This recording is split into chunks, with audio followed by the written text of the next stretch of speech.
international law in national adjudication. And I am glad to see everyone who joined to the event. And let me start by saying that it is a second conference in cooperation between the Supreme Court of Ukraine and Ukrainian Association of International Law. And last year, we agreed to organize it on an annual basis. And the first one, which we held just in 6 days before war, was last year. So I'm glad that we still have the possibility to keep our promises and to organize such an important event. And I'm pleased to give the floor to Professor Olga Butkevich, who is the president of the Ukrainian Association of International Law and whose efforts are incredible in keeping the issues of international law with an agenda of professional. So, Professor Butkevich, the floor is yours for opening remarks. Thank you very much. Thank you very much. Шановні колеги, маю велику честь і приємність вітати вас на вже другій конференції, яка проводиться Українською асоціацією міжнародного права спільно з Верховним судом. Якщо сказала пані Тетяна, минулого року ми розпочали цю традицію і вирішили тоді зробити таку подію щорічною. З приємністю відзначу, що сьогодні до організації нашої конференції долучилась така авторитетна академічна і практична інституція, як Британський інститут міжнародного і порівняльного права. Взагалі приємно, що плани реалізуються, і сьогодні ми обговорюємо питання міжнародного приватного права в національному судочинстві. Безумовно, воно переживає нові виклики, це і рекодифікація цивільного законодавства, адаптація цивільного процесу до сьогоднішніх вимог, це виконання рішень іноземних судів і, звісно, багато іншої проблематики. Реалії останніх 9 років агресія Росії проти України, російсько-український збройний конфлікт накладають відбиток на усі галузі права, і тут не є винятком міжнародне приватне право, ну, як і цивілістика загалом. Тому природно, що сьогодні багато уваги буде приділено впливу збройних конфліктів на застосування міжнародного приватного права національними судами і на шляхи та можливості нової відповідальності держави-агресор. Я щиро вдячна Верховному суду та Британському інституту міжнародного і порівняльного права за співорганізацію цієї конференції. Хочу висловити подяку усім спікерам конференції, учасникам дискусії і всім, хто виявив цікавість і долучиться до нашого заходу у якості слухача. Я бажаю цікавих дискусій і успішної роботи на конференції. Dear colleagues, it's my great honor and pleasure to welcome you to the second conference held by the Ukrainian Association of International Law together with the Supreme Court. Last year, we started this tradition with the first joint conference dedicated to the international law in national adjudication. And then we have decided to make this event an annual one. I am pleased to note that today such an authoritative institution as the British Institute of International and Comparative Law joined the organization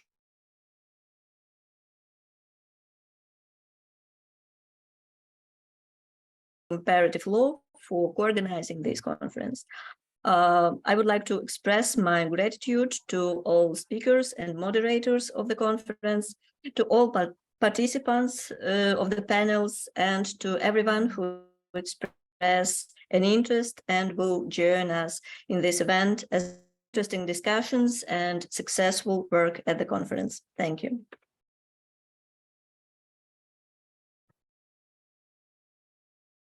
Thank you, Professor Butkevich, for your introductory remarks and for keeping the timing of the, in spite of staying in 2 languages.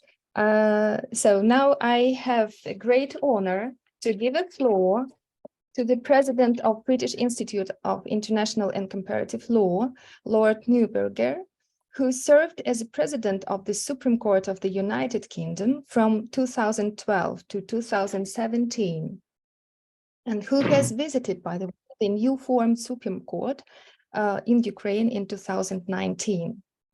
Thank you, Lord Neuberger. We deeply appreciate our partnership with the British Institute of International and Comparative Law and your personal huge contribution and support of Ukrainian judiciary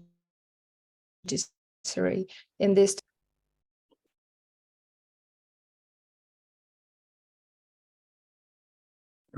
Thank you very much, Tatiana. I'm afraid that I am only going to be able to speak in English.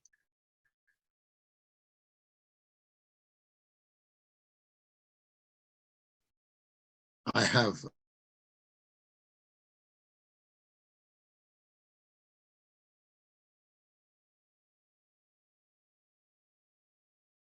if I was taking part in Kyiv, and I have fervently hope that it will not be too long before I can renew my acquaintance with that beautiful and historic city and with its brave and resilient residents, whom I, together with most of the free world, have such admiration and respect.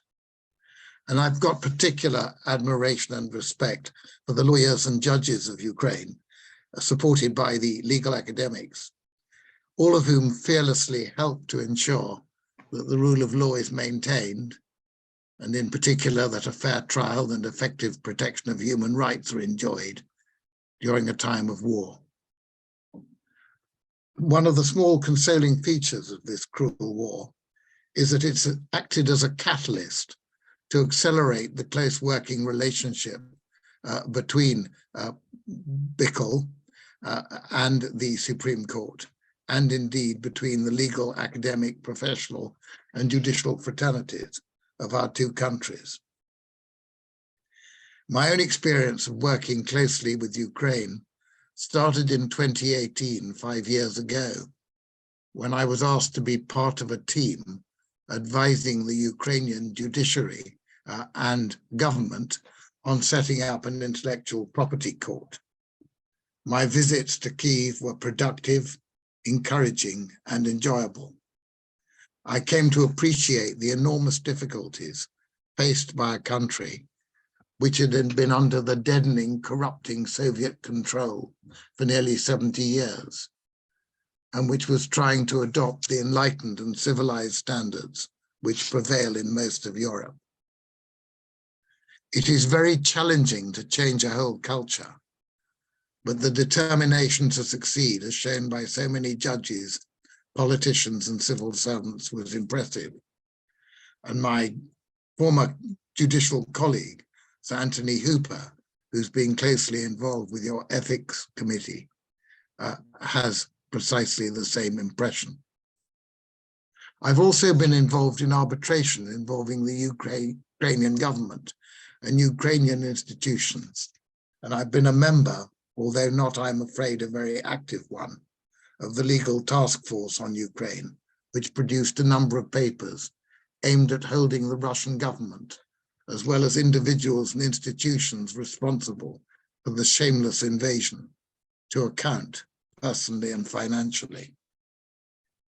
It's in the interest of the rule of law and the principles of democracy across the world, as well as in Ukraine, that we show that those who wage aggressive war for wholly improper purposes are duly punished. In setting about that exercise, we mustn't descend to the level of those who started and maintain this war.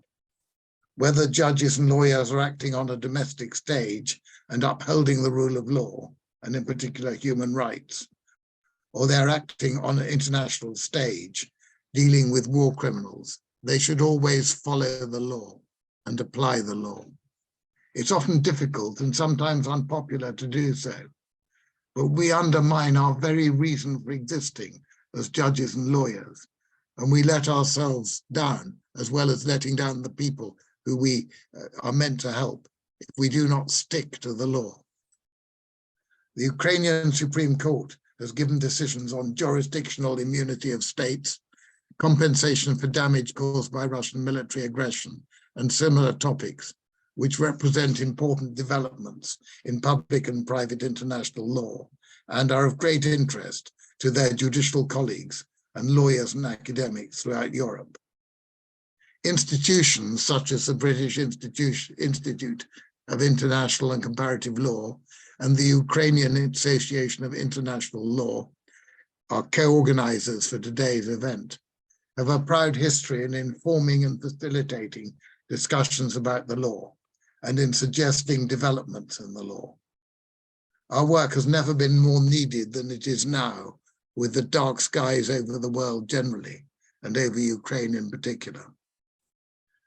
I believe and hope that today's seminar, with its 3 well-focused and complementary sessions, will help contribute to the upholding and development of the rule of law internationally and domestically. In particular, I hope that your discussions will assist in ensuring that the Russian government and all those who support the war face the consequences of their indefensible actions economically and in the courts, and that equally you will also assist in ensuring the maintenance and effectiveness of the rule of law at the time of war.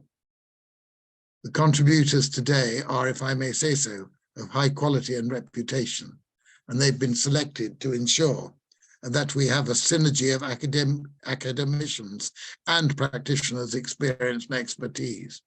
I hope and expect you will have fruitful discussions in the next few hours. I end by saying that our ultimate message must be that democratic stability and accountability, the rule of law, and the maintenance of human rights must be something which we all stand up for and ensure, and especially so in the difficult time of war. Thank you very much. Thank you so much, Lord Neuberger, for your such an inspiring speech, opening remarks.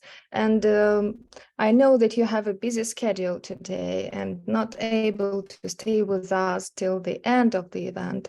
But anyway, thank you so much for inspiring us and for supporting us. Thank you. And dear ladies and gentlemen, let me give a floor to my former colleague, Judge of the Supreme Court and Professor Olena Kibenka, who is one of the leaders and very active judge of the Supreme Court. And the contribution of Judge Kibenka into development of the Supreme Court is invaluable. She is coordinating the group of strategic development of the Supreme Court. So she knows everything about the 5 years strategy of the Supreme Court. And she is a deep professional in the sphere of international private law. So with much pleasure, I am giving the floor to my colleague, Olena Kibenka. Please, Olena, the floor is yours.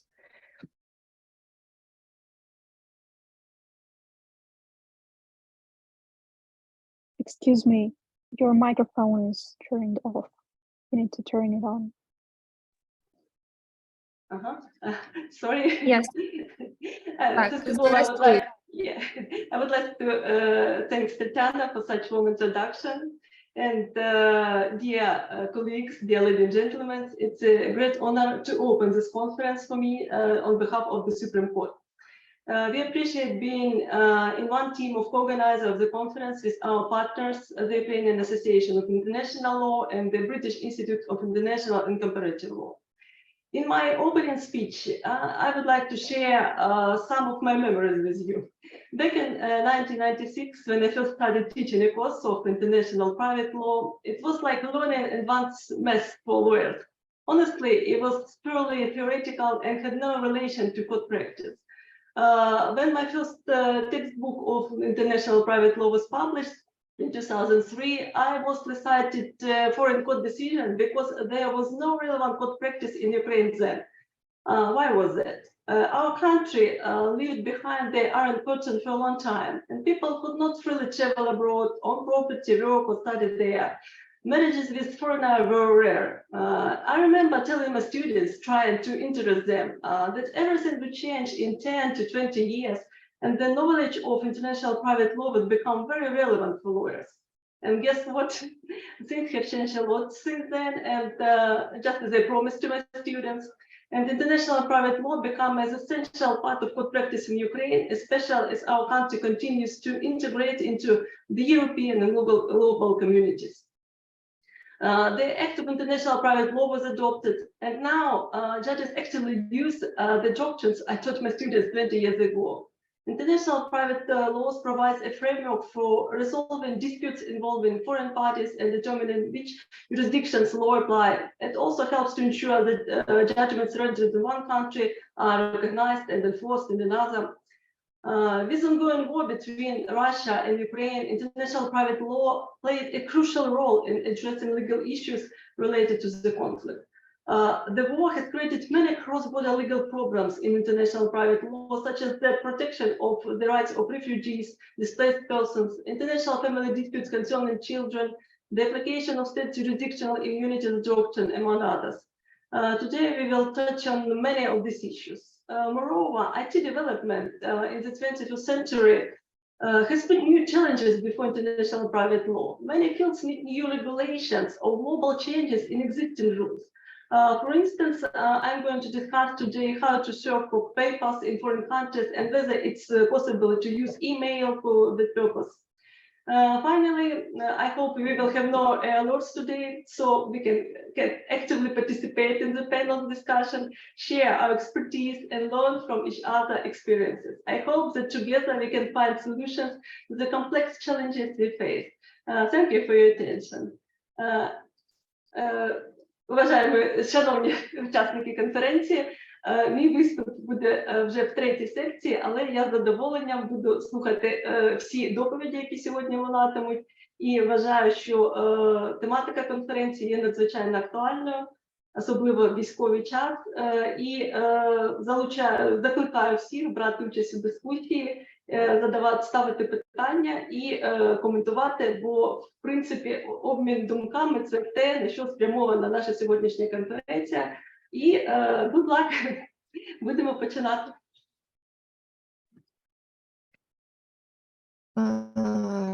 Дякую, шановна пані Кіпенко. Thank you so much, Judge Kibenko. Now the conference officially is opened, and we can move to the main part of the conference, to the first session, which will moderate my colleague, the very active member of Ukrainian Association of International Law and Doctor of Law, professor at the Institute of International Relations of Taras Shevchenko National University of Kyiv, Marina Medvedeva. Шановні учасники, наразі нас вже 50 учасників, які приєднались до конференції. Конференція офіційно оголошується відкритою. Бажаю всім успіхів і плідної праці сьогодні. Передаю слово модератору наступної сесії, доктору юридичних наук, професору Марині Медведєвій, яка є активним членом Української асоціації міжнародного права. Всім дякую. Дякую. Вітаю всіх шановних колег, учасників, гостей. Назва нашої секції – юрисдикційні імунітети держави та її власності, традиційні підходи та сучасні виклики. Сьогодні в доктрині, як вітчизняні, так і зарубіжні, активно обговорюється питання відшкодування Росії шкоди завданої Україні внаслідок її збройної агресії. І саме в цій царині виникає чи не найбільше дискусій, фахових дискусій, оскільки означена тема пов'язана з дуже важливими складними питаннями міжнародного публічного, приватного права. І, зокрема, з питаннями юрисдикційних імунітетів держав та їх власності, ініціювання судових проваджень в українських судах, в іноземних судах, створення функціонування міжнародної компенсаційної комісії, винесення рішень міжнародними судами та арбітражами так чи інакше стосуватиметься проблеми подолання імунітетів, юрисдикційних імунітетів Росії. І про ці та інші доволі складні проблеми в згаданій сфері нам розповідатимуть сьогодні відомі експерти, науковці і практики. Dear colleagues, the title of our section is Jurisdictional Immunities of the State and Its Property, Traditional Approaches and Modern Challenges.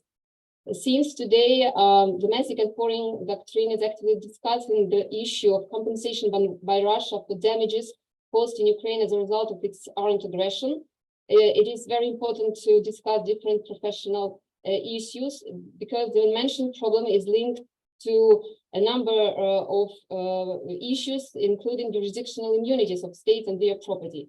And the initiation of proceedings in foreign and Ukrainian courts, or the establishment and functioning of International Compensation Commission, or the delivering of judgment by international courts and arbitral tribunals will relate to the problem of overcoming Russia's immunity. And well-known experts, scientists, practitioners will tell us today about this and other complex problems in this field. Дозвольте мені представити нашого першого спікера, Сергій Войтович, доктор права, арбітр, заслужений юрист України. Як вважає пан Сергій, сьогодні для України стоїть завдання знайти законні шляхи для позбавлення імунітету держави-агресора. На його думку, це не технічне питання, а практичне, як не допустити безкарності агресора і уникнення відповідальності за принципом імунітету. Він абсолютно правий в тому, що це питання потрібно вирішувати не тільки в українських судах, в українському законодавстві, а переконувати в цьому інші держави. Наш гід буде звертатись до тих двох принципових рішень, які були ухвалені Верховним судом України в квітні-травні минулого року, в яких він відмовив Росії в імунітеті. На цій конференції пан Сергій Войтович розповість нам про те, на чому ж ґрунтується особливий режим імунітету держави-агресора в міжнародному праві. Назва його доповіді «На шляху до легітимного виключення з правила імунітету для держави-агресора». Dear colleagues, let me introduce our first speaker, Serhiy Voitovich, Doctor of Law, Arbitrator, Honored Lawyer of Ukraine. Mr. Serhiy Voitovich is of opinion that for Ukraine, the task is to find legal ways for denial of immunity of the aggressor state. In his view, this is not an academic issue, but the practical one, how to prevent immunity for the aggressor, the avoidance of responsibility based on the immunity principle. We agree with him that it is necessary to resolve this issue not only in Ukrainian courts and in Ukrainian law, but also to persuade other states to do so. Our guest will refer to the two mentioned decisions adopted by the Supreme Court of Ukraine in last year, in which it denied immunity to Russian Federation. Mr. Serhiy Voitovich will speak at this conference about what is the basis in international law for special treatment of the immunity of an aggressor state. The topic of his report is on the way to a legitimate exclusion from the immunity rule for the aggressor state. Mr. Serhiy, the floor is yours. Дякую, професор Медведєва. Шановні колеги, вітаю. Спробую далі англійською продовжити. Today I wish to speak on the topic which didn't come to my mind at a peaceful time. What is the legal basis for denial of sovereign immunity in courts, both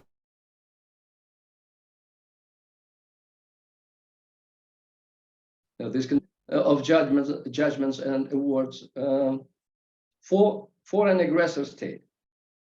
As Professor Medvedev already noted, this is not an academic issue. This is a practical one, how to prevent the avoidance of responsibility behind the shield of immunity for the aggressor state.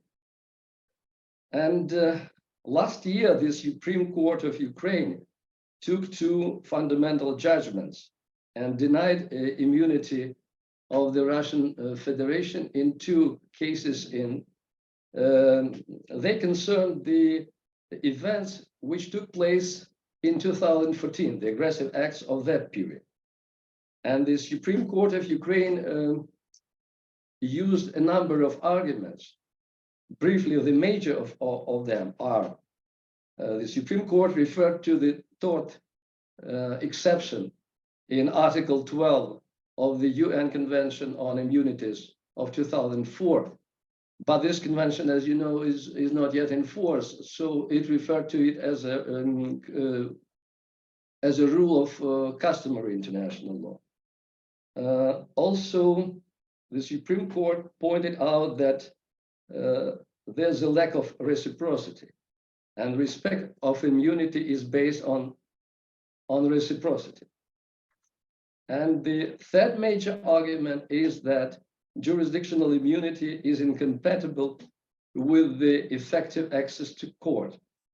And in this situation with the Russian Federation, it would be violation of the essence of the right for fair trial if such immunity is granted. And the Supreme Court also used position of Judge Yusuf in the famous case on jurisdictional immunities in the International Court of Justice of 2012 between Germany and Italy. I will come back a little bit later to this point. These two judgments by the Supreme Court of Ukraine were issued in the situation when the law of Ukraine on this matter has not yet changed. We still have Article 79 of the law on private international law, which is based on the concept of absolute immunity, and which is probably good for or suitable for the peaceful time, but which doesn't work properly at the time of war. Last year, the Ukrainian parliament started to consider two drafts of law. Among other things, they dealt with the denial of immunity to the Russian Federation, but so far, these laws are not yet passed in the Ukrainian parliament. So my question today is, what is the legal basis and arguments in international law to support the idea of denial of immunity of an aggressor state?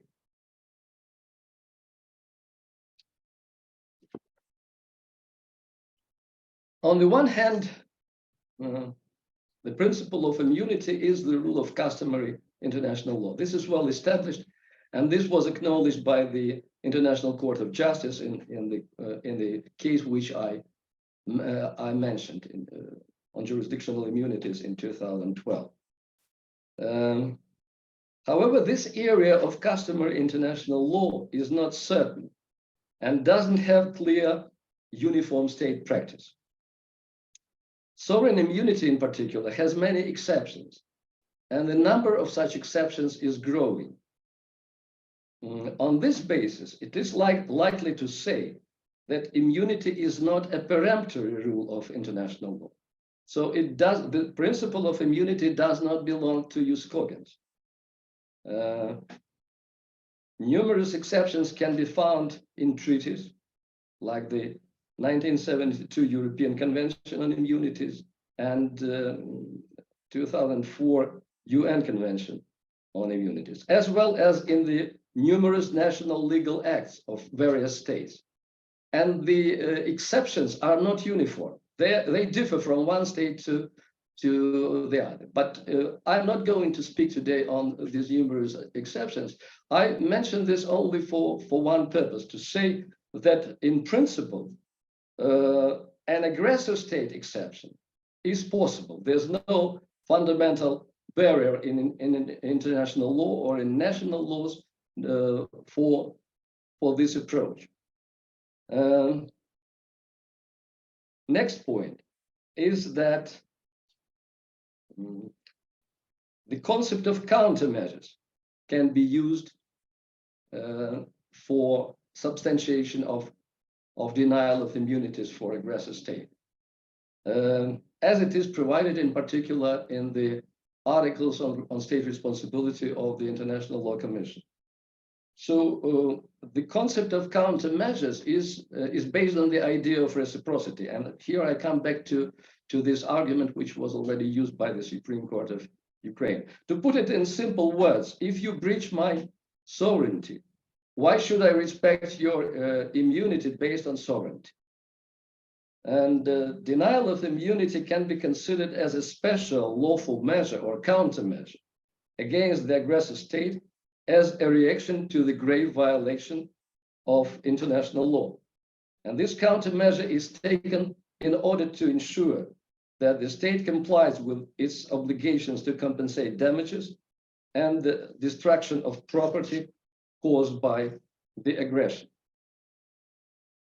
The next point in this regard is that prohibition of aggression is a peremptory rule of international law.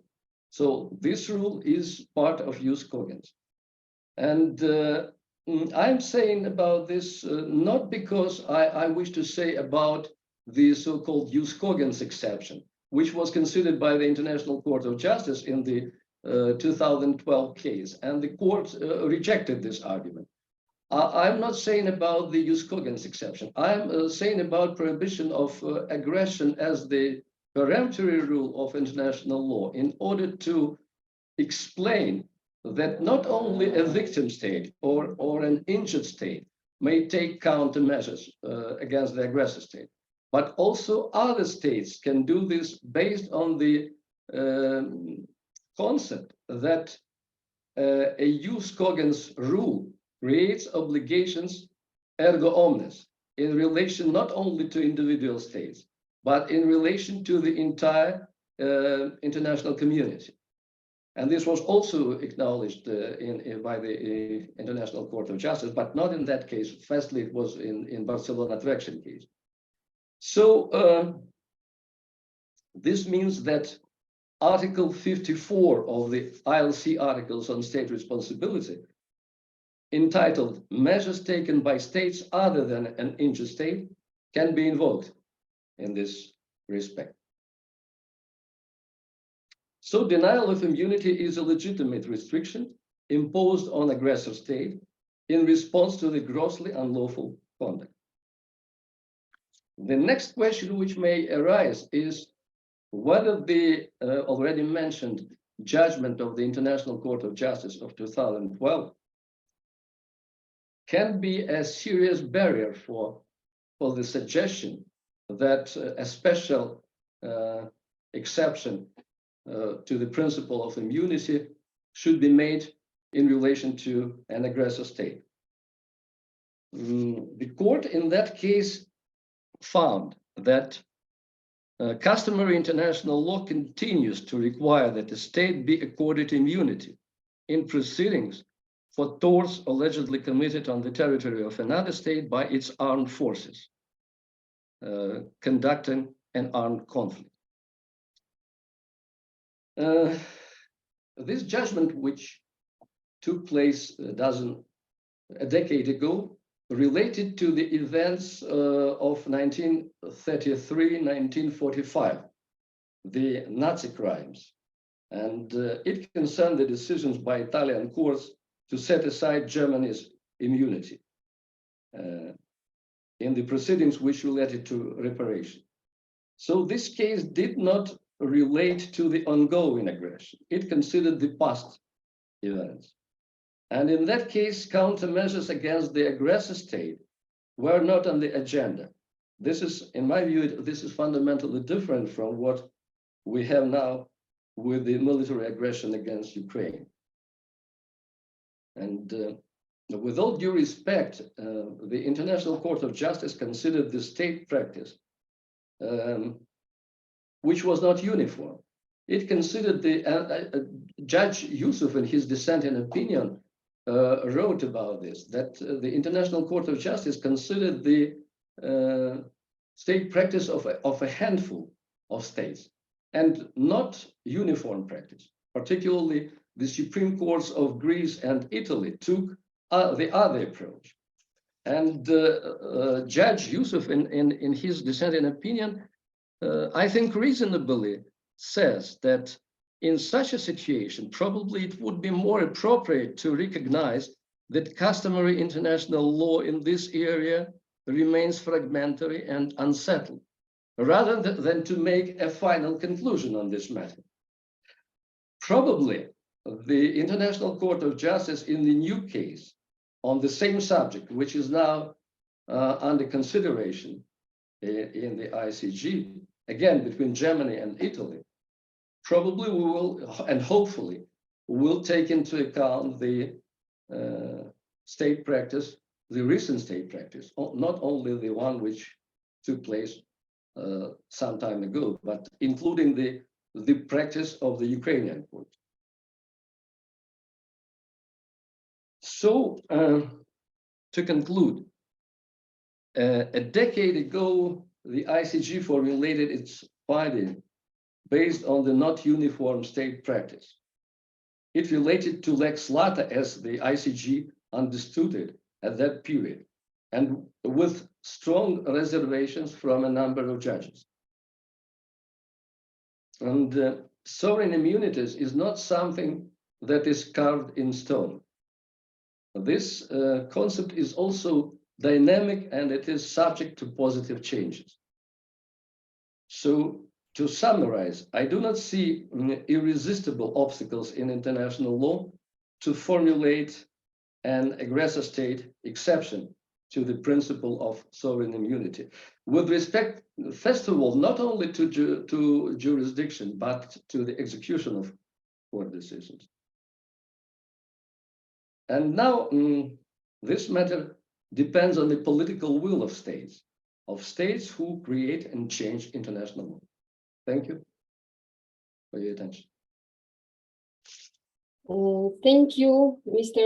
Sergey, for your interesting report and for the argumentation of Supreme Court of Ukraine you presented, for the presentation of argumentation used by the International Court of Justice in the well-known case of 2012. It's true that Ukrainian legislation supports the principle of absolute immunities for foreign states, and national courts have actively supported this idea in cases brought against Russia from the beginning of its aggression in 2014, but after their full-scale invasion in 2022, our Supreme Court really rendered two judgments that changed the domestic approach to the issue of jurisdictional immunities. Thank you very much. And now in Ukrainian. Дякуємо вам, пане Сергію, за цікаву доповідь, за аргументацію, яку ви нам представили щодо рішень Верховного суду і Міжнародного суду ООН в відомій справі 2012 року. І я думаю, що ви доповідали дуже чітко, зрозуміло, тому більш детального опису не потребує ваша надзвичайно ґрунтовна і цікава доповідь. Дякую вам. До речі, всі бажаючі зможуть задати запитання до всіх трьох спікерів пізніше, наприкінці нашої сесії. All guests will have the possibility to put their questions into our chat after three reports at the end of our session. Дозвольте мені тепер представити нашого другого спікера, Євгена Попко, кандидата юридичних наук, він має ступінь MBA, партнер адвокатського об'єднання «Брати Попко і партнери», асистент кафедри міжнародного приватного права навчально-наукового інституту міжнародних відносин Київського національного університету імені Тараса Шевченка. Пан Євген обрав свою тему, яка теж пов'язана з юрисдикційним імунітетом, оскільки вона є частиною його досліджень в контексті написання докторської дисертації. Пан Євген розповість нам про питання визначення концепції юрисдикційного імунітету держави та її власності з акцентом на міжнародно-приватно-правові відносини. Він нам розповість про становлення цього інституту, а також про основні тенденції розвитку імунітету держав в сучасному міжнародному приватному праві. Тема його доповіді – правова природа юрисдикційного імунітету держав у міжнародному приватному праві. Dear colleagues, let me introduce our second speaker, Yevhen Popko, PhD in law, MBA, partner of the law firm Popko Brothers and Partners, and assistant at the Department of Private International Law Chair of our Institute, International Relations, of Taras Shevchenko National University of Kyiv. Mr. Yevgen Popko chose this topic because it relates to his scientific interests in the context of writing his doctoral dissertation. He emphasized that the study of the legal nature of jurisdictional immunity of states in private international law relations is relevant in view of numerous judicial cases in this area, as well as the absence of a law on the immunity of foreign states in Ukraine.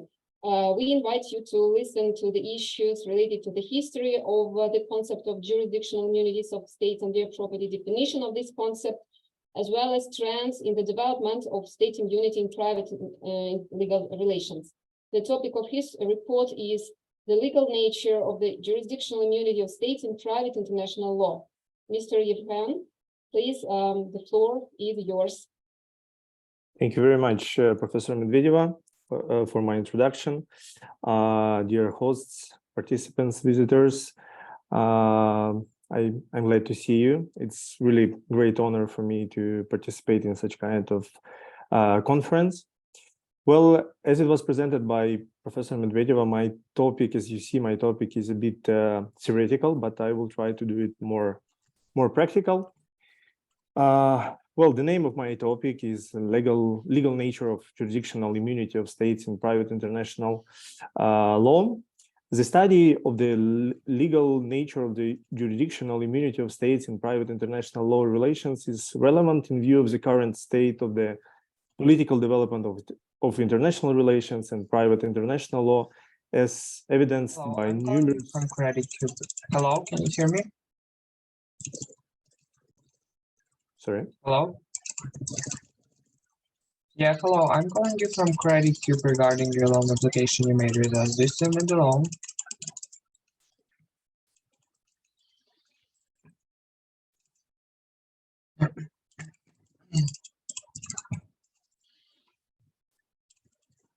Sorry, shall I continue or?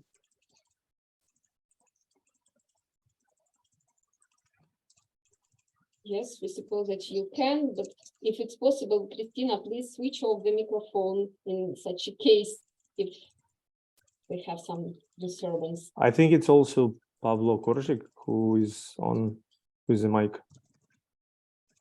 Pavlo Korzek, please switch off your microphone. Yeah, thank you. Thank you very much.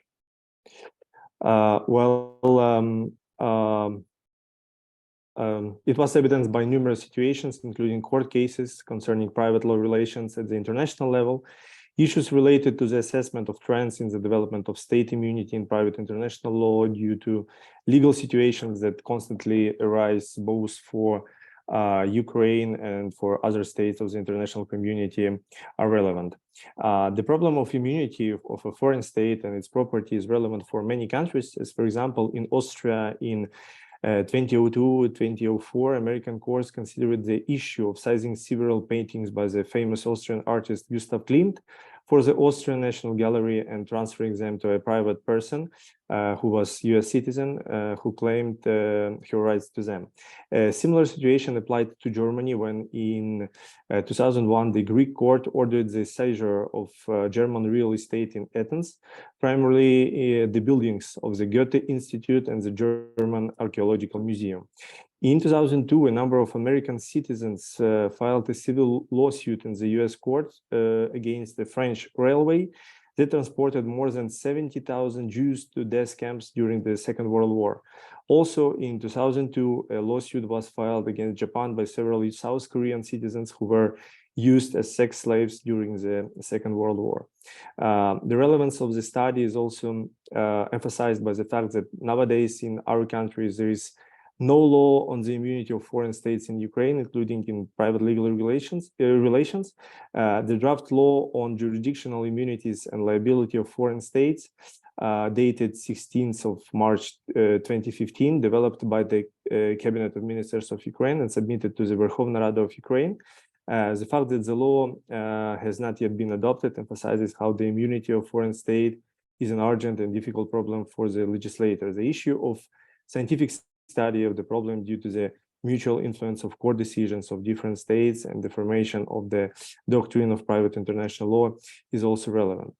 Well, I think I'm going to skip some historical moments of my topic, but I should note that the jurisdiction of the state does not mean the absoluteness of power, since modern international law in certain cases establishes restrictions on the state's exercise of its jurisdiction. Such restrictions include restrictions on the territory of the state, for example, on establishing the status of international channels, as well as various immunities of foreign states and their property. Well, in general, there are different views on the legal characteristics of immunity in the doctrine of international law. Some scientists believe that the jurisdictional immunity of the state is a principle of international law. Others focus on the fact that immunity is based on the sovereignty of states, their sovereign equality. Some scientists prove that immunity doesn't have an imperative character, while others point on its imperative character. It is especially important to clarify this characteristic in cases where a foreign state is the subject of private legal relations. Despite the difference in doctrine regarding the imperativeness or dispositive nature of immunity norms, the legislation and practice of all states is clearly and unconditionally based on the principle of immunity. International conventions, legislation, practice, and doctrine of international law reveal such a concept as the essence of immunity in different ways, but the common understanding of state immunity is a withdrawal of a state and its organs from the jurisdiction of another state. Jurisdiction and immunity from jurisdictions are correlated as yes and no answers. In fact, if the jurisdiction answers the question of what the state power of certain country can do, then the immunity from jurisdiction determines the subject: state, international organizations, diplomatic and consular missions, military bases on the territory of foreign state, etc., on which the power of the state in full the volume cannot be extended. The issue of jurisdiction is an ascending one. If there is no reason for its production, then the problem of immunity does not arise. In the commentary of the UN International Law Commission to Article 6 of the draft articles on jurisdictional immunity of states and their property states, immunity is granted from the jurisdiction of another state. It is quite clear that there is a presumption of jurisdiction of this other state in relation to the issue under consideration. Otherwise, there would be no need at all to invoke the rule of state immunity in the absence of jurisdiction. Thus, there is a mandatory and inextricable connection between state immunity and the presence of jurisdiction of another state in relation to the issue under consideration. Jurisdictional immunity of the state is an emerging concept in the study of state immunity in both public and private law spheres. From the standpoint of the foundations of international law, the situation when one state limits the immunity of a foreign state without the consent of the latter is unacceptable. The domestic laws of states regulating the issue of jurisdictional immunity of a foreign state should not contain specific restrictions aimed at limiting the immunity of a foreign state to the extent of obligations greater than the foreign state itself has assumed at the international legal level or at the level of its own domestic legal system.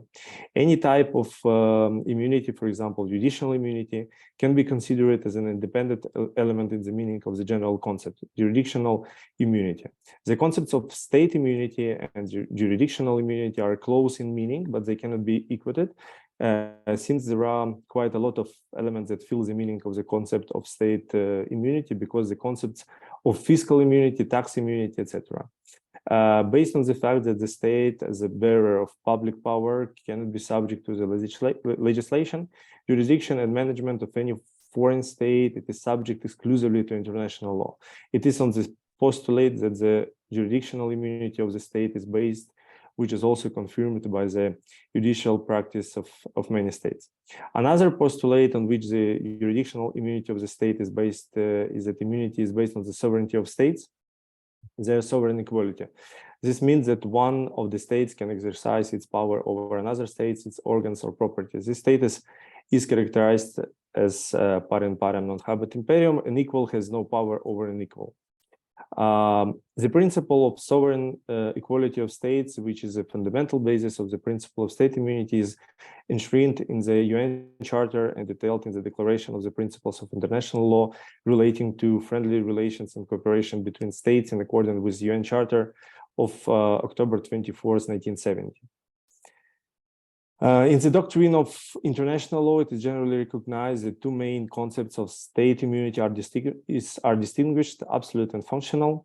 Absolute immunity originates from the state, expresses its will, and is organically connected with power. The authorities create a special, exclusively legal regime for individual subjects to exercise their powers and ensure the development of international relations. Absolute immunity is inherent in public law relations between states, and in private law relations, the state acts as an equal participant in private international law, and in a priori has functional immunity. In cases where the state acts as a primate person within the framework of private international law, foreign economic law, it is about its commercial activity, and in such a case, it doesn't have absolute immunity. It has functional, limited sovereignty in such cases. Therefore, jurisdictional immunity means the immunity of the state and its property from means of securing a claim and enforcement of a court decision in the courts of another state. With the passage of time and the development of international trade, the involvement of the state in private law relations, the concept of absolute immunity loses its dominant position, and it doesn't meet the needs of subjects of international law. Subject of private law relations, including the state, must guarantee the fulfillment of the obligations. The concept of functional immunity assumes that the state and its property have immunity in cases where the property is used to ensure sovereign functions, and in commercial legal relations, the state and its property do not have immunity. The issue of jurisdictional immunity of states in private international law is regulated by international treaties and national legislation of states. For the first time, the concept of state immunity was enshrined in the Brussels Convention for the Unification of Certain Rules Concerning the Immunity of State Vessels, dated 1926. Then the Geneva Convention on the Territorial Sea and Contiguous Zone, dated 1958. Also, I have to underline the efforts of the international community to codify the norms regarding the immunity of states are embodied to some extent in separate general conventions, in particular in the Vienna Convention on Diplomatic Communications of 1961, the Convention on Special Missions 1969, Vienna Convention on the Representation of States and their relations with international organizations of universal character of 1975, the Vienna Convention on Consular Communication of 1963. An important place in the legal regulation of these relations is occupied by the European Convention on State Immunity of 1972 in Basel, Switzerland, which entered into force on 1976. The convention delimits the spheres of state immunity, public law, and private law, and defines the cases when the state immunity is preserved and when it is not applied. The next stage of codification and progressive development of the norms of jurisdictional immunity of states was the draft articles on jurisdictional immunities of states and their property adopted in the first reading by the International Law Commission in 1986. Also, the UN Convention on Jurisdictional Immunities of States and their property, dated December 2nd, 2004, confirms the principle of jurisdictional immunity of states and their property. Legal regulation of jurisdictional immunity is not perfect. The issue of jurisdictional immunity of the state and private international law, including the case of litigation of private law disputes involving foreign persons, has not yet been settled at the level of private international law.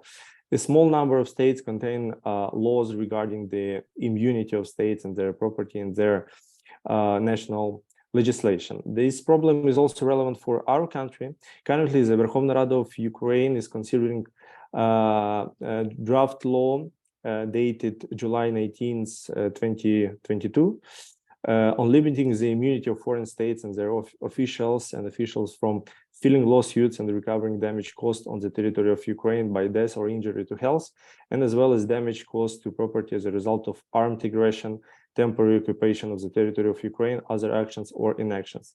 The draft of this law proposes to overcome the restrictions established by Article 79 of the law of Ukraine on private international law, and accordingly deprive any aggressor state, its state-owned company, as well as its officials of the right to invoke judicial immunity when suing them. According to Article 79, judicial immunity established bringing a lawsuit against a foreign state involving a foreign state in the participating in the case as a defendant for a third party, imposing a seizure on property belonging to a foreign state and located on the territory of Ukraine, using other means in relation to such property. The securing of a claim and enforcement of such property may be allowed only with the consent of the competent authorities of the relevant state, unless otherwise provided by an international treaty of Ukraine or the law of Ukraine. Well, I think I will go to my conclusions now.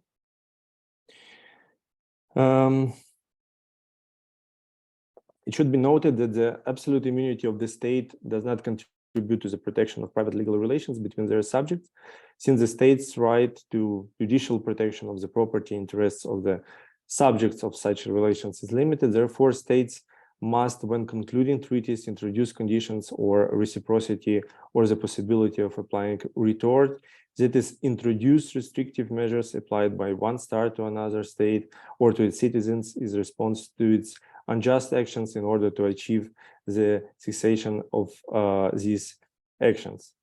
The study of the jurisdictional immunity of states in private international law is relevant in view of the practice of relations between states in the modern world and the consideration of court cases on controversial issues.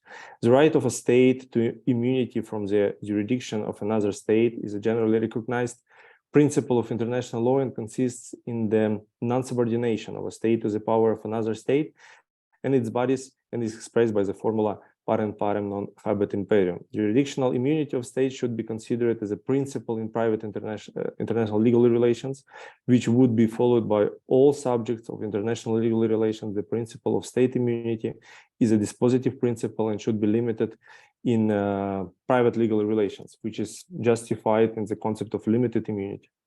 According to this concept, the state has the right to invoke immunity only when it performs actions aimed at exercising sovereign powers, and does not enjoy absolute immunity when it performs private law agreements. These provisions should be enshrined in international legal acts, national legislations, and confirmed by judicial practice. Thank you very much for your attention. Thank you, Mr. Yevgen, for your interesting report. Thank you for reminding us about the theories and types of jurisdictional immunities, the history of this concept. I want to make a short comment in this regard. Well, you mentioned the main sources of international law, in particular European and UN conventions on the jurisdictional immunities of states. And we know that they contain the so-called tort exception. Mr. Wojtowicz also analyzed it in details, and it applies in cases when a state acts as a subject of private legal relations. So when it may be held responsible if it causes harm, damage to private entities, tort exception. But we know that these treaties do not apply to situations of armed conflicts. And during armed conflicts, actions of states are regarded to be as acts of sovereign power, which are covered by immunity. So, and you mentioned very interesting examples of judgments in national adjudications, in national legal systems. And we hope that this judgment, this court practice, national court practice, together with our Supreme Court practice, will become a starting point for forming of a new rule, a new customary rule of international law, which allows to deny immunity to a state aggressor for its non-legal acts. Thank you very much. Пане Євгене, дуже вам дякую за цікаву доповідь.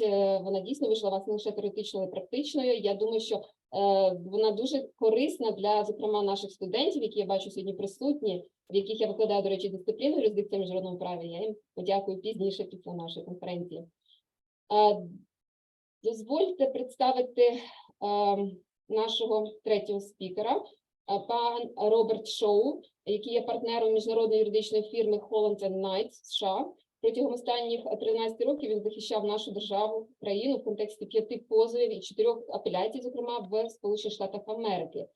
Ці претензії мали на меті відшкодування збитків на суму понад $1 мільярд США, але він уникав відповідальності в усіх цих кейсах. Зараз він є головним радником Міністерства юстиції, Національного банку України в двох важливих справах. Сьогодні він нам розповість про американський підхід до імунітету іноземних держав з акцентом на можливі підходи до подолання імунітету Росії в американських судах. Його доповідь називається «Практика США щодо юрисдикційних імунітетів».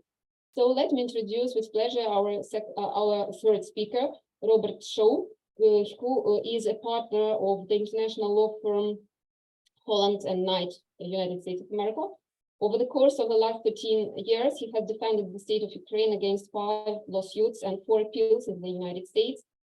These claims collectively sought to recover damages exceeding $1 billion American, but he has avoided liability in every case. He is currently serving as lead counsel to the Minister of Justice and the National Bank of Ukraine in two substantial matters. He is going to speak today about the American approach to foreign sovereign immunity, with an emphasis on possible approaches to penetrating the immunity of the Russian Federation in American courts. His report is entitled U.S. Practice on Jurisdictional Immunities. So, Mr. Robert, the floor is yours. Well, good afternoon. Thank you very much. I'm Robert Shaw, and I'm genuinely honored to address the members of the court and the Association of International Law. Thank you. Please forgive me for making my remarks in English. Today, I'd like to discuss the unique way that the United States approaches foreign sovereign immunity, and to share with you a few thoughts on how Russia's immunity might be penetrated in American courts. This is a particularly important issue today, of course, because billions of dollars of Russian state assets sit frozen in the United States, potentially vulnerable to claims by Ukraine and Ukrainians. The question of when a foreign state and its state-owned companies can be subject to suit in the United States has generated significant controversy over centuries. Our law of foreign sovereign immunity is continuously evolving, and its current condition is the product of tensions between our legislative, executive, and judicial branches. Now, back in the 19th century, Congress created the federal courts and made rules for the kinds of cases they're allowed to hear. These early jurisdictional rules did not take into account the possibility that a foreign government could be named in an American lawsuit. So the immunity question was effectively left up to the courts. And in 1812, the Supreme Court of the United States held that foreign sovereigns enjoyed absolute immunity unless another state specifically agreed to be subject to suit here. That state could not be sued in the United States. Why did it make this rule? Comedy. That is the respect that the United States should show to other co-equal sovereigns in the hope of receiving such respect in return. Now, the absolute immunity rule, which I understand Ukraine followed, also was clear-cut, easy to apply, and it suited the time.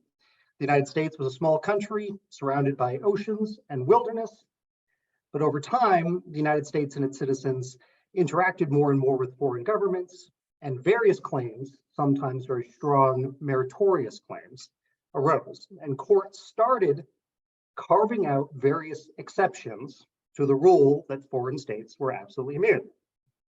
By the mid-19th century, increasingly significant lawsuits against foreign governments had started to interfere with the foreign relations of the United States. So the executive branch stepped in. This made some sense because it's the part of our government responsible for conducting foreign affairs. And for roughly a century, from 1850 to 1950, sovereign immunity worked like this in the United States. A plaintiff would file a lawsuit against a foreign government, and the foreign sovereign would run to the State Department and ask it to grant a suggestion of immunity.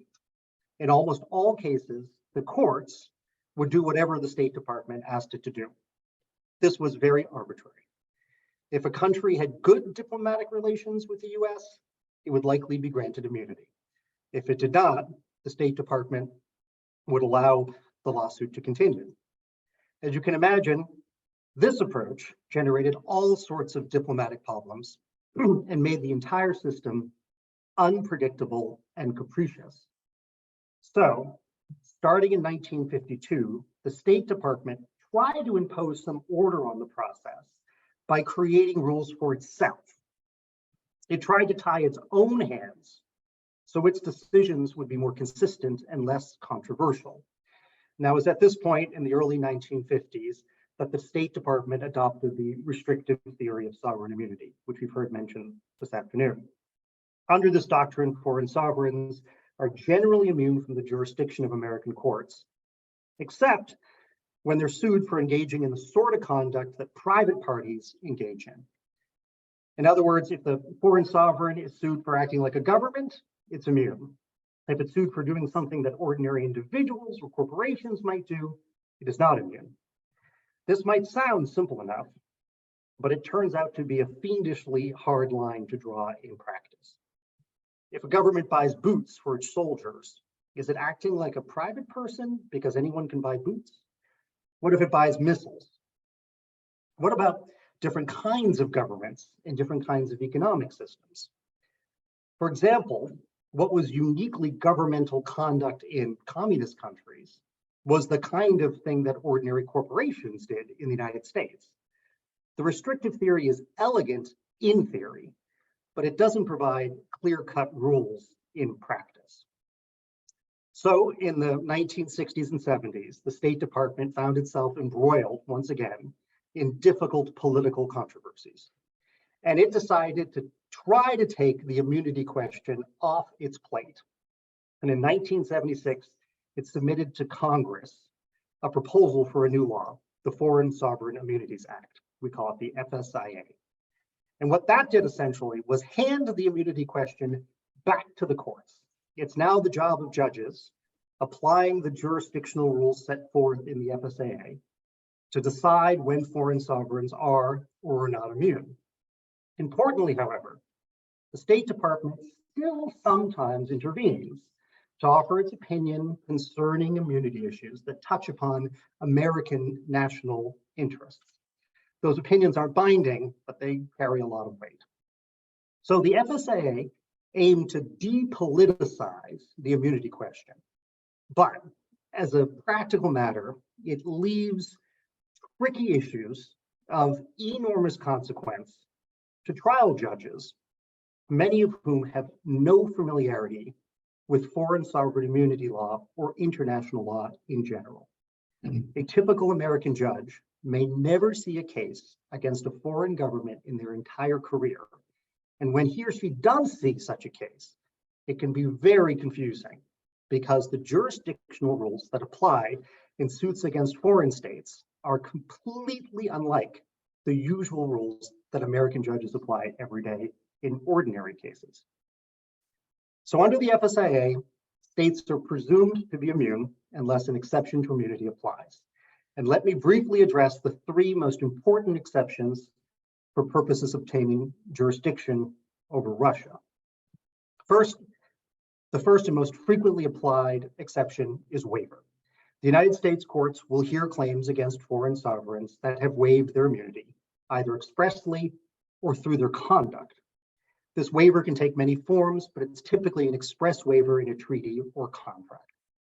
For example, of course, international arbitration awards resulting from bilateral investment treaties are enforceable in the United States under the waiver exception. And only several weeks ago, Ukrainian state-owned bank, Oschard Bank, filed a lawsuit in the United States seeking to enforce an arbitration award arising out of Russia's 2014 occupation of Crimea. Oschard Bank is relying on the waiver exception to immunity and seeking to recover in excess of $1 billion US, roughly 36 billion hryvnias. This is the first example of what I expect will be many efforts to enforce arbitration awards against the vast assets of Russia that are frozen in the US. Now, what makes the waiver exception unique in our foreign sovereign immunity law is that it's the only exception that does not require any connection to the United States. The problem with the waiver exception, if you're trying to sue Russia, is that it requires Russia to have waived its immunity. Oh. You need an arbitral award or contract to unlock jurisdiction. There are, however, two additional exceptions to consider. The commercial activity exception. Now, it holds that foreign sovereigns can be sued on claims for their commercial non-governmental actions that have a direct effect in the United States. Now, this is pretty close to the restrictive theory of sovereign immunity that the State Department endorsed back in the 1950s, but in a slightly different form. It could provide grounds for obtaining jurisdiction over Russia, but only for commercial conduct that has some connection to the United States.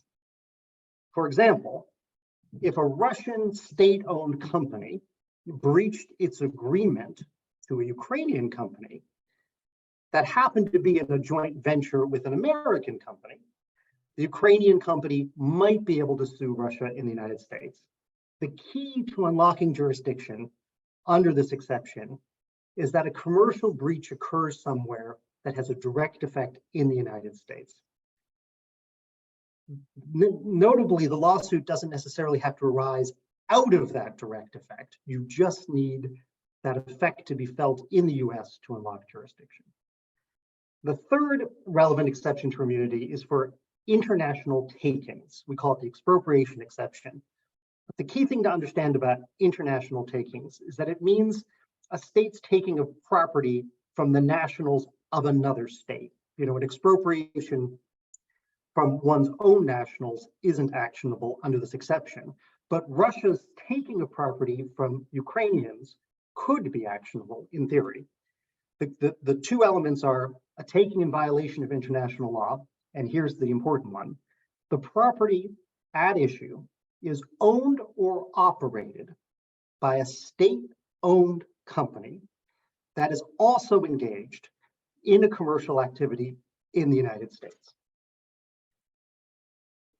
So take, for example, the Zaporizhzhia nuclear power station. It was taken by Russia in violation of international law. Today, it is operated by Rosatom, a Russian state-owned company. Rosatom continues to do business in the United States. It provides the fuel needed for American power plants. Each of the elements for jurisdiction under the expropriation exception appears to be present in that example. There's a claim with enormous potential and only one example of how the courts of the United States could be used to seek redress for Russia's war-related takings. Well, thank you for listening to my remarks today. I wish that the United States could simply hand over the Russian assets that sit frozen in this country. That is what justice requires. I think, however, achieving justice will require considerable legal creativity. Fortunately, as the history of sovereign immunity in the United States shows, our law in this area is more flexible and outcome-oriented than it might initially appear. It has always been subject to the influence of political winds, which today blow strongly in Ukraine's favor. Thank you. Thank you, Mr. Robert, for very grounded and interesting report. Well, for the description of the history of forming these exceptions to sovereign immunity in the national adjudication within the United States of America, and about the consideration of these three exceptions. I think they may be very useful tools for Ukrainian lawmakers in order to take into account your experience of your country. I mean, thank you very much. And now we move on to the questions and answers part. It will last up to 15 minutes.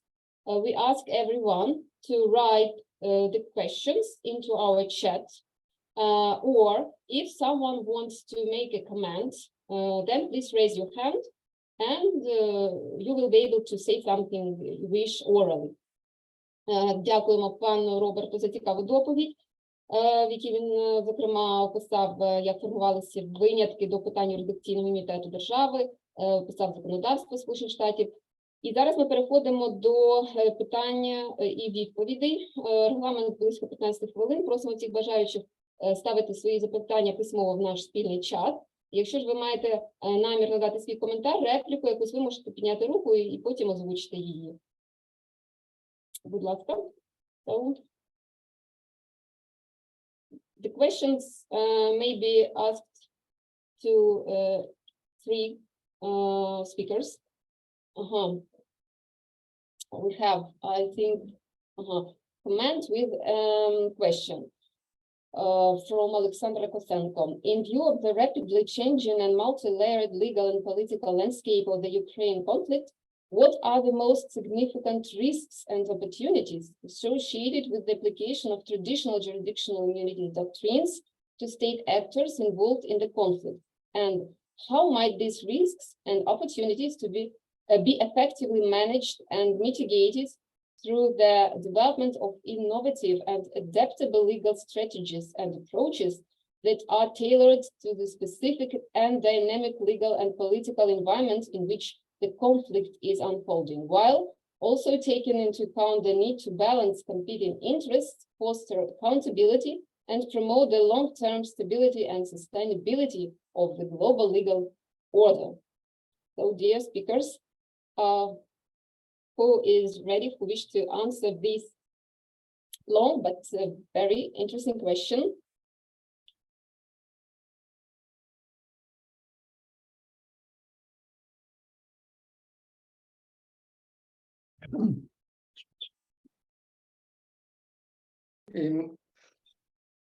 May I try to answer at least part of this question? Yeah, of course. Probably this will be not overwhelming reply, but relating to my part of presentation. So I would like to say that in the situation which we have in Ukraine, when the Supreme Court of Ukraine denies immunity, in the situation when the law of Ukraine explicitly does not allow this in the law on private international law, in my view, this situation is not very good. So it would be better, of course, and more convenient for the judges of the Supreme Court of Ukraine if the law of Ukraine is also changed in this respect. This is one point. And may I also use this possibility for not for a short comment, but for a question to Mr. Shaw, who made a very interesting presentation. And I would like to ask him about the terrorism exception. To my knowledge, in the US Act on Immunity, there's a terrorism exception. And can it be also applied in addition to the three exceptions which you mentioned in your discussion? If, for example, an international institution like the Council of Europe recognizes the Russian Federation as a terrorist state, can it work like this? Thank you. The terrorism exception has two important limitations to it. And the first is, the Secretary of State of the United States has to designate the foreign state as a state sponsor of terrorism. Unfortunately, that alone will unlock jurisdiction, but only for a very narrow category of claims. It's only those claims involving brought by Americans who have been injured by the terrorist acts of the foreign states, So I didn't include the terrorism exception in my remarks today because I was aiming to try to look for ways for Ukraine and Ukrainians to bring claims in the US. And unfortunately, the terrorism exception does not seem broad enough to encompass those claims. It is, however, a good example of how political events have led to evolutions in our sovereign immunity doctrines. It was the events of September 11th, 2001, that led to Congress changing our immunity law to allow a new species of claim to be brought. And just like what you were describing with Ukraine's Supreme Court, perhaps some legislative effort is necessary to reform Ukraine's law of absolute immunity. Thank you. Thank you very much for your answer. And we have another question to Mr. Robert Shaw from Manuel Arapietov. Dear Mr. Shaw, thank you for the presentation. The first one, as to my opinion, to make the procedure of taking over the Russian assets in favor of Ukraine feasible, it's highly recommended to assess and evaluate possible legal counterattacks of Russia within the US jurisdiction or on the level of international public law. Could you elaborate your opinion on this? And the second one, are there any legal measures to stand up the absolute immunity regarding the property of Ukraine as a victim of aggression, and its allies who are assisting to restore peace and justice. So please. Thank you for what sounds like an excellent question. You know, my remarks were really focused on American sovereign immunity and what I perceive as being some narrow but available avenues for seeking redress in our domestic courts.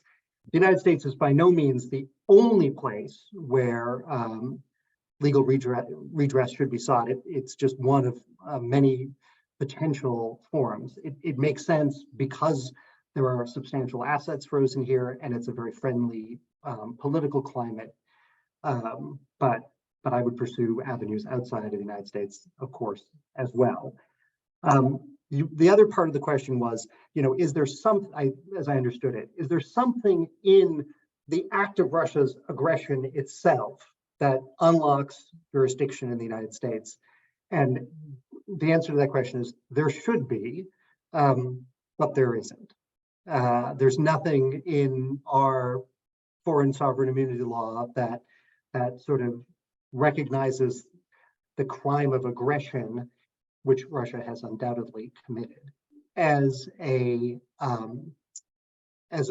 trigger for American jurisdiction. Interestingly, though, I will point out that Ukraine is a defendant in some cases and can use Russia's aggression as a defense to claims that are being asserted against the Ukrainian state in the United States. So it's legally relevant, but the aggression mostly comes into play as a defense and not as a trigger for jurisdiction. Thank you very much for your answer. And we have some other questions. The first one from Alexandra Kosenko to each speaker. To what extent can the principles of comity and reciprocity, which seek to promote mutual respect and cooperation between states, be reconciled with the need to protect the rights of victims of state misconduct? And how should the development of customary international law and the evolution of international human rights norms influence the formulation and application of the legal rules and principles in this context?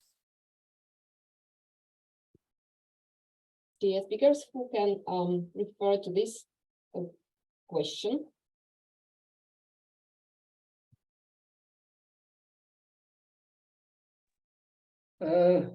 I can only probably repeat that in my view, the concept of reciprocity is very important for denial of immunities, not only of the aggressor state, not only in Ukrainian courts, but Ukraine is also trying to persuade other states to take relevant steps in their jurisdictions, because the Ukrainian courts' efforts have limited territorial application. And as already mentioned here, a lot of Russian assets are immobilized in other countries.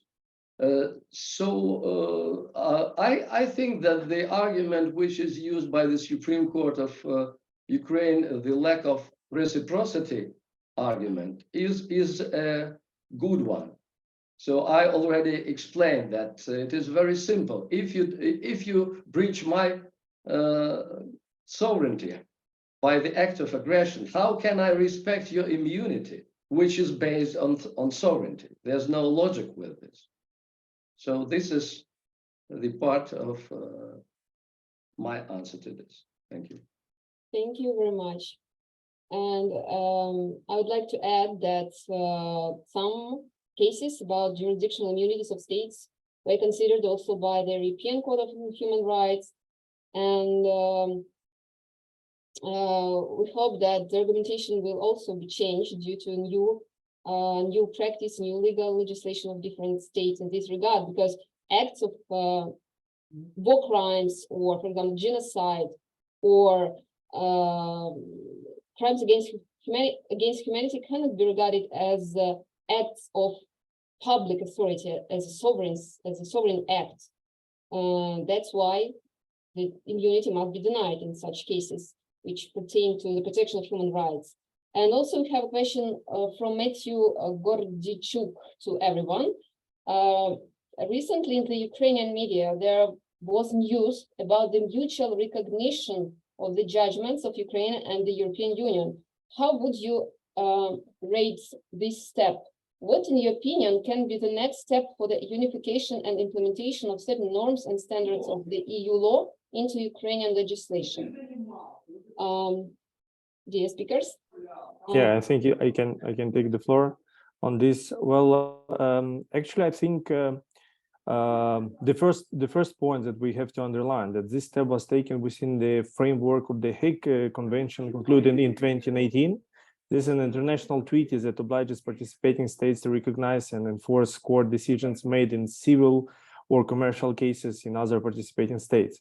So in 2022, Ukraine ratified this convention, and the document stipulates that contractual relations between Ukraine and the EU will be established from September 1st, 2023, if none of the parties objects to this. And also, very important note that EU member states believe that there are no fundamental problems with independence and effectiveness of the judicial system of Ukraine, as well as with the fight against corruption, which could prevent cooperation with our country. So, as we see, I think it's a good news for us, and we can. I think, well, generally, it's a really good step for future Ukrainian EU integration, in my opinion. Thank you very much, Mr. Yevgen. Thank you. So I can't see any questions. Any comments, maybe, dear guests, dear participants? If no, then I guess that we may conclude. And I think there is one. There is one hand raised. Yeah, Konstantin Pilkov. Sorry for not noticing you. You are welcome. Hello, thank you for noticing my risen hand. Thank you for all the speakers for very interesting presentations. I was also thrilled to know that Lord Neuberger, the president of the Supreme Court of the United Kingdom in 2012 and 2017, was among the openers of this event.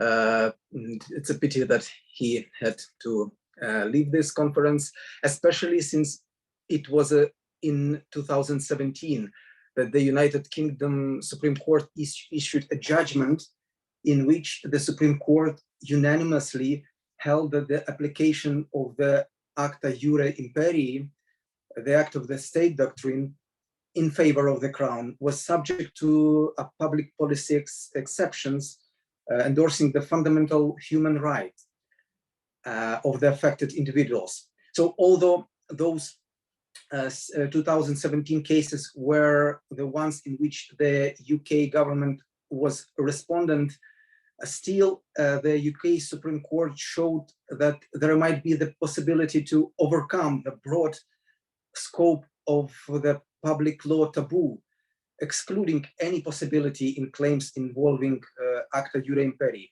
which was strong in domestic cases as well as on international level, which we are dealing with now. Also, these are the remarks which are leading to my question to the three panelists.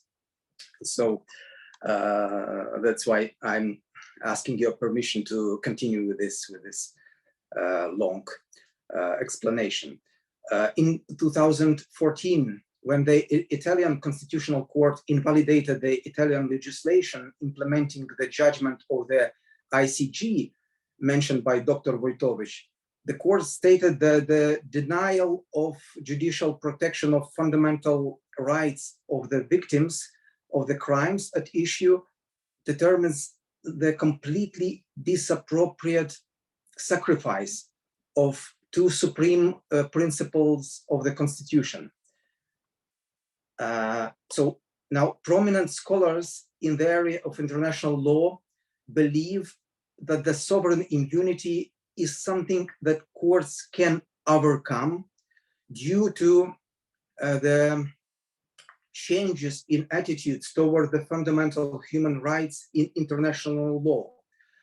In particular, Dr. Christine Evans, in her book on the right to reparation in international law for victims of armed conflicts, paid attention to the fact that by 2011, almost 2,000 international instruments on protection of fundamental human rights were ratified worldwide.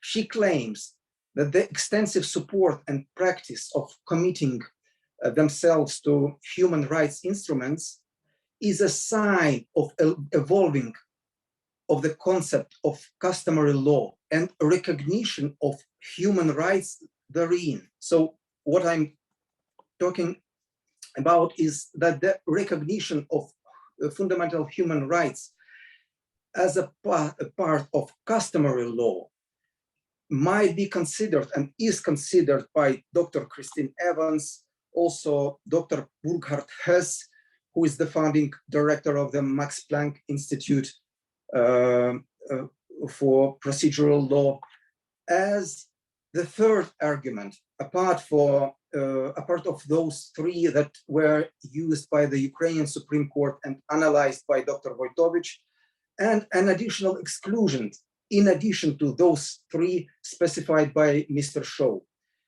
In that way, is the modern approach to the liability of sovereign states changes? Or I guess, in what way is the modern approach to the liability of sovereign states changes? Is it due to the status of an aggressive state that is changing, or is it because the significance of fundamental rights has changed and became a part of customary law? Or probably we can reconcile several concepts and merge them into one. So my question to the panelists: does the evolution and worldwide acceptance of the significance of fundamental human rights, in your opinion, constitute an additional exception, a separate and independent reason for limiting the sovereign immunity in cases where the fundamental human right is violated? Thank you. Thank you for this opportunity to make these remarks and provide this question. Thank you. Thank you, Mr. Tulkov, for this extended comment. Very interesting. And what about answers to the question? Dear speakers, would you like to comment? I can begin. Mm-hmm. I wish to thank Judge Pilkov for the interesting contribution to this discussion. And in my view, it is difficult to say definitely whether the customary international law in this or that aspect of the Institute of the Sovereign Immunities has already been crystallized, or this is still in the process of such evolution. Probably this is for the International Court of Justice, for example, to make such findings. We can elaborate from our positions as individual experts. My personal view is that this line deserves to be further elaborated, because I think that, for example, Judge Cansado Trindade from Brazil, who issued another dissenting opinion to the International Court of Justice in the 2012 case on jurisdictional immunities between Germany and Italy, he expressly said that there can be no privilege of state immunity in cases of international crimes, and especially in cases of international crimes related to the gross violation of human rights and humanitarian law. And I personally appreciate this approach. I have more sympathy to this than to an opposite view. Thank you. Thank you, Mr. Wojtowicz. Thank you very much for your answer. And since I can see further questions or hand raised in order to give a comment. By the way, our participants express deep thanks to all speakers for comprehensive answers and speeches. Thank you all, and I think that we can conclude with our session. Today we listened to very meaningful, very thorough, interesting reports about the theory and practice of jurisdictional immunities of states, and about the legitimate exclusion from the immunity rule for the aggressor state, as well as the US practice on this issue. As one commentator, one scholar wrote, now we witness the deep erosion of jurisdictional immunities of states. And I think he is right, because I hope that a new customary rule of international law will be crystallized. Now зараз я передаю слово модератору наступної сесії, Барбарі Доман, адвокату Blackstone Chambers, Велика Британія, яка буде модератором другої сесії. Барбара працювала адвокатом з 73-го року, у 87-му році була призначена королівською радницею, спеціалізувалася на міжнародному комерційному праві. Пані Барбара виступала в багатьох судах по всьому світу, надавала експертні свідчення щодо англійського права в судах Європи, США, країн Перської затоки, була секретаркою, заступницею судді Високого суду, суддею Катарського міжнародного суду Центру вирішення спорів у Досі, головою Міжнародного арбітражного центру в Астані, Казахстан. Зараз головним чином спеціалізується на роботі в якості арбітра в міжнародних арбітражах, включаючи інвестиційні арбітражі. Now I give the floor with a great pleasure to the moderator of our next session, Barbara Dohman, barrister of the Blackstone Chambers, UK. She has practiced as a barrister since 1973. In 1987, she was appointed as Queen's Counsel and specialized in international commercial law. Mrs. Barbara has appeared in many courts around the world and has given expert advice on English law to courts in Europe, United States of America, and Gulf. She has been a reporter and a deputy high court judge, a judge of the Qatar International Court and Dispute Resolution Center in Doha, the chairman of the International Arbitration Center in Astana, Kazakhstan.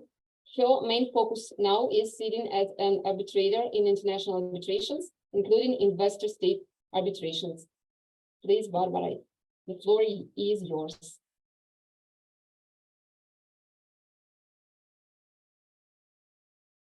Please switch on your microphone.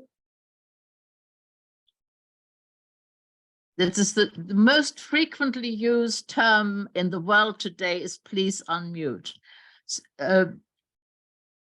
It's a very great pleasure and a privilege to have been invited to participate in this conference, not least because you learn a very great deal. So, dear audience and distinguished colleagues, we now have the second session, which deals with the development of private international law in conditions of war, main challenges, consequences, and forecasts. It's a huge topic, and every single subtopic deserves an entire conference. Our first speaker will be Dr. Markian Malski, and he's a professor at the University of Warsaw and partner at Kochanski and Partners. And he has been a head of the Lviv Regional State Administration in 2019 and is honorary counsel of Austria in Lviv. He has a vast experience in resolving corporate disputes in the energy sector, in contractual disputes relating to sales and services, real estate and construction disputes, enforcement of foreign judgments and arbitral awards.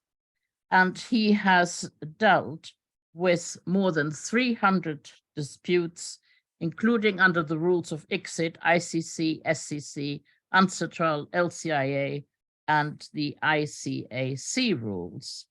and he will speak to us about enforcing the decision of the Ukrainian courts in Poland to recover from Russia the damage caused by military aggression.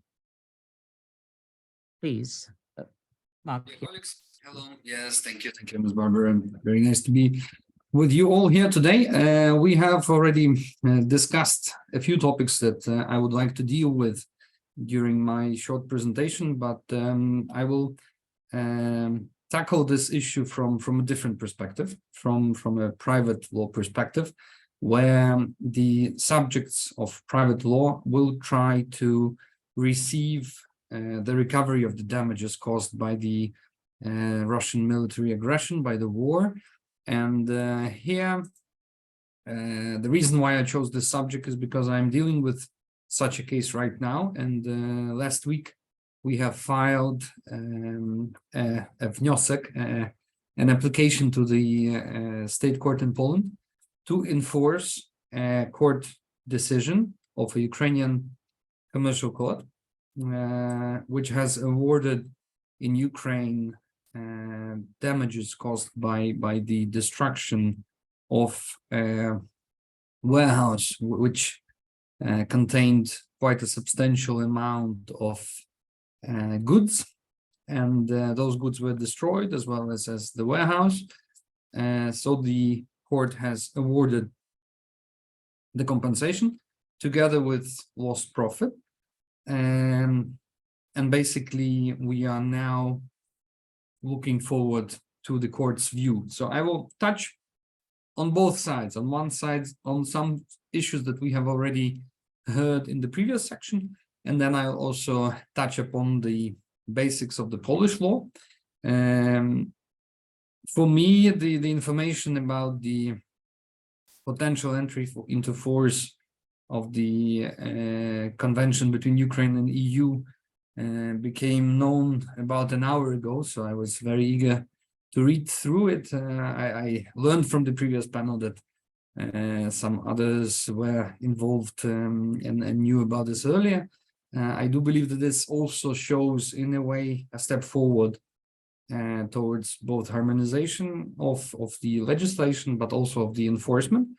So let us proceed with my topic of today. Now, as you may know, there is a bilateral treaty between Ukraine and Poland, which deals with the legal assistance in civil and criminal matters dating back to 1994.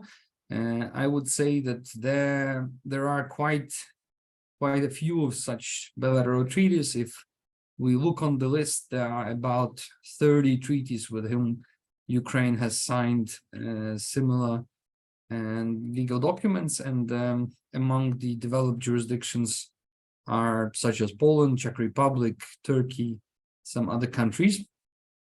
As of today, I have learned from the register of court decisions from Ukraine that there are about 100 pending cases where Ukrainian businessmen and Ukrainian natural persons are suing Russia in Ukrainian courts.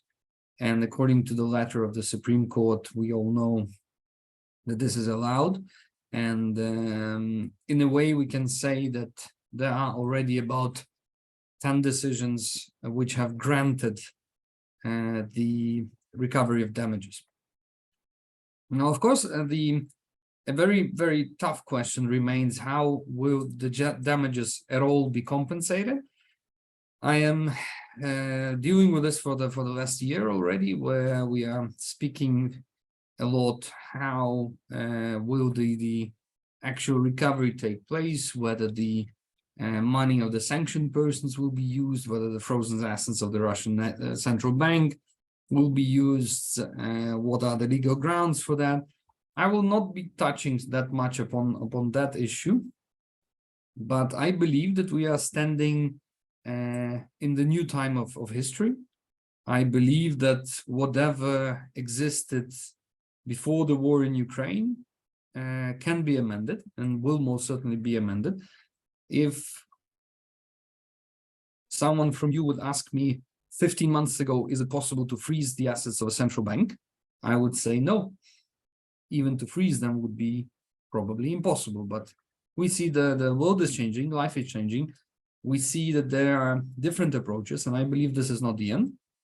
And this is one of the reasons why we've also decided to persuade the client of ours to proceed with the enforcement procedure in Poland. We think that not necessarily there are so many assets of the Russian Federation in Poland. However, we want to start with the precedent that such court judgments are enforced. Of course, there are some peculiarities which I will touch upon. Of course, there will be issue of the priority, who gets to have their demands towards Russia settled first. I will also not touch upon this. Of course, I understand that the biggest financial hardships, and I'm not speaking about the deaths, of course, but of the financial hardships are caused to the people who have lost their homes and so on. But business is also in the line waiting for the recovery of damages. But the priority of compensation is something that we should also bear in the head of our minds. Now, when we speak about the frozen assets, we know there's about $350–400 billion of frozen assets. I believe there will be more, as I am hearing that those companies and persons who are helping to avoid sanctions are themselves being now having their frozen assets frozen, and maybe that will also add up to the amount a little bit more. If we're speaking about Poland, we know that there are about 35 million worth assets, dollars, under arrest, frozen. That is not too much, but again, we thought that trying to enforce this judgment in Poland is a good idea out of a number of reasons. And we are moving forward with this. A week passed since we filed the respective petition, and I will tell about the details a bit later. Now, of course, many are also hesitant to file a claim in Ukrainian court, saying first the issues of sovereignty, immunity, and so on. But we think legally it is possible to enforce such a decision in different countries. Having analyzed the Polish and Ukrainian and international legislation, we came to such a conclusion. If we speak about what is necessary under the Polish-Ukrainian treaty, then there is, of course, a list of documents. So first is the decision or its certified copy, together with the confirmation that the decision has entered into force and shall be enforced. Now, that sounds easy. However, on practice, of course, you may also know that the certified copy or the decision itself shall be submitted. Now we understand if we submit the original of the decision to a Polish court, there's very little chance that we will be able to get it back. And then that would mean that we would have to get a second decision. So for that reason, of course, it's much smarter to submit the copy. On the other hand, there's no indication is that a copy certified by the court or by the notary public. You can do both. We did both just for the sake of having it. And we have submitted the verified copy by the court. However, this decision should also state that it has entered into force and shall be enforced. Now, as you may know, in many instances, a secretary in the court simply writes with the hand that the decision has entered into force on the session date and puts a stamp. Now, if that technically is still the way it is done, it's not probably the best way. So some courts do print it on the nicer piece of paper and so on. There is an open question whether you should receive the so-called execution order, nakaz or wykonawczy list in Ukrainian. So basically, there is a legal discussion whether you should do it or not. We did not out of our reasons. I will not stop on this. Now, another thing you have to submit is the petition itself, which is rather easy to do with the local lawyers. And then the most complicated document which you submit is the document which proves that the party against whom a decision is was rendered and against whom this decision is being enforced has received the notification of the court hearing properly. However, this is done according to the legislation of a country where such decision has been rendered. So we are speaking about Ukrainian legislation. And basically, here a problem I see is that the treaty says according to the legislation of a country, whether the court of the Supreme, whether the letter of the Supreme Court of Ukraine is a part of legislation that is debatable. However, we should supply such a document. In our particular case, we have submitted an additional document, which was the attempt to serve the notification of the court by the party directly towards the embassy of Russia in Poland. And we thought that this is a good idea. As you know, as of today, such cases are notified on the website of the official website of the organization Судова Влада України, the court, let's say the general court register website. However, we thought that this may be not sufficient, so we tried to serve ourselves.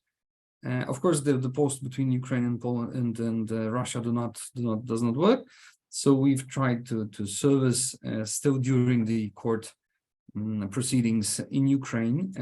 The Russian embassy in Poland refused to accept this document, but we have sufficient proof that basically we've attempted to inform them ourselves in addition to the publication of the website, that basically this court hearing took place. Of course, we were also able to submit the let's say the print screen from the website of the court that such a court hearing took place. Russia, from what I see, of course, is not participating in the cases in Ukraine. It is interesting whether they will appear in Poland or not, because here we have also provided the addresses of the office of Vladimir Putin, of other senior Russian officials, as well as the embassy of Russia to Poland. Now, I will also say that I am a founding member of the Ukrainian Arbitration Association. We've started 11 years ago, the association, and recently we are also starting an initiative group, a working group of lawyers who will try to maybe amend the current situation of how the notification takes place and whether this should be introduced to the legislation or not. We've decided this a week ago, and I will be in this working group.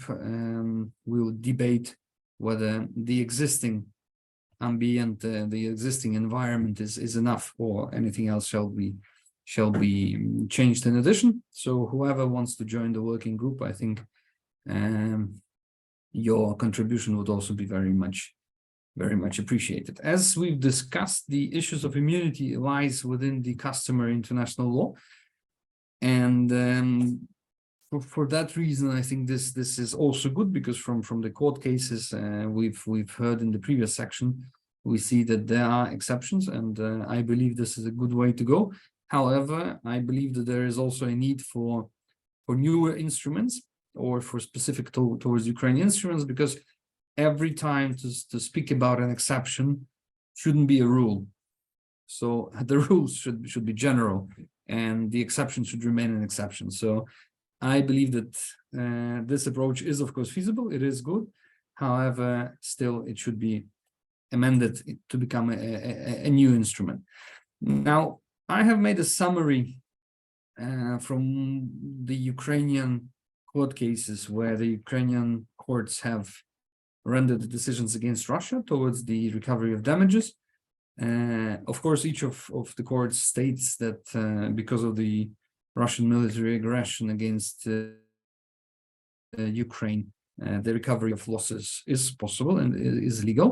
and that the place of causing of damage is the territory of sovereign Ukraine, that the cause caused by the agents of Russian Federation, which violated the principles and goals of the UN Charter regarding the military aggression, have committed the false actions not in accordance with the principles and goals of the UN Charter, and that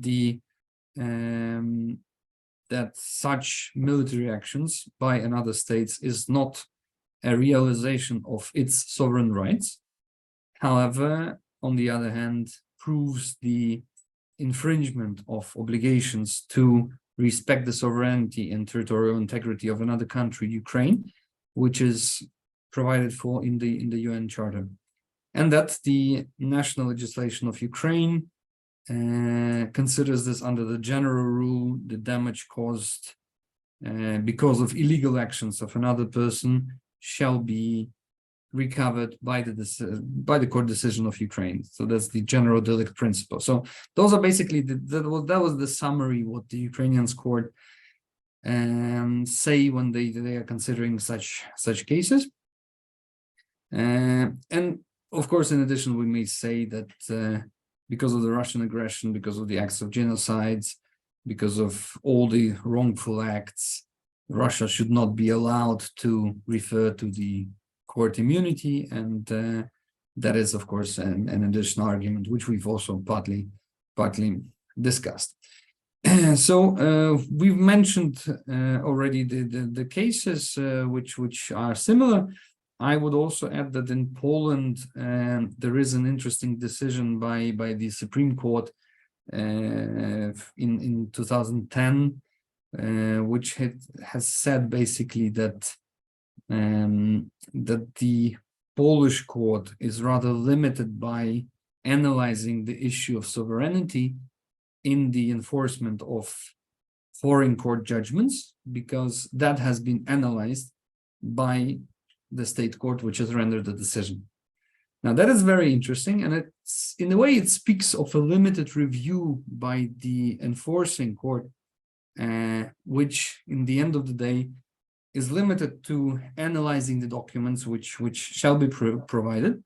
Of course, no one prohibits a court to refer to the issue of public policy or something like that, but already in Polish jurisdiction we have such a court order, such a court decision, which basically said that the review is rather limited.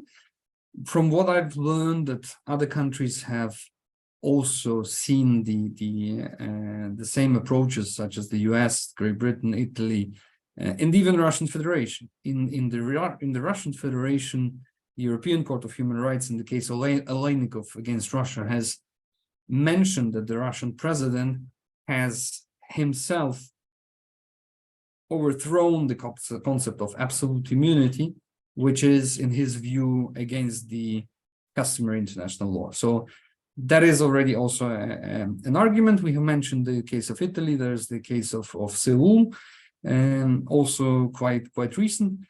So basically, those are the cases I also wanted to mention. So ending my presentation, I will only say that it is still interesting how will the Polish court notify the Russian Federation, because according to the procedural code, the question of notification lies to the court, by the court, and the court is notifying. So we've provided the addresses of Vladimir Putin, Sergei Lavrov, and the Russian embassy. However, I wonder whether they will do it, and we look forward to that. And basically, that's very much in brief words, and I would be happy to answer any questions you might have. I'm just on my time, so I thank you for your attention and look forward to the discussion. Thank you. Dr. Malski, thank you very much indeed. I am sure there would be loads of questions, and I can think of many, but we will never have time for everything. As I already said, each of the contributors deserves a conference for themselves. Our next speaker is Dr. Yulia Chernyak, who is a judge of the Supreme Court and an associate professor at Kyiv University. in the Department of Private International Law. And she will speak about international family disputes concerning children, case law, challenges in wartime. Dr. Chanya. Доброго дня, шановні колеги, шановні організатори конференції. Щиро дякую за надане слово. І дозвольте, я все-таки викладу свою доповідь державною мовою, оскільки саме державною мовою я її мала можливість підготувати.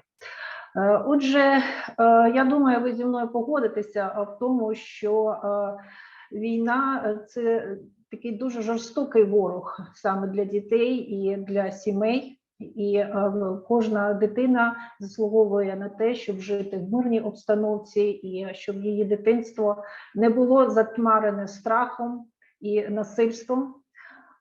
Тим не менше, сьогоднішні реалії, на жаль, інші. І військова агресія Росії проти України призвела до дуже великої хвилі іммігрантів. І структурно ці хвилі імміграції переважають саме жінки і діти. І ось ці безпрецедентні масштаби дитячої імміграції з України помітила навіть Європейська комісія в офіційному комюніке, розглядаючи цей факт як юридичний виклик, який стоїть перед державами-членами Європейського Союзу. І одним із правових наслідків таких масштабів безпрецедентної імміграції дітей з України є в тому числі велика кількість міжнародних сімейних спорів, які наразі вирішуються у юрисдикційних органах різних держав світу і, зокрема, держав-членах Європейського Союзу. І моя доповідь стосуватиметься деяких актуальних питань розмежування юрисдикції, деяких аспектів міжнародного цивільного процесу і застосовуваного права у відносинах між батьками і дітьми, які мають транскордонний характер. І я акцентую свою увагу на декількох категоріях справ. Це справи про встановлення і оспорювання батьківства, це справи про визначення місця проживання дитини, і це справи про повернення дитини в порядку механізму, який визначений Гаазькою конвенцією про цивільно-правові аспекти міжнародного викрадення дітей. Отже, найперша категорія справ стосується встановлення і оспорювання батьківства. Це насправді ключове питання, тому що, як ми знаємо, саме на факті походження ґрунтуються батьківські правовідносини.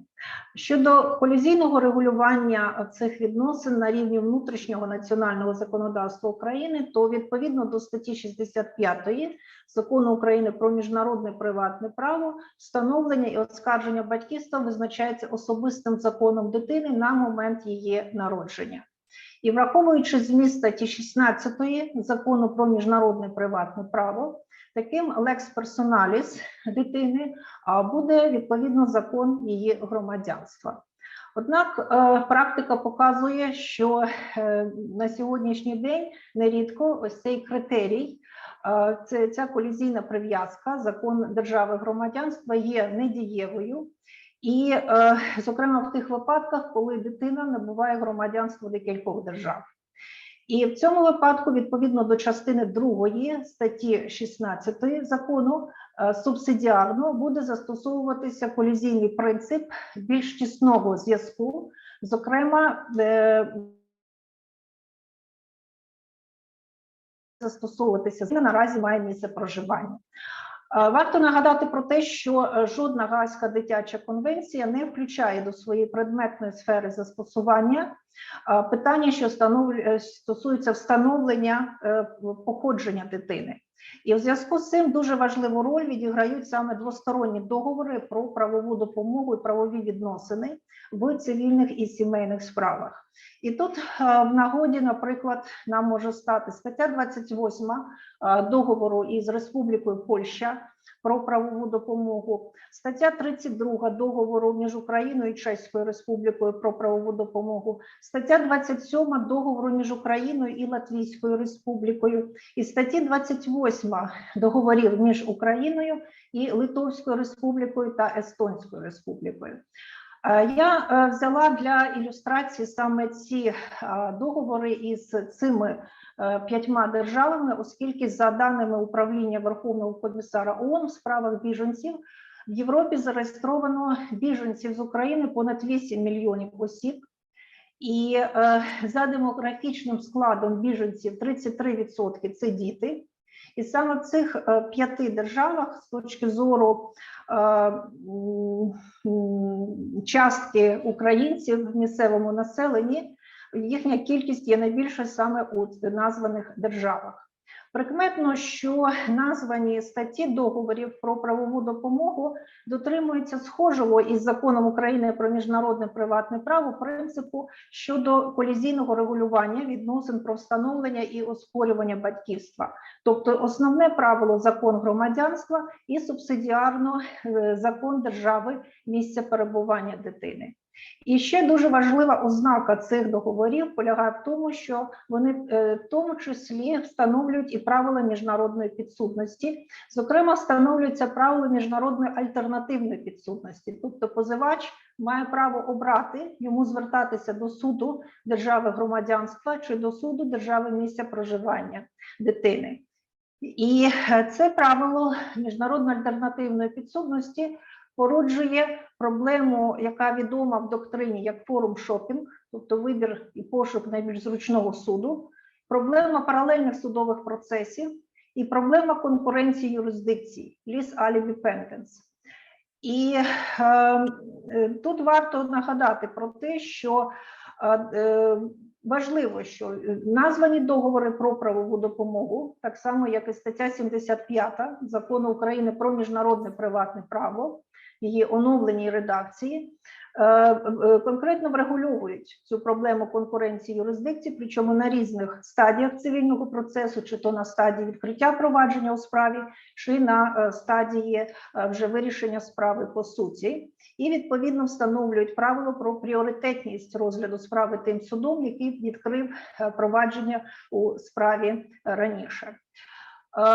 Відповідно, касаційний цивільний суд отримував запитів від іноземних колег, суддів, які стосувалися саме проблематики регулювання українським законодавством питань встановлення походження дитини. Йдеться про ті запити, які направляються в рамках Гаазької чи Європейської мережі суддівської взаємодопомоги. Наприклад, наприкінці минулого року був отриманий запит від місцевого суду міста Кьольн, який розглядав справу у зв'язку із виникненням загрози життю і здоров'ю малолітнього хлопчика, громадянина України, який наразі проживає разом із мамою у Німеччині. І мама заявила в німецькому суді про те, що вона народила дитину поза шлюбом, і батько дитини був записаний з її слів. Відповідно, для подальшого вирішення справи, що стосується встановлення опіки над дитиною, німецький суд, зокрема, цікавили такі питання: яка адреса батька є актуальною, чи можливо її встановити, чи можливо отримати скан реєстрації дитини від органу РАЦУ України, і чи є вірним в даному випадку твердження про те, що тут матиме виключні права опіки саме мати дитини. І у відповіді на запит наших іноземних колег ми, звичайно, роз'яснили і розтлумачили норми сімейного законодавства України, і в тому числі дали рекомендацію щодо звернення німецького суду до Національної соціальної служби України, National Service of Ukraine, яка наразі є центральним органом по Гаазькій конвенції 96-го року щодо всіх питань, які стосуються, які цікавлять німецьких колег і стосуються батька дитини. І також був запропонований інший шлях отримання цієї інформації, зокрема в порядку інституту судового доручення, відповідно до Гаазької конвенції про зібрання доказів у цивільних і торговельних справах 1970 року. Інша категорія справ, яка теж доволі поширена наразі як в українських, так і іноземних судах, це спори про місце проживання дитини. В Європейському Союзі основний документ, який врегульовує питання юрисдикції цієї категорії справ, це регламент про міжнародну підсудність, визнання і виконання судових рішень, шлюбно-сімейних справах, справах про батьківську відповідальність. Так званий регламент Брюссель 2 біс. І цей регламент містить статтю 13, яка встановлює спеціальні правила міжнародної підсудності у справах, які стосуються таких категорій дітей, як діти-біженці і діти, які були переміщені з їхньої країни в силу суспільних негараздів. Але, звичайно, європейські судді зробили висновок про те, що даний регламент не може бути застосований по відношенню до дітей, які прибули з України, саме виходячи із сфери застосування цього регламенту Брюссель 2 біс за колом суб'єктів. Але, на щастя, тут в нагоді стає інший міжнародний документ, учасником якого є і Україна, і Європейський Союз, в особі всіх його держав-членів.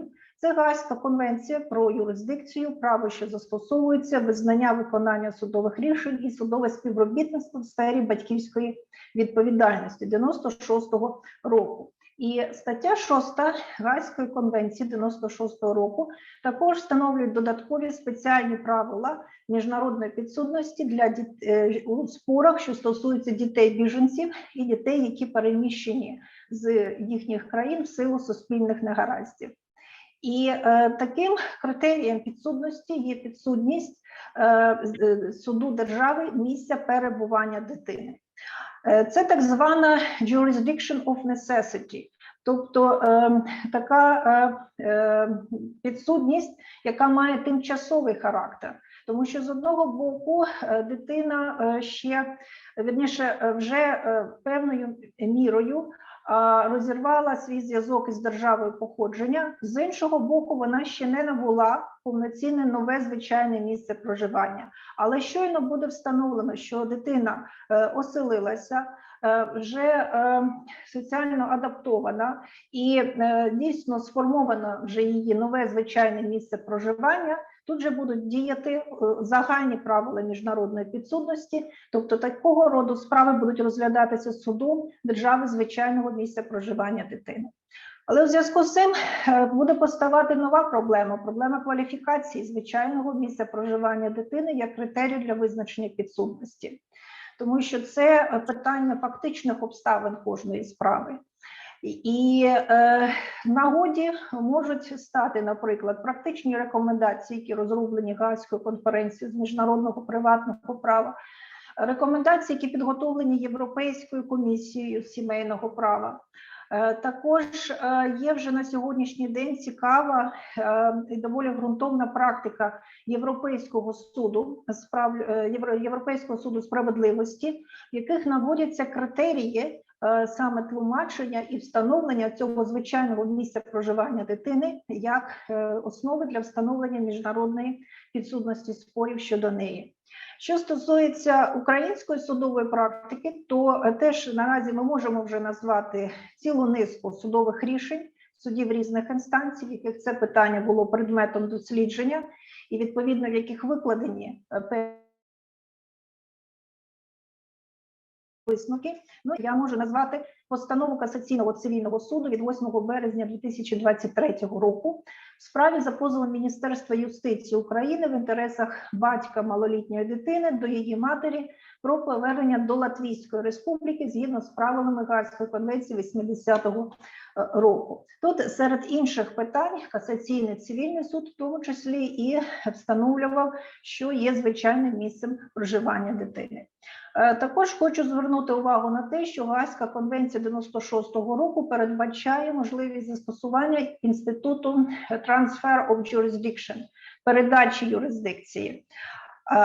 Така сама норма за змістом міститься, наприклад, в статті 15 Брюссельського регламенту Брюссель 2 біс. І йдеться про те, що розгляд справи може бути переданий судом однієї держави, іншому суду, який здатен краще в конкретному випадку визначити найвищі інтереси дитини. І касаційний цивільний суд вже двічі отримував від англійських судів, знову ж таки в рамках європейської мережі суддівської взаємодопомоги, запити, що стосувалися цього інституту, зокрема, який є алгоритм застосування transfer of jurisdiction в українській судовій системі і які строки передачі юрисдикції. Але тут потрібно наголосити на тому, що хоча Україна і ратифікувала вже доволі давно Гаазьку конвенцію 96-го року, але ми не маємо конкретизації статті 8 і 9 цієї конвенції, але вже на найближчій сесії Верховної Ради буде слухатися закон України про внесення змін до деяких законодавчих актів України щодо окремих питань міжнародного судового співробітництва. І цим законом в тому числі передбачається включити до Цивільно-процесуального кодексу України статтю 497 прим., яка безпосередньо буде врегульовувати питання передачі юрисдикції в цивільних справах з іноземним елементом. І нарешті третя категорія справ, про яку хочу сказати декілька слів, це справи про повернення дитини в порядку Гаазької конвенції про цивільно-правові аспекти міжнародного викрадення дітей. Одним із фактів, які входять до предмету доказування цієї категорії справ, є саме факт незаконного переміщення чи незаконного утримування дитини. І тоді, коли ця конвенція лише розроблялася, передбачалося, що найтиповішим відповідачем у цій категорії справ будуть батьки, які з тих чи інших причин позбавлені права опіки і хочуть, і таким чином, вірніше, в односторонньому порядку змінюють місце проживання дитини. Але практика, принаймні, та, що стосується українських реалій, і особливо сьогоднішніх подій, показала, що навпаки батьки, тобто чоловіки, які залишилися в Україні, є не відповідачами, а позивачами по цій категорії справ. Тобто дійсно склалася така ситуація, коли в результаті спрощеного порядку перетинання державного кордону дуже багато жінок, матерів виїхали за кордон разом зі своїми дітьми, не маючи необхідності пред'являти на кордоні нотаріально завірену згоду батька, і потім, вже незважаючи на те, що певний період часу проходить, вони відмовляються повертатися до України і нерідко навіть і створюють перешкоди у спілкуванні із дітьми для їхніх батьків. Міністерство юстиції України веде статистику справ, які розглядаються в іноземних судах за позовами батьків громадян України в порядку цієї статті. Ця статистика для нас певною мірою невтішна, тому що в більшості випадків саме іноземні суди відмовляють батькам у задоволенні цих позовів, посилаючись на статтю 13 пункт Б, а саме, що є grave risk, тобто серйозний ризик для повернення дитини до держави її перебування у зв'язку із безпековою ситуацією. Можна назвати буквально декілька винятків, наприклад, це от рішення польського суду, коли все-таки був задоволений позов і дитину було повернуто, причому саме безпосередньо ще і в залі судового засідання. І також є ще рішення, ухвалене швейцарським судом, теж про задоволення позову. Правда, судовий процес був ініційований в швейцарському суді ще до 24 лютого 2022 року, хоча рішення ухвалене вже у липні 2022 року. І на завершення просто нагадаю про те, що є два механізми в рамках Гаазької конвенції 80-го року, які можуть реалізувати батьки. Це стаття 21, що стосується права доступу до дитини і контакту з дитиною, і також стаття 7, яка передбачає тимчасові забезпечувальні заходи, які також можуть стати в нагоді батькам, які хочуть тим не менше встановлювати контакт і спілкуватися з дітьми, які наразі перебувають за кордоном. Дякую за увагу. Thank you very much indeed, Judge Czerniak, for such a detailed and wide-ranging disquisition. Our next speaker is Dr. Bogdan Krivolapov. He is Associate Professor at the Department of Private International Law of the Institute of International Relations at Kiev University. And he is going to speak to us about restitution of what he calls cultural values in private international law. Now, this topic of the restitution of cultural works, artifacts, works of art, has become a huge topic and has been a huge topic for quite a while internationally, quite apart from war. And one very much looks forward to hearing from Professor Krivolapov. Please.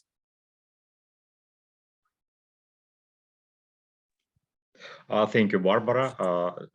Dear colleagues, first of all, I'm very grateful to the organizers for this conference because it's a big deal. We have a possibility to get together and to share our experience, our ideas. So I'm going to speak about the restitution of cultural property in private international law. And before I start, I should say that the military aggression of the Russian Federation against Ukraine seriously raised the problem of cultural values protection.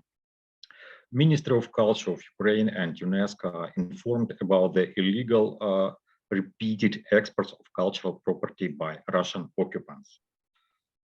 According to the Mariupol City Council, just examples, according to the Mariupol City Council, more than 2,000 unique exhibits from the museums of Mariupol were removed to Donetsk.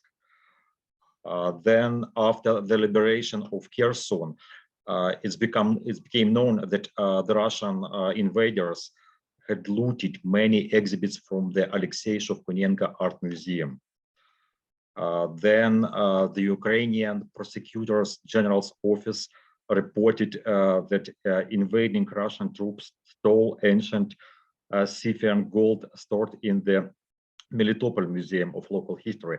And I'm giving an example of the facts we know, because I'm sure there are a lot of information. We will learn about more facts of illegal export of cultural values after the liberation of the occupied territories. Without a doubt, some illegally exported objects are likely to be found in Russian museums. However, good faith purchasers may also acquire many cultural artifacts that were illicitly taken from Ukrainian museums and private collectors. Claims for the restitution of such property will be inevitable, and making the issue of cultural heritage restitution extremely relevant today. First of all, I would like to give the definition of what is restitution of cultural values.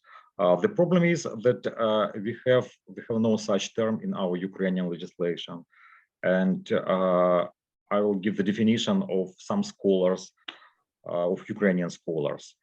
According to Professor Akulenko, restitution is a special form of returning property that has historical, cultural, artistic, and other significance, which was illegally seized and exported by one belligerent country from the territory of another belligerent state during an armed conflict or other international illegal act.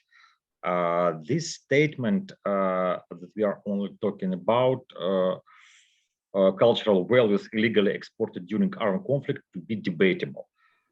The concept of cultural property restitution should also cover the return of any cultural property that has been illegally removed from the territory of a certain state. So the restitution should concern not only the illegal export of cultural property during the armed conflict. The restitution should cover any illegal export of cultural property. Some scholars point out that restitution involves the legal right of a state to demand the return of illegal exported cultural values, whereas in the case of return of cultural values, the state may have only a moral right to demand their return from other states. you should understand that in general, there are two terms: the restitution of cultural property and the return of cultural property. What is the difference? The returning of cultural property is a more broad definition. It should include not only restitution, but returning of cultural property by the state, by the owner state, according to the goodwill or according to the gesture of a goodwill. It means that sometimes it's possible that a foreign country owns cultural property on the legal basis, and it decided to return these artifacts because according to the international agreements, according to the, once again, to the goodwill and to improve the international relations. And according to the UNIDROIT Convention of 1995, actually this convention uses both terms, but without any definition. There are no definition of restitution and return, but according to the, it's possible to say, a logical interpretation of the convention, it's possible to define restitution as the return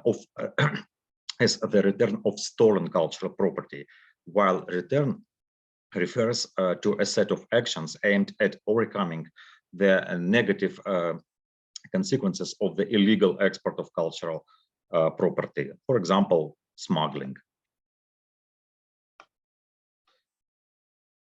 I've told that I already told that in Ukraine there are no definition of the term restitution of cultural property, but in our Ukrainian law on export, import, and return of cultural values, there is a definition of the term return of cultural values. So according to the Article 1 of this law, return of cultural values refers to a set of actions related to the import or export from the territory of Ukraine to other states of cultural values in accordance with the claims and appeals made by Ukraine, other states, or their authorized bodies, as well as decisions made by Ukrainian or foreign courts.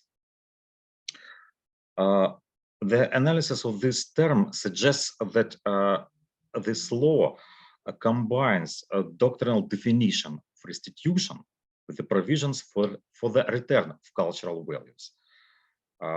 Notably, the phrase return of cultural values implies primarily the involvement of the state or its authorized bodies in these processes. However, we argue that the term should also include actions related to the import and export of cultural values upon the appeals by legal entities and individuals. The problem is that this definition, this term is formulated in such a way that only state can, or its authorities can demand the returning of cultural property. Of course, there should be some changes because the private persons, the legal entities, the physical entities, the citizens should also have possibility to make a claim for the returning of cultural property.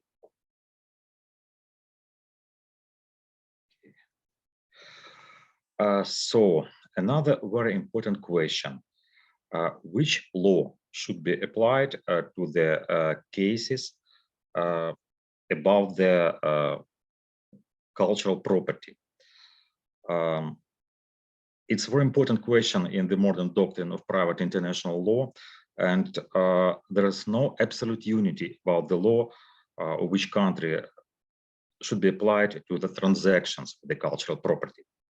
Traditionally, the ownership of cultural property is determined according to the law of the thing's location, or as we call in Latino language, lex recita.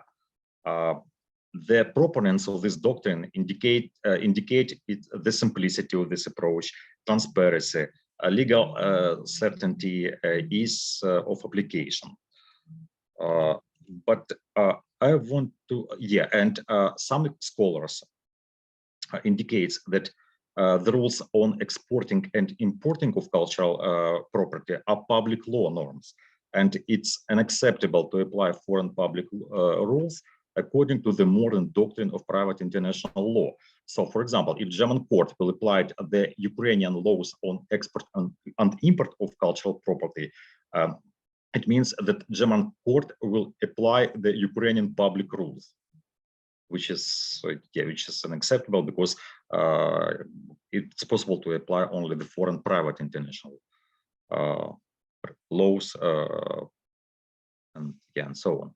And of course, lex recita protects good faith purchaser. So this is our arguments for lex recita rule. But I would like to make an example of one case, it's very famous case, Winkworth versus Christie, Manson and Woods Limited, took place in London. So what happened? Japanese works of art, Netsuke, were stolen from a private collection in England and taken to Italy, where a bona fide purchaser bought them. The bona fide purchaser delivered the Netsuke, this Japanese miniatures, to Christie's in London to have them auctioned. Having spotted the Japanese miniatures on the catalog prepared by Christie's for the auction, Winkworth filed a suit against the vendor and auctioneer. The British court applied lex recita rule and determined the title under Italian law. According to the Civil Court of Italy, the good faith purchaser became the owner. So the British court held for the Italian collector. What does it mean? This case indicated the negative consequences of the lex recita application. The lex recita application often confers substitute title on the later acquirer, who may allegedly be violating the early primary title. According to the lex recita, the original owner of the cultural property rights loses the rights if the law of the thing's location allows this according to the bona fide acquisition. Because of this case and because of some other cases, in 1991, the Institute of International Law drafted a so-called Basel resolution on the international sale of works of art from the angle of the protection of cultural heritage. So this resolution, the transfer of ownership of works of art belonging to the cultural heritage of the country of origin shall be governed by the law of that country. The provisions of the law of the country of origin are governing the export of works and shall apply. And in this resolution, there is the definition of what is a country of origin. Country of origin of work of art means the country with which the property concerned is the most closely linked from the cultural point of view.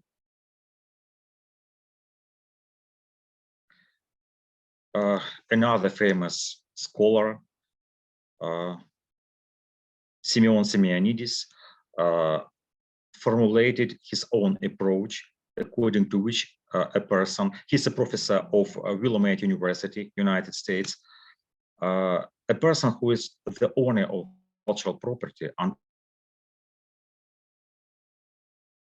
the law of the state in movement to another state has the right to be protected by the law of the former state, so-called state of origin. So application of the law of the place where a thing was at the time of theft or other illegal seizure is the most logical criterion for determining the applicable law. a person who, according to the law of place of origin, is considered the owner of a thing should not lose the protection and the remedies that national law provides him only because the item is currently in another country. These are arguments of Professor Semianidis.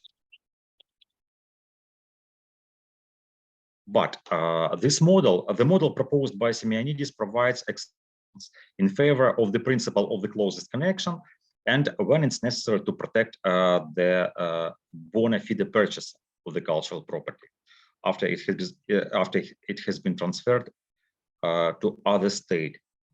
So, unfortunately, the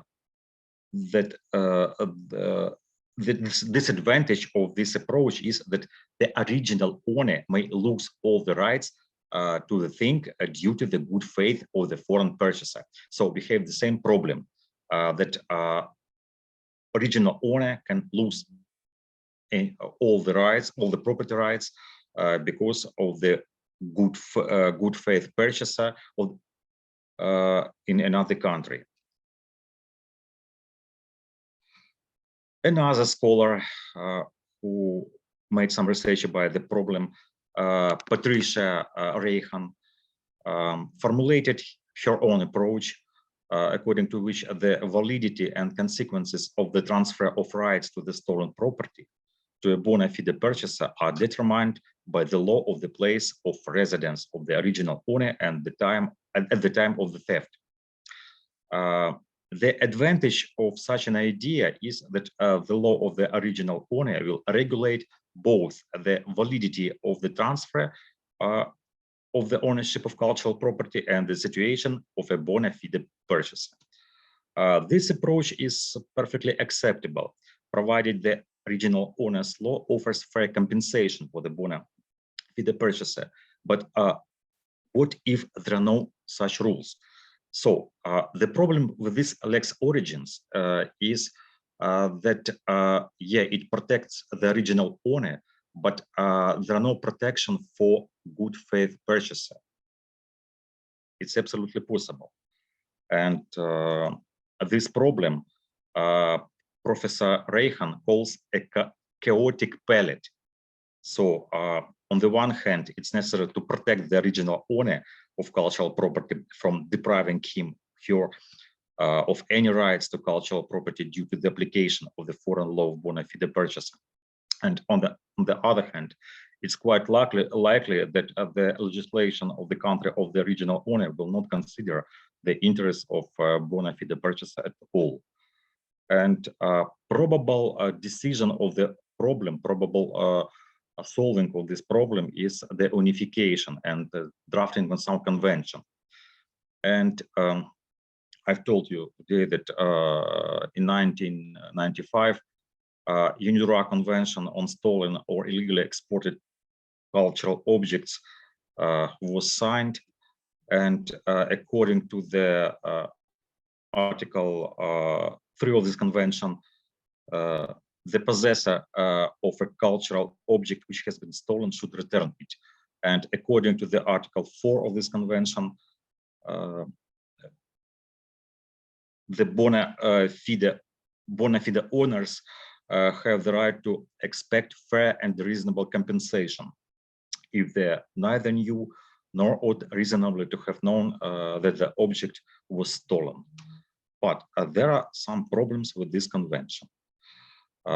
First of all, Ukraine did not sign this convention. Actually, I don't know why. The second problem, UNIDROIT Convention was not signed by the most important market states, such as United States, Great Britain, Germany, and Austria. And the only way to solve this problem that states provide the similar conflict rule. The similar conflict rule for the protection of cultural values. And the good example of this is Article 19 of the Belgian law of July 16, 2004 on the Code of Private International Law.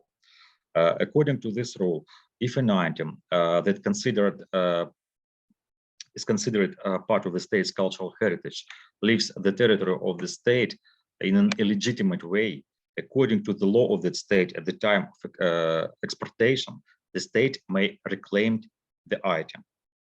This revindication is governed by the law of the state in question, as it was applicable at the time of exportation, or if preferred by the state, by the law of the state in which the item is currently located at the time of revindication. There are some rules for the good faith purchaser or bona fide purchaser. Paragraph 2 of this article provides that if the law of the state that considers a thing to be a part of the cultural heritage does not give any protection to a bona fide purchaser, the latter may seek protection under the law of the state in whose territory the thing is located at the time of vindication. And this rule about a bona fide purchaser is the best option for solving this problem of chaotic pallet. In Latina, this construction can be named bona fide emptor clause. The problem is that not many countries provided for such rule. For example, Belgium, Montenegro, and Bulgaria, as I know. In Ukraine, we have no special conflict of law rule concerning cultural property. The lex resita should be used. So, lex resita, lex loci contractus, and lex voluntatis. If, for example, there are some contracts object to which is cultural property or cultural values. So, conclusions and recommendations. First of all, of course, it's necessary to provide the definition of cultural property restitution in Ukrainian legislation. We should have such term, especially now. Then, the term restitution of cultural values refers to the return of movable objects of historical and cultural significance that have been stolen. So, then the term return of cultural property should include the restitution, the returning of cultural property according to the gesture of goodwill from another state, and of course, the term return should include the claims of private persons. What else? Of course, for Ukraine, it's better to join to the UNIDROIT Convention of 1995. Is convention not popular, but after ratification of this convention, Ukraine will have some mechanism to return stolen cultural artifacts. And this model, which is provided by Belgium private international law and Bulgarian Montenegro bona fide emptor clause, this construction of course is possible to use in our legislation of private international law, and because it protects the bona fide purchaser somehow. Probably that's all. If you have any questions, yeah. Well, thank you so much, Professor. We already have a question to you, and it says, how do you think, according to your opinion, could the restitution under international public law between states be deemed as restitution under international private law and vice versa? Okay, you see, we're speaking about the cultural property protection. So, of course, the question is complicated. First of all, the restitution in public international law, I'm sure that after our victory, there will be a restitution of all, not only cultural property, but all property which was illegally exported from the occupied territories. And in this case, if you speak about the restitution in a sense of public international law, of course, the country aggressor should return all these artifacts and objects. So that's how it will work in public international law. So, as I understood the question correctly, yeah. maybe some more questions. Now, does the questioner have a follow-up question in relation to what the professor has just said? And are there any other questions? We have a question here saying, given the highly charged political and ideological nature of the conflict in Ukraine, and I'm trying to read it on the screen, what criteria might be employed to ensure that such decisions are made in a manner that it is consistent with legal norms, while also taking into account the unique complexity and sensitivity of the conflict? Yeah, okay, I'll try to answer. First of all, we should understand that there are two ways of protection and cultural property in armed conflict. Actually, I didn't mention any regulation of restitution of cultural property during the armed conflict, because we have Hague Convention of 1954 about the protection of cultural values during the armed conflict. We have the UNESCO Convention of 1917. So these conventions are for the protection of cultural property during the armed conflict, including actually the restitution. You see? So we have two ways, the protection of cultural property during armed conflicts and actually the protection of cultural property when it was illegally exported from the territory, for example, of Ukraine. You see, so the problem is complicated. And unfortunately, there are two ways of solving this problem. The first way is I hope that after the decision of the International Criminal Court and other international legislative authorities, Russia will return on all the stolen objects. So it will be a question of public international law. But I've told it, and I'm sure a lot of artifacts, a lot of objects will be in our authorities will find and in other countries and in auctions, and we'll have this problem of good faith purchasers, and it will be very difficult. It will be private cases, and the key question will be which law should be applied to these cases. And of course, once again we'll have problem with this bona fide purchaser. So the answer is that this problem should be solved in different ways, according to the public international law, according to the private international law, according to the different international agreements. Of course, it's necessary to supplement our legislation. I mean, the law of private international law. So many ways. Thank you very much, Professor Krivolapov. Do we have any other questions? We are overrunning generally, so it might be right to turn to the third session, which will be moderated by Andrei Kozlov. And Andrei Kozlov has been a former commissioner of the High Qualification Commission of Judges of the Ukraine from 2016 to 2019. He's a constitutional lawyer.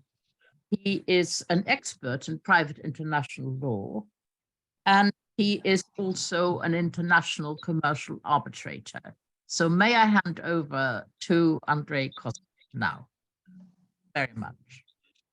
Yeah, thank you very much for this kind introduction, and I hope everybody can hear me at the moment. Yeah, that's fine. So, ladies and gentlemen, it is my great pleasure to moderate this session. I will make just only a small correction. I'm not an arbitrator. Well, that's not mine. But anyway, this is a great pleasure to switch to this third part of our conference. And I'm really happy that in this time of war, in this time of despair, we have this power, we have this strength and this opportunity to hold conferences on the issues of law. And this means that society is alive and the law is alive. And I believe the law will be booming in this country after we prevail in this fight. So the third part is related to the features of the modern development of the international private law and will cover both material and procedural aspects. And well, as far as I understood, the participants will take the floor in Ukrainian. So from this moment, I switch to Ukrainian and so on. Отже, колеги, я повторю те, що я сказав. Я дуже радий тому, що під час війни, під час великих випробувань для нашої країни, для всіх нас, звісно ж, ті випробування, які маємо ми в Києві і в інших мирних, більш-менш тилових містах України, вони не порівняні з тими випробуваннями, які несуть наші воїни, і я користуюся з нагодою віддати їм величезну пошану і подяку за те, що ми є, власне кажучи, за те, що ми можемо підтримувати принаймні наукову думку в суспільних науках і у праві, яке, я певен, набуде абсолютно нового розвитку після нашої перемоги і вже зараз мають закладатися підвалини, користуючись моменту, коли можливі значні прогресивні зміни. Я певен, що право набуде абсолютно нової ролі в українському суспільстві. Тож в цій конференції, яка підкреслює, що юридична думка в Україні не просто жевріє, вона жива, навіть у часи війни, ми будемо говорити про особливості сучасного розвитку міжнародного приватного права. І ми доторкнемося обидвох аспектів, і матеріального, і процесуального. У нас буде дві теми. І в першій з них Віктор Калакура, кандидат юридичних наук, завідувач кафедри міжнародного приватного права Інституту міжнародних відносин Київського університету імені Тараса Шевченка, говоритиме про проблеми міжнародного приватного права в контексті рекодифікації, тобто оновлення цивільного законодавства України.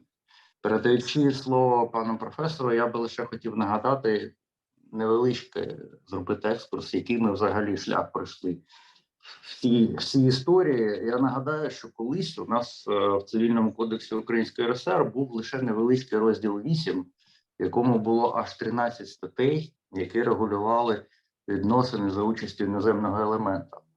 І плюс до того, ну, причому це були найпростіші колізійні норми і питання, які стосувалися особистого статусу.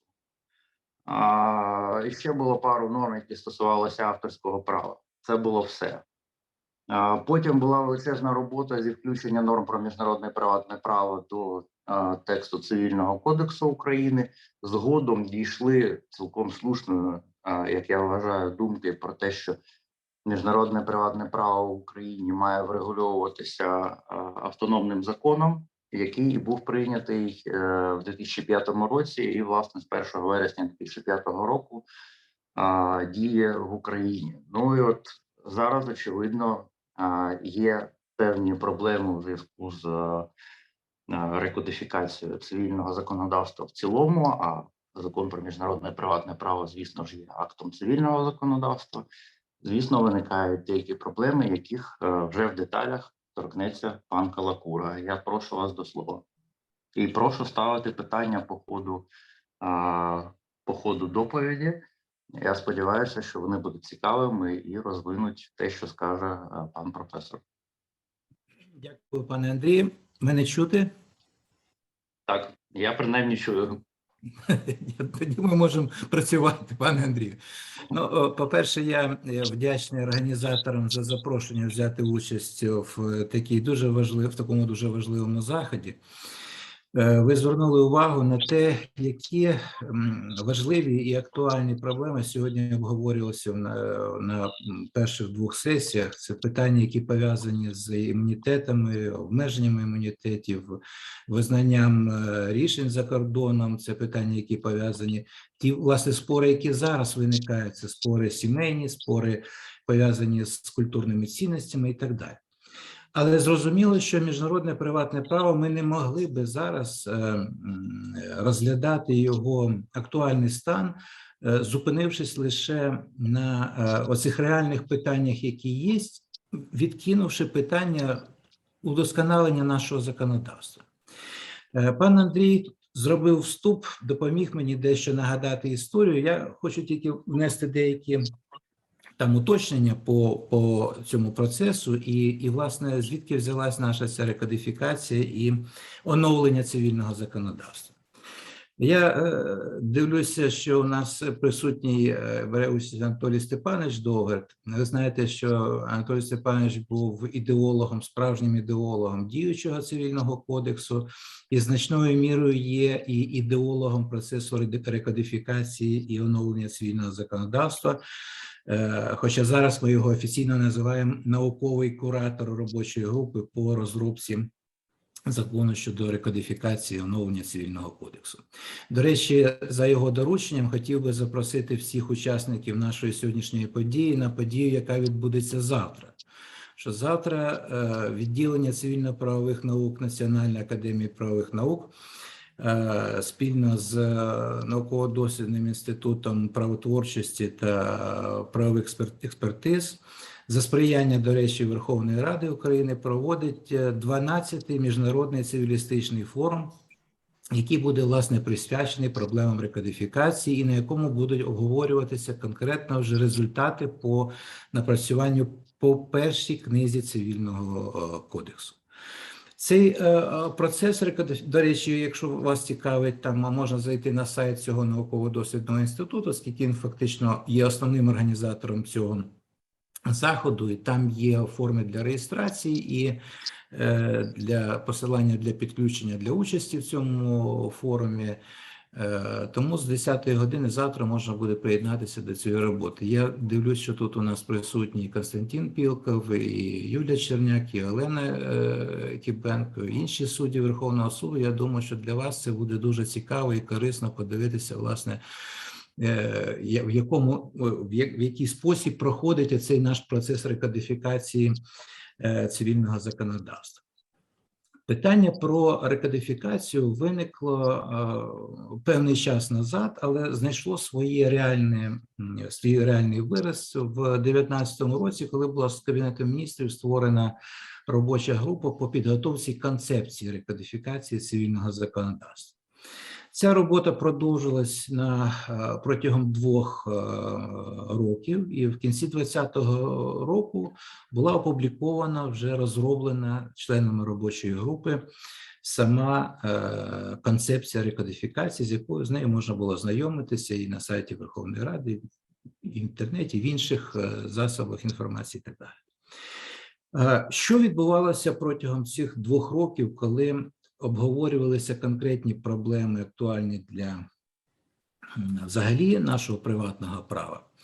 Виникло питання ще і щодо системи і структури нового, фактично оновленого цивільного кодексу. Пан Андрій згадав, що свого часу, коли розроблявся проект цивільного кодексу в кінці 90-х роках і на початку 2000-х років, то цей проект містив в собі 8 книг, і в ньому було ще книги «Сімейне право» і книга «Міжнародне приватне право». Власне, рішення це приймалося не просто в робочій групі, але тим не менше, оскільки до робочої групи з розробки цивільного кодексу входили також і розробники проекту сімейного кодексу, на певному етапі роботи погодилися про те, що цей новий цивільний кодекс повинен стати кодексом приватного права взагалі.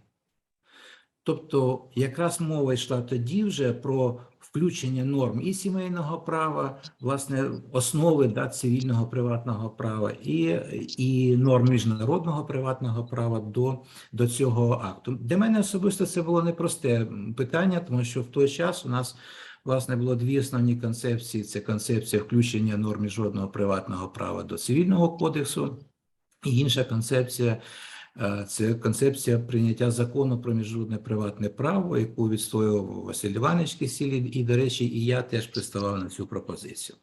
Але враховуючи те, що коли було це прийнято рішення про те, що новий цивільний кодекс повинен стати кодексом приватного права, включаючи і норми сімейного права, то я погодився на доцільність, власне, такого способу кодифікації, який передбачав би включення норм міжнародного приватного права до норм цивільного кодексу. З часом, в силу різних, в середині 2000-х років, на початку 2000-х років, в силу різних обставин, як суб'єктивного, до речі, характеру, так і, можливо, певних і об'єктивних підстав, сталося те, що сталося. Було прийнятий цивільний кодекс, з нього були вилучені сімейний кодекс, і, відповідно, була вилучена книга «Міжнародне приватне право», на базі якої було прийнято закон про міжнародне приватне право. Зараз, коли ми стикнулися з питанням рекодифікації, оновлення цивільного законодавства, робоча група, можна сказати, одностайно прийшла до такої думки, вона не проста ця думка, ця ідея, все-таки реінтегрувати норми сімейного кодексу і норми міжнародного приватного права до оновленого цивільного кодексу. Але зрозуміло, що це повинно бути не механічне включення і норм сімейного права, і норм міжнародного приватного до проекту цивільного кодексу оновленого, а це повинно бути, безумовно, кодифікаційна робота, яка би передбачала врахувала би ті нові тенденції, які існують в розвитку взагалі самого міжнародного приватного права, де навіть ті питання, які сьогодні піднімали наші колеги, які стосуються питання суверенітету і визнання рішень там і так далі, і питання, які пов'язані з регулюванням сімейних відносин, це безумовно говорить про те, що це питання є на часі і його необхідно вирішувати. Якщо говорити про безпосередньо питання рекодифікації норм міжнародного приватного права, ще раз хочу сказати, що незалежно від того, навіть якщо не вдасться провести ідею включення норм міжнародного приватного права до цивільного кодексу, все рівно і закон про міжнародне приватне право, і тим більше і сімейний кодекс потребує суттєвих змін.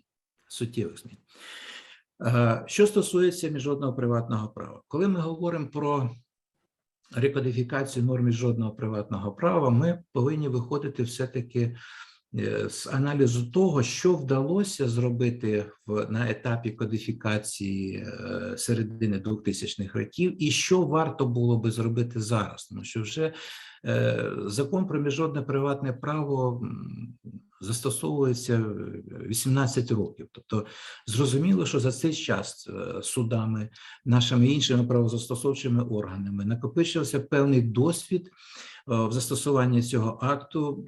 Ми звернули увагу на певні недоліки, неточності, які існують в цьому акті. Ми вивчили і ті тенденції, про які свідчать кодифікація міжнародного приватного права в інших країнах, уніфікація міжнародного приватного права в рамках, зокрема, і Гаагської конвенції з міжнародного приватного права і на інших міжнародно-правових актах. Тому, говорячи про кодифікацію, я хотів би звернути вашу увагу на наступні моменти. Перш за все, коли ми говоримо про цю оновлення регулювання, ми повинні звернути увагу на засади чи принципи колізійного регулювання, на основі яких буде здійснюватися, власне, регулювання цих відносин. І ось з цієї точки зору, мені здається, якраз досить добре, що ми повертаємо ці норми до цивільного кодексу, оскільки у нас в першій книзі, в статті 3 Цивільного кодексу закладені взагалі засади правового регулювання приватних відносин. І фактично ці наші колізійні принципи, принцип тісного зв'язку, принцип автономії волі, принцип застосування сприятливого права для більш слабкої сторони в відносинах, вони є абсолютно логічним продовженням принципів приватного права загалом. Що ви прекрасно розумієте, в сучасних умовах говорити про приватні відносини не враховуючи наявність приватних відносин з іноземним елементом, це фактично неможливо. І всі інтеграційні процеси, і процеси, які пов'язані з, на жаль, з вимушеною міграцією, яка відбувається після повномасштабної війни Російської Федерації проти України. Про що вже сьогодні пані Юля говорила, да? Скільки фактично виникло нових відносин, ускладнених іноземним елементом. Тому оцей природній зв'язок між загальними принципами приватного права і колізійними принципами приватного права, він повинен бути відображений при цій новій кодифікації цих норм. На що тут я хотів би звернути вашу увагу? Що стосується принципу тісного зв'язку, він дійсно у нас знайшов своє відображення в діючому законі про міжнародне приватне право, але не стільки як, власне, принцип колізійного регулювання, а як колізійна прив'язка. То фактично в цілому ряді випадків ми згадуємо про те, що до тих чи інших відносин повинно застосовуватися те право, яке має більш тісний зв'язок чи найбільш тісний зв'язок з цими відносинами. Є певні ознаки, коли ми можемо говорити вже про сформульований принцип, коли ми говоримо про те, що не дивлячись на існуючу колізійну норму, наприклад, не прийнято ще рішення, але колізійна норма відсилає до права певної країни, але насправді існує право іншої країни, яке має більш тісний зв'язок з цими відносинами, то повинно застосовуватись це право. Да, це вже є в нашому законі. Но мені здається, що те, що закріплено у нас в концепції рекодифікації, воно є абсолютно правильним. Ми повинні взагалі поставити на перше місце сам принцип тісного зв'язку як такий. Тобто взагалі, коли виникає питання про те, право якої країни підлягає застосуванню, ми повинні керуватися цим принципом. А далі вже, виходячи з цього принципу, у нас або законодавець будує систему відповідно колізійних норм, або, наприклад, сторони можуть самі здійснити вибір застосованого права і так далі. Тепер ще один аспект, який я хотів би звернути вашу увагу у зв'язку з цим, це співвідношення матеріального регулювання і колізійного регулювання. Оскільки зайшла мова про рекодифікацію взагалі приватного права, цивільного законодавства, то ви прекрасно розумієте, що у нас з'являться такі норми, а сама логіка побудови колізійного законодавства, вона полягає в тому, що колізійні норми виникають якби паралельно до матеріальних норм або за ними. Тобто, якщо у нас виникають певні види відносин, які треба врегулювати, ми тоді формулюємо колізійну норму, як ми будемо регулювати ці відносини у випадку наявності іноземного елементу. Тому сам процес рекодифікації цивільного законодавства як такий, він безумовно потягне за собою необхідність оновлення і колізійних норм. Наступне, ще одною ознакою рекодифікації норм міжнародного приватного права – це безумовно подальший розвиток принципу автономії волі, lex voluntatis, коли ми надаємо сторонам самим здійснювати вибір застосованого права. Причому тут вже певні здобутки були, хоча коли приймався діючий зараз закон, то законодавець злякався деяких проявів, там, наприклад, була виключена автономія волі в трудових відносинах, дещо була звужена автономія волі в сімейних відносинах, в деліктних відносинах і так далі. Зрозуміло, що ми тут якраз маємо поле для того, щоб розширювати автономію волі як один з проявів диспозитивності в регулюванні приватних відносин з іноземним елементом. Ми маємо куди розвивати наше міжнародне приватне право. Разом з тим, я хотів би звернути вашу увагу на те, що у нас згадується і в концепції, про те, що ця свобода вибору, вона, якщо зараз у нас йде мова про вибір права певної країни чи декількох країн для регулювання конкретних відносин, безумовно, повинні поставити питання про можливість сторін підпорядкувати свої відносини певним уніфікованим актам, наприклад. І це повинно бути закріплено безпосередньо в законі чи в нашому кодексі, тому що в проєкті, до речі, така норма була, і вона була на останньому етапі вже вилучена з закону про міжнародне приватне право. Тобто удосконалення оцієї реалізації принципу автономії волі – це досить сучасна тенденція в розвитку міжнародного приватного права, і вона повинна бути здійснена. Ну і безумовно ще один принцип, на який я хотів звернути увагу, це принцип застосування більш сприятливого права для слабкої сторони. Ви знаєте, дуже якось важко йшов цей принцип, у нас заходив до наше законодавство, і дискусії навколо нього якось так з неналежною наполегливістю відбувалися.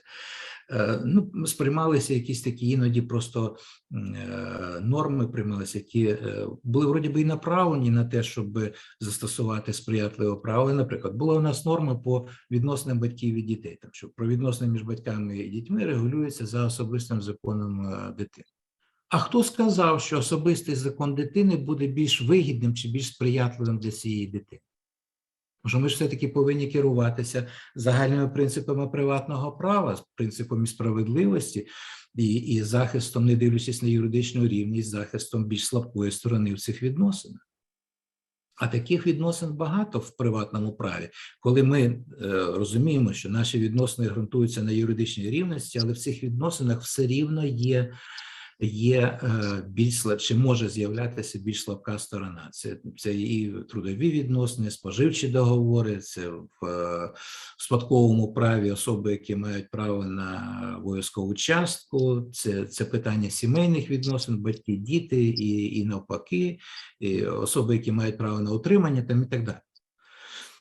Тому коли у нас дійсно зараз реалізувався цей принцип в вигляді конкретних знов-таки колізійних норм. Це те, що стосується опіки піклування там в одному аспекті, це питання, які стосуються певною мірою споживчих договорів, це питання, які стосуються про відносин батьків та дітей і осіб, які потребують на отримання.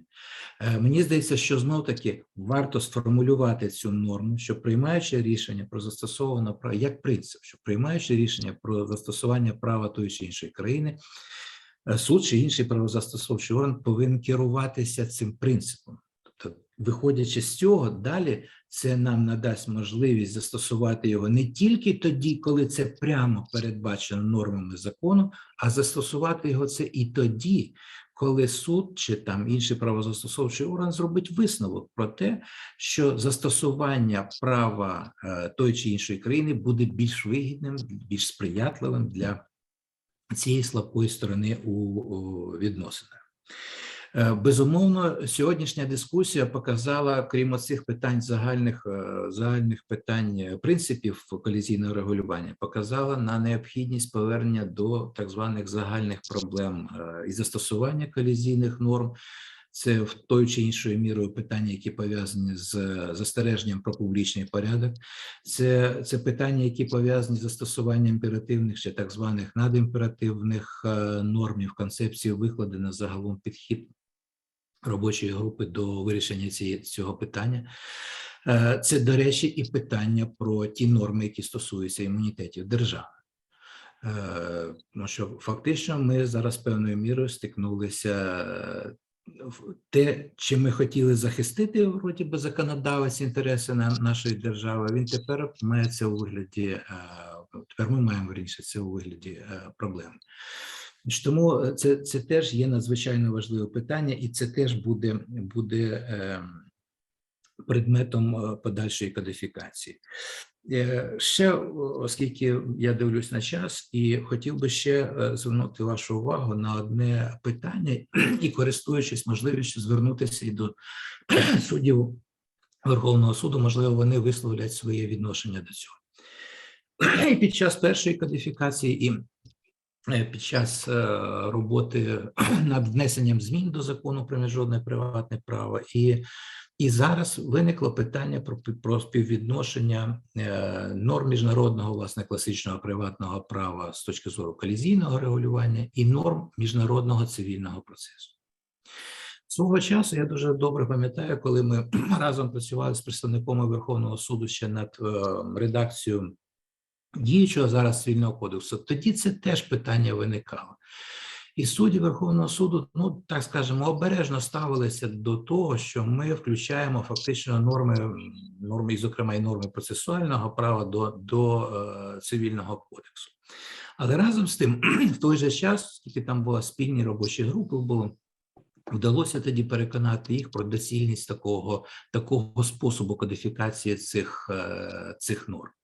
Згодом, коли вносилися вже зміни до закону про міжнародне приватне право, і не тільки до закону про міжнародне приватне право, а й до Цивільного процесуального кодексу, і до Господарського процесуального кодексу, фактично законодавець взяв шлях на те, щоб закріпити так зване існуюче положення. Тому що норми, які стосуються підсудності, у нас залишились в законі про міжнародне приватне право, питання, які стосуються там імунітету держави, теж там, норми, які стосуються інших проблем міжнародного цивільного процесу, вони потрапили або до Цивільного процесуального кодексу, або Цивільного господарського процесуального кодексу, хоча потім були трошки підчищені звідти. Одним словом, виникає питання. В концепції, ну, однозначно, у нас якби відкриті двері для дискусії щодо цього питання. Який спосіб кодифікації, рекодифікації цих норм міжнародного цивільного процесу обрати? Чи включати їх до реінтегрованого закону про міжнародне приватне право? Чи, наприклад, залишити ці норми чи по цивільному процесуальному кодексі. Тому що, власне, якби ця мова йшла би просто про удосконалення закону про міжнародне приватне право, то я б тоді взагалі цим питанням особливо не переймався, тому можна було б всі ці норми включити до цього закону, оскільки ми знаємо, що є і досвід іноземних країн, де ці закони так іноді називаються закони про міжнародне приватне право і про міжнародний цивільний процес. Одним словом,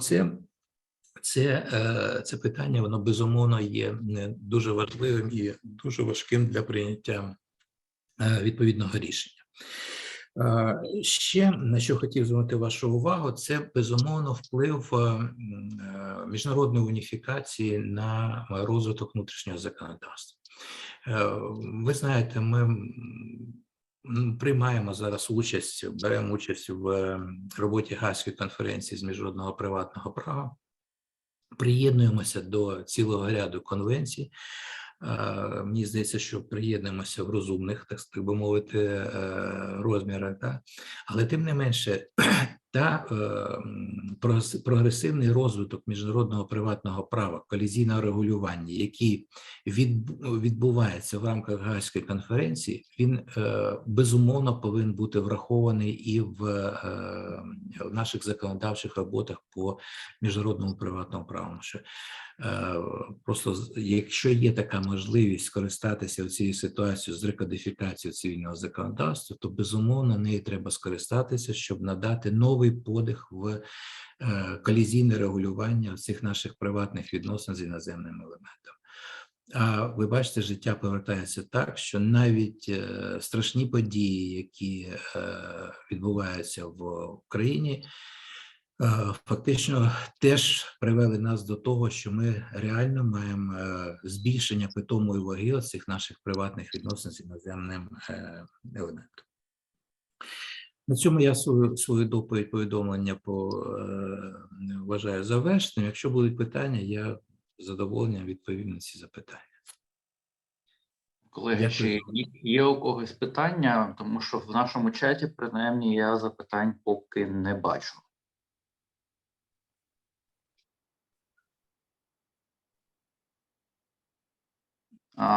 Судячи з усього, в аудиторії питань нема, тоді я спробую спитати пару речей, які мене принаймні цікавлять. Чи, на вашу думку, чи буде і надалі відбуватися, ну так би мовити, спеціалізація колізійних норм за об'єктом, яке, я маю на увазі, виокремлення певних цивільних правовідносин для їх уніфікації або застосування якоїсь колізійної норми, і яким буде співвідношення цього процесу з Lex Voluntatis?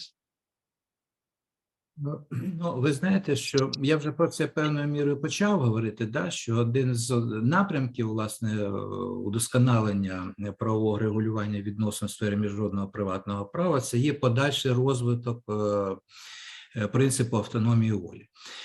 Відмовитися зовсім від таких, ну, прийнятного для нас поділу колізійного регулювання на окремі види відносин, ну, я думаю, що це і неможливо, і мені здається, і недоцільно. Оскільки, ви розумієте, якщо наш цивільний кодекс складається з оцих наших окремих книг, ну, що фактично він побудований на певній змішаній системі, бо тут є ознаки і пандектної системи, і інституційної системи. Якщо ми візьмемо друга книга, да, ну, загальна книга, перша книга – загальні положення, а далі у нас ідуть друга книга – особисті немайнові права, зараз фізичних осіб, а буде взагалі особисті немайнові права і фізичних, і юридичних осіб.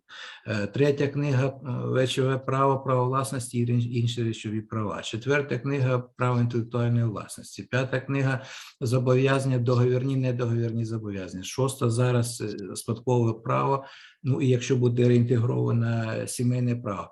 Фактично у нас є ці досить відокремлені частини приватного права. Безумовно, вони всі за своєю суттю є приватними. І от тут, до речі, ті проблеми, які виникали у зв'язку з прийняттям окремого сімейного кодексу, ви пам'ятаєте, коли потім вносилися зміни до сімейного кодексу, до цивільного кодексу щодо там застосування норм цивільного кодексу до сімейних відносин там і так далі. Це один з прикладів того, коли, власне, вийшло так, що порізали по-живому. Так, колись був такий підхід, коли і є такий підхід в деяких країнах, коли з урахуванням конкретного етапу в розвитку там приватного і сімейного права приймалися окремі акти. Але це не значить, що ми повинні відривати сімейні відносини, власне, від їх, ну, природнього місця. Тому що якщо ми говоримо, що цивільний кодекс, кодекс приватного права, в його центрі людина, до речі, як і в центрі нашої Конституції, да, що як основна соціальна цінність суспільства, то безумовно, з чого починається людина? Людина починається з цього, з сім'ї. Це її природній осередок, і це її природні її відносини. Тому в сімейних відносинах нічого немає особливого, крім того, що це є ті ж самі особисті немайнові та майнові відносини просто в певних обставинах. От і все. Ті особливості, які є, так вони всюди є. Ну, розумієте, просто ми захопилися тим, що ми розривали приватне право вже на якісь такі дрібні частини, що, ну, мені здається, що це було вже зовсім недоцільно. Тому наше завдання – зберегти єдність приватного права, надихнути його новими цими принципами і так далі. Щодо принципу автономії волі, пане Андрію, ви розумієте, що диспозитивність, вона в основі взагалі всього приватного права. І тому, про що б ми не говорили, я впевнений, що і в договорному праві, і в споживчих договорах, і в трудових відносинах обов'язково будуть реалізовані ті ідеї, які були. Навіть в деліктних зобов'язаннях, і там вже в нас є місце і вже є норми, які фактично реалізують принцип автономії волі, але в подальшому це ще буде розвинено. Я вже не кажу про сімейне право, тому що ви прекрасно розумієте, що в основі сімейних відносин лежить згода, а згода це фактично і є договір. Дякую.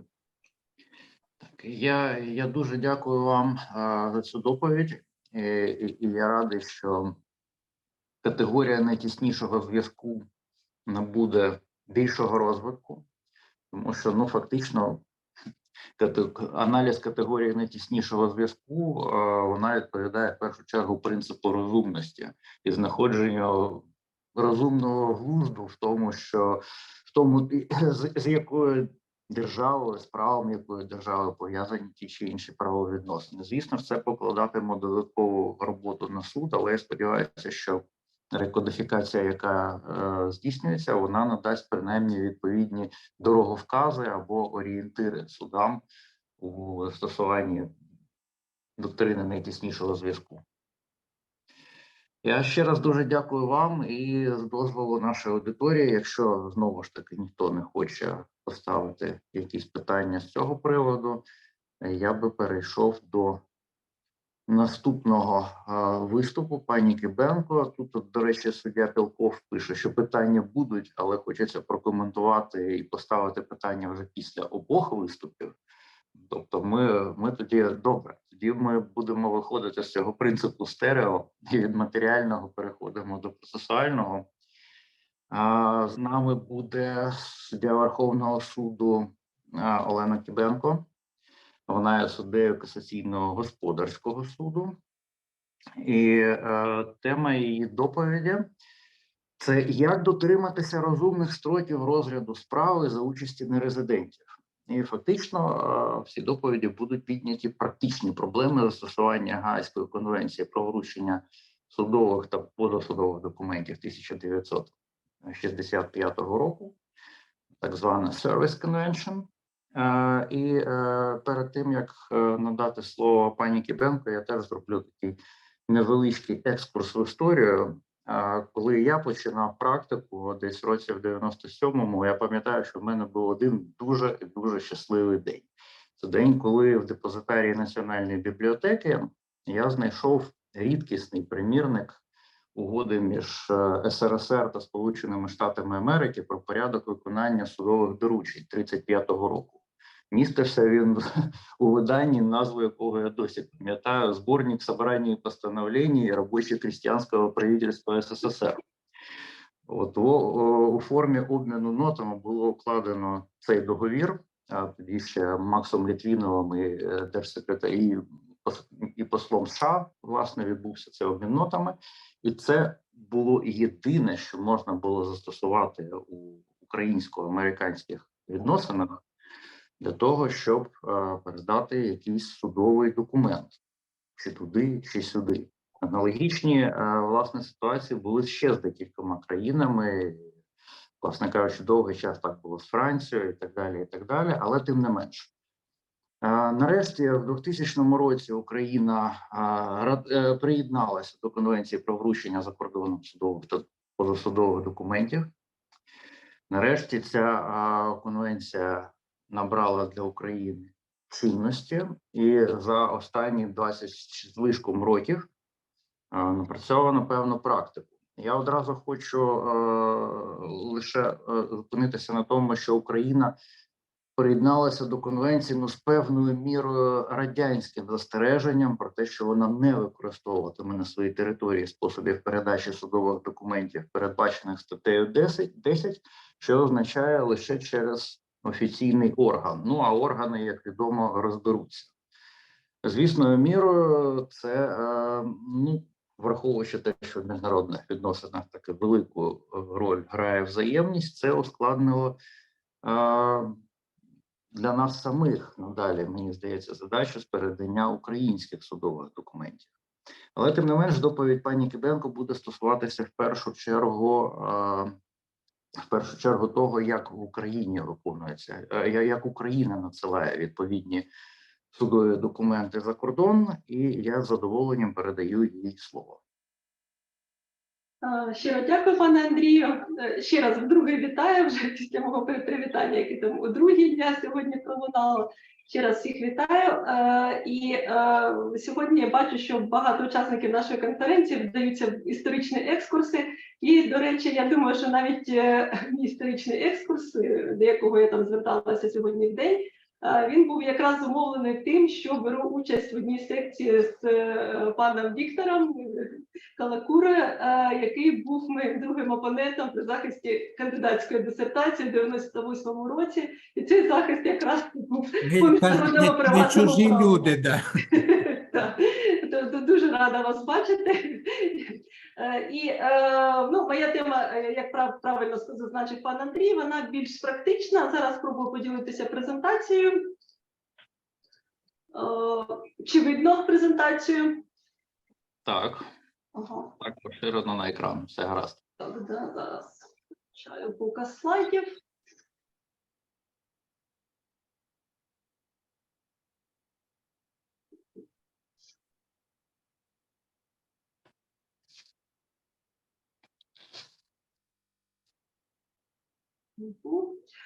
І тема моєго сьогоднішнього виступу стосується застосування Гаазької конференції про вручення судових та позасудових документів 1965 року.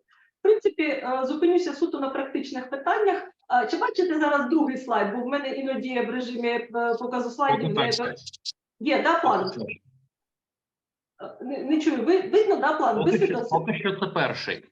Ага, ладно, тоді я виходжу з режиму показу і буду пересуватися таким чином. Зараз видно план, так? Так. Ага, ну, якийсь баг не можу виправити поки що. На яких питання хочу зупинитися? Суто практичні питання. Хочу звернути увагу на те, що Гаазька конвенція була ухвалена в 1965 році. Це означає, що дуже-дуже давно, і хоч пан Андрій дуже позитивно оцінив участь України в цій Гаазькій конвенції, але можна сказати, що Гаазька конвенція передбачає певні правила вручення документів за кордоном, які є суто формальними, і, як правильно зазначив пан Андрій, Україна приєдналася до цієї конвенції з застереженням, що стаття 10А не застосовується. Це означає, що альтернативний спосіб вручення документів коштує там напряму, він не застосовується в Україні, і відповідно виникають питання щодо взаємності. І тому, по суті, хоча конвенція надає нам механізми можливості вручення документів за кордоном, втім, дуже часто це зумовлює затримання розгляду справи, так, бо це вимагає дуже тривалого періоду часу на направлення документів судових за кордон, на отримання відповіді, підтвердження, що вони були вручені. І якраз у своїй доповіді я хочу поставити це питання і подивитися на судову практику, яким чином судова практика намагається і забезпечити право нерезидентів на вручення їм судових та позасудових документів відповідно до вимог конвенції з правом, передбаченим Європейською конвенцією з прав людини, на розгляд справи протягом розумного строку, і там певні строки передбачені нашим процесуальним законодавством. Я сьогодні буду казати про застосування господарського процесуального законодавства, нашого ГПК, але в принципі ця проблема, вона стосується і цивільного законодавства, тобто, як на мене, вона є універсальною. Але якраз мені видається, що господарські суди частіше стикаються з цією проблемою, бо багато спорів ми розглядаємо за участю саме нерезидентів, тому для нас проблема є дуже актуальною. І на що хочу звернути увагу, що, по суті, я сьогодні буду посилатися на дві постанови Верховного суду, тобто там не завжди на слайдах зазначено посилання на ці постанови, але фактично все те, що міститься в презентації, це зміст цих двох постанов. Якось так сталося, що у 2021 році в моїй доповіді перебували дві справи. Обидві ці справи стосувалися питань сквіз-ауту, тобто коли міноритарного акціонера примусово були викуплені акції, і акціонер, не погоджуючись з ціною такого викупу, звертається до суду. І обидві ці справи, які надійшли до Верховного суду у 2021 році, вони, по суті, стосувалися застосування саме процесуального законодавства. Бо і в тій, і в іншій справі суд першої інстанції, відкривши провадження у справі, зупинив. У першій справі було зупинено провадження у справі, у другій справі було розділено позовні вимоги, і ці рішення суду першої інстанції були оскаржені в апеляцію. І апеляція, оскільки у цій справі відповідачами були нерезиденти, юридичні особи нерезиденти, вона вирішила повідомляти цих відповідачів відповідно до вимог Конвенції 1965 року і зупинила провадження у справі до отримання повідомлення, але там і наступне засідання було призначено через 6 місяців. Тобто, я далі про цю практику буду говорити, про проблеми, які пов'язані з застосуванням відповідної норми Конвенції.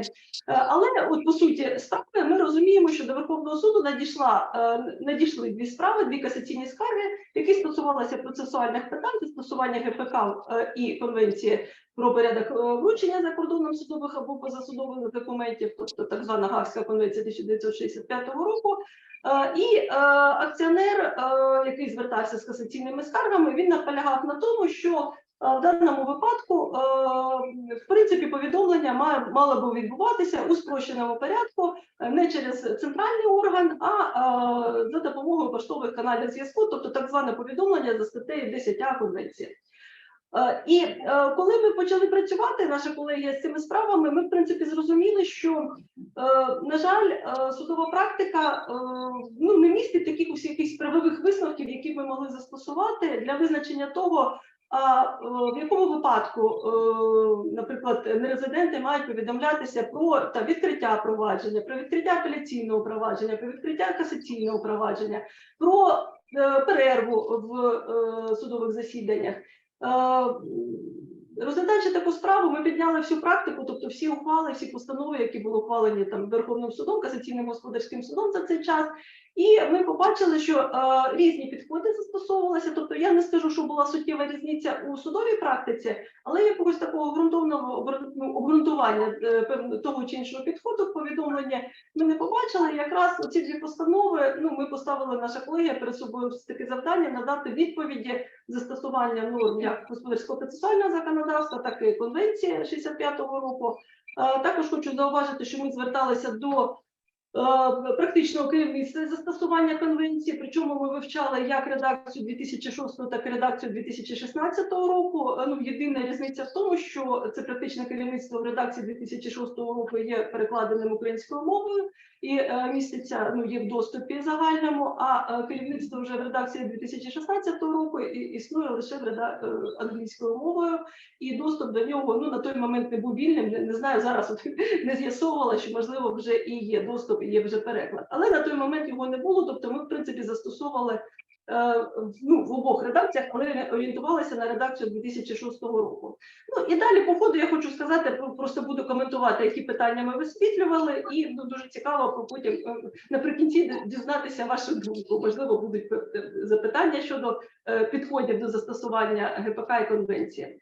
Перше питання, яке перед нами постало, все ж таки, що таке вручення документів. Бо, як не дивно, Конвенція про вручення, вона не містить визначення цього питання, і ми зверталися до практичного керівництва, яке і в редакції 6-16 року фактично однаково визначає, що таке є вручення, що це... Я вам нагадаю, що навіть Верховний суд США досить нещодавно поставив в тому, що таке вручення, тому що service і sending – це дещо різні речі. Ніби таке примітивне питання, але навіть щодо цього не існувало позиції, скажімо так, Верховного суду щодо визначення, що ж таке вручення документів. І якраз, чим я хочу всім порекомендувати це практичне керівництво, воно доволі велике за обсягом, якщо хтось там ще його не бачив, і в чому є плюс, надається огляд фактично практики національне різних країн. І це було дуже дотично, дуже зручно для нас, тобто ми могли проаналізувати, які підходи в європейських країнах, в Сполучених Штатах, в інших країнах існують, бо в принципі сказати, що є така усталена однакова практика застосування конвенції, її немає, і про це якраз говориться в цьому практичному керівництві. І дуже часто керівництво орієнтує саме на національне законодавство щодо застосування цієї конвенції. Тобто, що таке вручення, в принципі, так як і ми його розуміли, тобто це вручення судом документів з дотриманням формальних вимог, які юридично достатніми з точки зору інформування відповідача щодо судового процесу. І якщо ми звернулися, після цього визначення, ми звернулися до національного законодавства, і ми з'ясували, що якщо застосовувати такий підхід, який закладений Конвенцією і висвітлений у практичному керівництві, то ми можемо зрозуміти, що за ГПК практично всі судові рішення, ухвали, постанови, суди підлягають врученню учасникам процесу. Тобто в нас учасник вважається належним чином повідомлений, або таким, що отримав судове рішення, після того, як воно відправлено поштою з повідомленням про вручення, і суд отримав відповідний документ. Тобто ми дізналися, що учасник, в принципі, повідомлений про дату судового засідання чи про видання судом певного судового документу. Тобто, але із такого визначення, оскільки у нас всі документи підлягають врученню з дотриманням певних формальностей, то виходить, що по суті виходить, що по суті будь-який документ підлягає врученню, але тут якраз виникла та дилема, про яку я вам говорила. Ну, наприклад, у першій справі, яку я там цитувала, це справа там 905-833-21, я подивилася, що наразі за час, ну, вірніше, до моменту звернення до Верховного суду у справі було видано, якщо я не помиляюся, 27 ухвал. І була одна постанова апеляційного суду. От уявімо, наприклад, якщо щодо кожної ухвали треба було повідомляти в порядку, передбаченому конвенцією. І, бо перший висновок, що кожна ухвала, кожна постанова, кожне рішення суду має направлятися з дотриманням порядку передбаченої конвенції. З іншого боку, ми розуміли, що це є абсолютно неможливим, тому що, ну, наприклад, я там далі знову буду казати, що будь-яке таке повідомлення, як правило, суд зупиняє провадження, призначає наступне засідання там через 6 місяців. Тобто, якщо 27 ухвал помножити на 6 місяців, ми розуміємо, що абсолютно неможливо з урахуванням змісту національного законодавства дотриматися вимог конвенції. І тут ми вже почали міркувати, яким чином все ж таки дотриматися і вимог конвенції, в яких випадках вона має застосовуватися, і в яких випадках там не підлягає застосуванню. Ну, по-перше, ризик неналежного вручення. Тобто ми маємо розуміти, що якщо сторона, не резидент, не повідомлення там про судове засідання, не повідомлення про судове рішення, то в принципі виникає який ризик дуже істотний. Тобто, якщо буде це рішення виконуватися за кордоном, сторона може сказати, що вона не була повідомлення, і це буде підставою для відмови у визнанні та примусовому виконанні таких рішень за кордоном. Тобто наслідки є дуже істотними. Тому, вирішуючи, ну, скажімо так, дилему між дотриманням оцих двох принципів, розумний строк розгляду і належне повідомлення відповідно до вимог національного законодавства та конвенції, суд має визначатися фактично з наслідками такого неповідомлення. Якщо подивитися національне право, тобто конвенція і практичне керівництво, вони звертаються до того, що національне право визначає, коли можна не повідомляти нерезидента, і є в Україні вставлена судова практика, що нерезидент може не повідомлятися, якщо він має представника на території України, призначено відповідно до вимоги ПК, або має офіційне представництво на території України. У цих справах, що ми розглядали, юридичні особи нерезиденти, це була Республіка Кіпр, вони знаходилися, Нідерланди та Швейцарія. Ну, перша справа – це Кіпр і Нідерланди, друга справа – Кіпр, Нідерланди і Швейцарія. Вони не мали ані офіційного представника на території України, тобто адвоката, який би представляв їх в судовому процесі, не мали офіційних представництв на території України. Тобто виникало питання, що все ж таки, що до них мало б застосовуватися повідомлення відповідно до конвенції.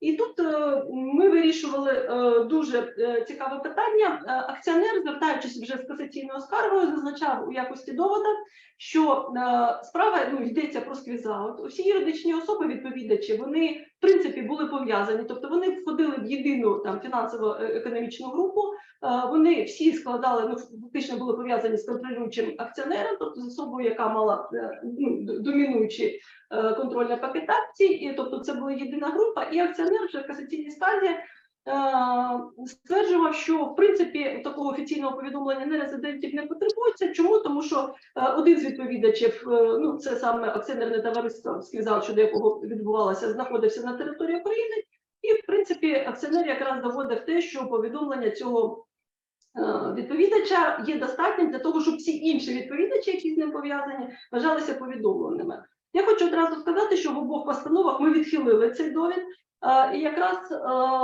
ґрунтуючись на тому, що акціонер, коли подавав такі позови в першу інстанцію і апеляційну скаргу в апеляцію, він фактично зазначав цих всіх відповідачів як окремих юридичних осіб з окремими адресами. І ані в позові, ані в апеляційній скарзі він не пропонував суду, скажімо так, вважати, що всі відповідачі є повідомленими шляхом надіслання там ухвали тільки тому відповідачу, який є резидентом України, знаходиться на території України. Хоча я хочу там звернути увагу, що ми в декілька вже справах, які стосувалися скрізауту, ми підіймали корпоративну завісу чи корпоративну вуаль, і ми в інших правовідносинах, не процесуальних, ми якраз зверталися до того, що в принципі, ну, наприклад, щодо відшкодування шкоди, немає значення, до кого саме звернувся акціонер, до самого акціонерного товариства, чи до акціонера, який володіє домінуючим пакетом акцій, чи до іншого акціонера, який брав участь у скрізауті на підставі угоди або на підставі пов'язаності з акціонером, який володіє домінуючим пакетом. Але тут в процесуальних якраз відносинах ми все ж таки сказали, що ця пов'язаність, ну, якщо б акціонер про це сказав, подаючи позовну заяву, ми могли б це розглядати, але вже на рівні касації, ну, ми вважали, що всі нерезиденти мали би бути повідомлені окремо, як не пов'язані між собою юридичні особи.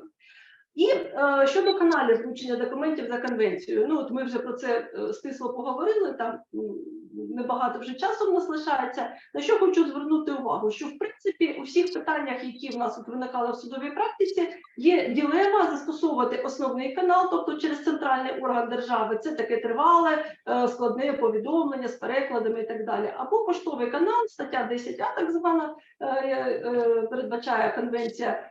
Це означає, що суд напряму може направляти нерезидентам-відповідачам повідомлення, ухвали, судові рішення, і це вважається достатнім, але якщо держава, куди направляються відповідні повідомлення, не заперечила проти застосування статті 10А. В нашому випадку, по першій справі, там були Нідерланди і Кіпр, вони не заперечували проти застосування статті 10А, якраз ми звернули увагу, там скасували частково, там змінили рішення суду апеляційної інстанції, сказали, що достатнім є повідомлення поштою за статтею 10А, а от у другій справі, там, де в нас вже був відповідач нерезидент Швейцарії, ми вже якраз звернули увагу на те, що Швейцарія, вона підписала конвенцію з запереченнями щодо застосування статті 10А, ну так як і Україна, в принципі, такий самий підхід. Тому щодо нерезидента відповідача, який знаходиться в Швейцарії, мав би бути застосований якраз оцей основний канал повідомлення через центральний орган держави щодо виконання доручення, на території якої запитуються. І тут дуже цікаве питання виникає, а що таке поштові канали зв'язку, тобто цей альтернативний порядок повідомлення, чи це тільки звичайна наша регулярна пошта, або це може бути електронна пошта. Якраз в практичному керівництві звертається увага, що поштові канали також можуть охоплювати відправку електронного поштою, якщо це передбачено національним законодавством. І тут, на жаль, ми стикаємося з дилемою, якщо б законодавство України передбачало повідомлення електронною поштою, там з накладанням ЄЦП і так далі, то ми могли б застосовувати, коли йдеться про застосування статті 10, ми б могли застосовувати такий оцей навіть спрощений спосіб повідомлення. Якщо наше національне законодавство, ну вже було декілька проєктів, не буду на них навіть зупинятися, що ми передбачаємо можливість таку, або якщо нерезидент буде зареєстрований у нас в електронному суді. Тобто, якщо національне законодавство передбачить можливість офіційного повідомлення електронною поштою, то це, звісно, дуже-дуже сильно спростить застосування цієї конвенції. Бо інші країни, вони, в принципі, цей спосіб повідомлення і електронною поштою, він вважається прийнятним. Ну, знову-таки, це залежить від національної практики, треба дивитися по кожній країні окремо, але він не виключається. Якраз в рекомендаціях було зазначено, що коли конвенцію ухвалювали в 1965 році, звісно, ніякого там інтернету, повідомлення електронної пошти на той момент не передбачалося, не існувало і не могло бути передбачено. Але, в принципі, якраз в практичному керівництві роз'яснюється, що наразі, якщо національним законодавством передбачається такий спосіб повідомлення через електронну пошту або, можливо, інші електронні засоби, тобто електронна пошта не є єдиним способом, то, в принципі, це може бути визнано як повідомлення, яке відповідає вимогам конвенції. Тобто Україна, ну, для того, щоб прискорити розгляд таких справ за участю нерезидентів, дуже нам необхідно змінити наше внутрішнє процесуальне законодавство, бо конвенція, вона якраз не перешкоджає. І от ще одне інше питання, з яким ми стикаємося з тим, що суди іноді неправильно застосовують конвенцію. В обох справах, ну в першій справі, не в обох, в першій справі суд першої інстанції коли відповідач звернувся з клопотанням, відповідач резидент України звернувся з клопотанням про те, що інші відповідачі нерезиденти не були повідомлені в порядку, передбаченому конвенцією, суд першої інстанції він послався на те, що позивач відповідно до вимог Господарського процесуального кодексу надіслав відповідачам відповідні процесуальні документи, і отже вони були повідомлені про наявність цієї справи. Я хочу звернути увагу, що якраз конвенція, вона передбачає саме повідомлення від імені суду, тобто суд має надсилати відповідні процесуальні документи. І повідомлення там позивачем, скаржником, апелянтом іншої сторони відповідачів з надсиланням документів за кордон, навіть з перекладами, не буде вважатися належним повідомленням. Тут вже неодноразово в виступах я сьогодні чула питання суверенітету, тобто суд України не має повноважень владних на території іншої держави.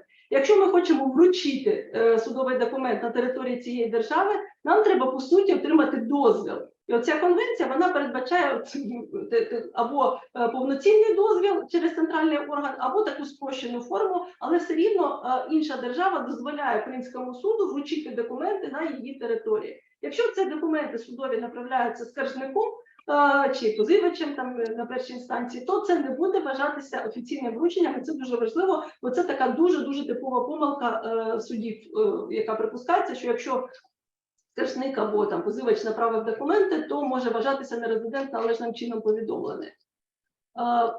І інше питання, на яке хочу звернути увагу, це необхідність перекладу. Тут якраз суди застосовують більш суворий підхід, аніж вимагається конвенцією. На що ми звернули увагу, і в принципі це в обох постановах. В обох постановах суд, по-перше, якщо в нас повідомлення відбувається відповідно до статті 10А, тобто в альтернативний спрощений так званий спосіб, то при цьому повідомленні конвенція не вимагає перекладу документів. В принципі, бажано, тобто це визначає суд, чи потрібно робити такий переклад, але на що хочу звернути увагу, що якщо повідомлення відбувається через центральний орган, то переклад є обов'язковим. Якщо повідомлення відбувається через поштовим каналом по статті 10А, то такий переклад не вимагається. І це дуже важливо, це спрощує і пришвидшує підготовку відповідних документів, і не є там надмірною ще якогось надмірним тягарем для позивача чи скаржника, бо якраз витрати переважно з перекладу покладаються на ту сторону, яка звертається до суду. Хоча можуть бути інші підходи, і якраз у цих справах, у другій справі, коли йшлося про повідомлення Швейцарії, Верховний суд, ми самостійно зробили переклад цих документів за допомогою перекладачів, там французькою мовою було потрібно повідомляти, і ми направили повідомлення, адже у цій справі виходило так, що ані перша інстанція, ані апеляційна інстанція не повідомила в порядку, передбаченому конвенції, про розгляд відповідної справи, і ми вже на рівні Верховного суду не могли там продовжувати це порушення, і ми були вимушені повідомити про розгляд відповідної справи. Так, треба трохи прискорюватися. В принципі, тут якраз що можуть враховувати суди для того, щоб пришвидшити розгляд справи. Якщо є підстави, якщо там позивач чи скаржник нас доводить, що нерезидент, юридична особа нерезидент чи фізична особа нерезидент володіє українською мовою і є відповідні докази цього, то документи можуть бути надходити без перекладу, навіть при пересиланні їх через центральний орган, але в такому разі є ризик того, що інша сторона відмовиться приймати відповідні документи. Але тут теж є можливість для прискорення розгляду. І тут в презентації я процитувала декілька рішень Верховного суду, де фактично Верховний суд намагався вирішити цю дилему між розумним строком та необхідністю повідомлення.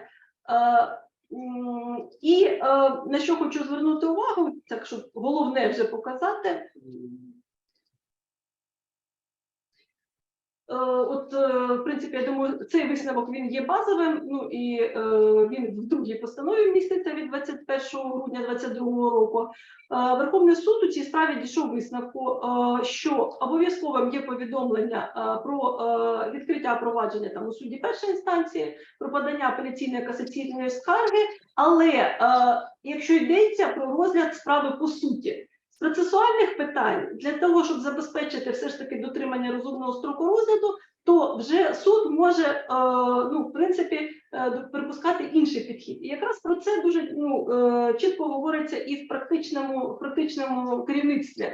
Бо якраз звертають увагу на те, що дотримання всіх формальностей, всіх вимог може порушувати розумні строки розгляду. І в керівництві якраз сказано про те, що затримка у декілька місяців ще є прийнятною, але якщо це довша затримка відбувається, то це вже органи можуть бути звинувачені в тому, що порушується стаття 6 на право на розумний строк розгляду. Причому в принципі, буде звинувачена, якщо справа розглядається в Україні, то, в принципі, Україна як країна, яка не забезпечила дотримання цього розумного строку. Тому питання є доволі складним, і от в цій постанові запропоновано такий варіант рішення. Поки що, мені невідомо, що відступали від цього положення.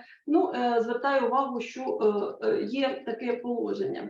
І, про що хотіла сказати, сама головна проблема – зупинення провадження у справі. Наше господарське законодавство передбачає, що якщо треба повідомляти фізичну чи юридичну особу нерезидента, відповідача, то може зупинятися, суд має право, я звертаю увагу, що це не імператив, суд може зупинити провадження у справі. І практика розвивається таким чином, що суди якраз, як правило, зупиняють провадження. Причому тут виникає яке питання? А яким чином призначити дату засідання? Наприклад, з чим ми стикнулися, просто буду казати про нашу справу. Надходить касаційна скарга, ми розуміємо, що треба повідомляти нерезидента, але ми не розуміємо, який період часу забереться повідомлення нерезидента. У цій справі ми 1 червня постановили ухвалу про необхідність повідомлення в порядку, передбаченому конвенцією через центральний орган Швейцарії, і ми призначили засідання на 3 серпня. Це через 2 місяці. Але хочу сказати, що до 3 серпня, на жаль, вручення не відбулося, хоча ми звернули увагу на положення керівництва, яке казало, що в Швейцарії в середньому повідомлення відбувається протягом 1 місяця. Ми взяли 2 місяці, але повідомлення не відбулося. А є відповідна стаття 15 конвенції про те, що якщо немає відомості про те, що вручено чи не вручено повідомлення, то строк розгляду має, суд може розглянути відповідну справу, провести судове засідання не раніше 6 місяців. І склалася відповідна судова практика, коли суди зупиняють провадження у справі і наступне засідання призначають за 6 місяців. Ми спробували іншим шляхом до цього підійти, ми не зупиняли, ми призначили засідання через 2 місяці, але стикнулися з дилемою, що нерезидент повідомлення не отримав, хоча потім вже по матеріалам справи, коли ми отримали повідомлення від Швейцарії, оформлене відповідним шляхом, ми побачили, що трохи ми не вгадали, у нас нерезидент 9 серпня отримав це відповідне повідомлення і надав потім пояснення по справі. Звернувся до суду. Але виникає таке питання, яке досі в нас не вирішено, все ж таки, яким чином призначати судові засідання. І поки що виглядає так, що вирішення цього питання ефективного немає, бо ми не знаємо, який строк буде повідомлення. Якщо раніше засідання буде призначено раніше, аніж за 6 місяців від дати проголошення ухвали, то виходить, що суд стикнеться з тим, що і повідомлення не вручено, судове засідання призначено, і треба ще 6 місяців, наприклад, чекати, тобто сам себе фактично заводить у цей глухий кут. Тобто це є питання поки що відкритим, і я думаю, що тут просто треба працювати з відповідними органами, встановлювати реальні строки повідомлення і вже орієнтувати суди, наприклад, через який період треба призначати справи. Але ми бачимо, що наразі цей строк 6 місяців, він є занадто тривалий, і в принципі, як в практичному керівництві там звертається увага, що більшість країн в межах 1-2 місяців вже проводить повідомлення. Тобто це призначення засідання через 6 місяців, воно не сприяє пришвидшенню розгляду і, як на мене, не є правильним підходом до вирішення цього питання. І підсумовуючи, вже в нас 17:59, все ж таки пропонуються наступні інструменти для того, щоб скоротити строк розгляду справи, якщо у нас відповідачами виступають нерезиденти. Тобто визначитися, чи підлягає документ обов'язковому врученню відповідно до вимог конвенції, враховуючи певні виключення. Правильно визначити спосіб вручення, це ключове. Тобто за можливості треба обирати альтернативні поштові канали, статтю 10А, а не вручення через центральні органи. Або суди, ну, бачу по практиці, то дуже часто помиляються застосуванням відповідної норми конвенції.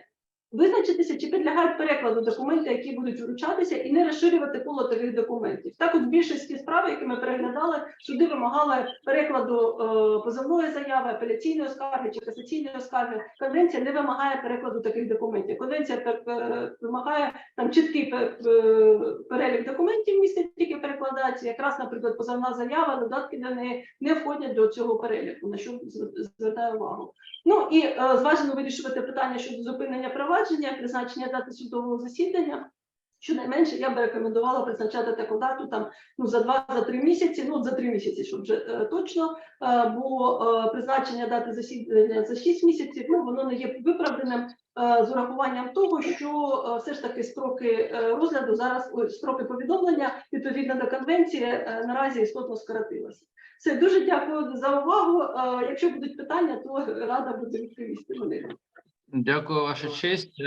У мене точно будуть питання, а аудиторія теж обіцяла підкинути трішечки. Я сподіваюся, зараз ця обіцянка буде виконана. Пане Пілков, наприклад. Так. Вимкніть, будь ласка, мікрофон. Так. Дійсно, я просив дочекатися виступу моєї колеги пані Олени Кібенко, тому що її виступ був позначений такою назвою «Дотримання розумних строків розгляду справи». От. Пан Калакура вів мову про проблеми міжнародного приватного права в контексті рекодифікації, згадував про принцип найбільш тісного зв'язку. Яке це має зараз значення? Про що я веду мову? У мене буде питання, яке стосується усвідомлення і розуміння науковою спільнотою, юридичною спільнотою, суддівською спільнотою того, яким чином здійснюватиметься розвиток, в якому напрямку відбуватиметься розвиток міжнародного приватного права, як відбуватиметься рекодифікація і чи внутрішньо несуперечливий цей процес. І тут буде остання на сьогодні реклама книги в прямому ефірі. От хотів би звернутися до праці Тешіюкі Коно «Ефективність в міжнародному приватному праві». Він якраз чітко вказує на те, що існує відмінність між правилом і стандартом. Стандарт в значенні того, що ми більше розуміємо як принцип. Розумність строків розгляду справи – це про стандарт, це стандарт розумності. Найбільш тісний зв'язок – це теж стандарт, це категорії такі оціночні, гнучкі. В якому напрямку піде розвиток міжнародного приватного права? Від пана Калакури я почув, що все ж таки переважним є якраз шлях встановлення стандартів, а не жорстких правил. І я сподіваюся, і хотів би почути відповідь на це, чи і вся рекодифікація теж буде підпорядкована цій логіці. Бо ми почули про систему викладення норм, пандект, таке інше. А тут мова йде взагалі про філософію, яка закладається в правотворчість. Чому? Що потрібно усвідомлювати в зв'язку з цим? Стандарти, на відміну від правил, це ближче до верховенства права. Правила до принципу законності. Вимагаючи встановлення правил, ми йдемо шляхом кодексу Фрідріха Великого. 17 тисяч статей і позначка, що будь-який суддя, який щось додасть або відніме від цього, наштовхнеться на немилість його величності. І все. Жодної волі в тлумаченні, широкому правозастосуванні, ніякої гнучності, але 100%, я б сказав, ілюзія певності у правозастосуванні. Стандарти, шлях стандартів відкриває шлях до гнучкості в правозастосуванні. І чи розуміє юридична і науково-юридична спільнота, що вимога до суду, який застосовує право в умовах стандартів, тобто принципів, не за залишковим принципом ці принципи застосовуються, а як основа, яким навіть конкретні правила будуть підпорядковуватися, передбачає юридичну певність і єдність практики до того рівня, що суд застосував принцип розумності і все. І не слід тоді вимагати від суду такої однозначності, такої єдності в практиці застосування цих оціночних категорій. Чи готова до цього юридична спільнота? І чи усвідомлює так само і наукова спільнота, що надалі висновки в наукових роботах про те, що певне питання детально не врегульовано в законодавстві і потребує детального регулювання за рекомендаціями встановити чіткі норми, скоріше свідчитиме про, напевне, нерозуміння такої філософії, яка закладається в розвиток міжнародного приватного права і цивільного права, приватного права в цілому, а не про якісь здобутки науковця. Дякую.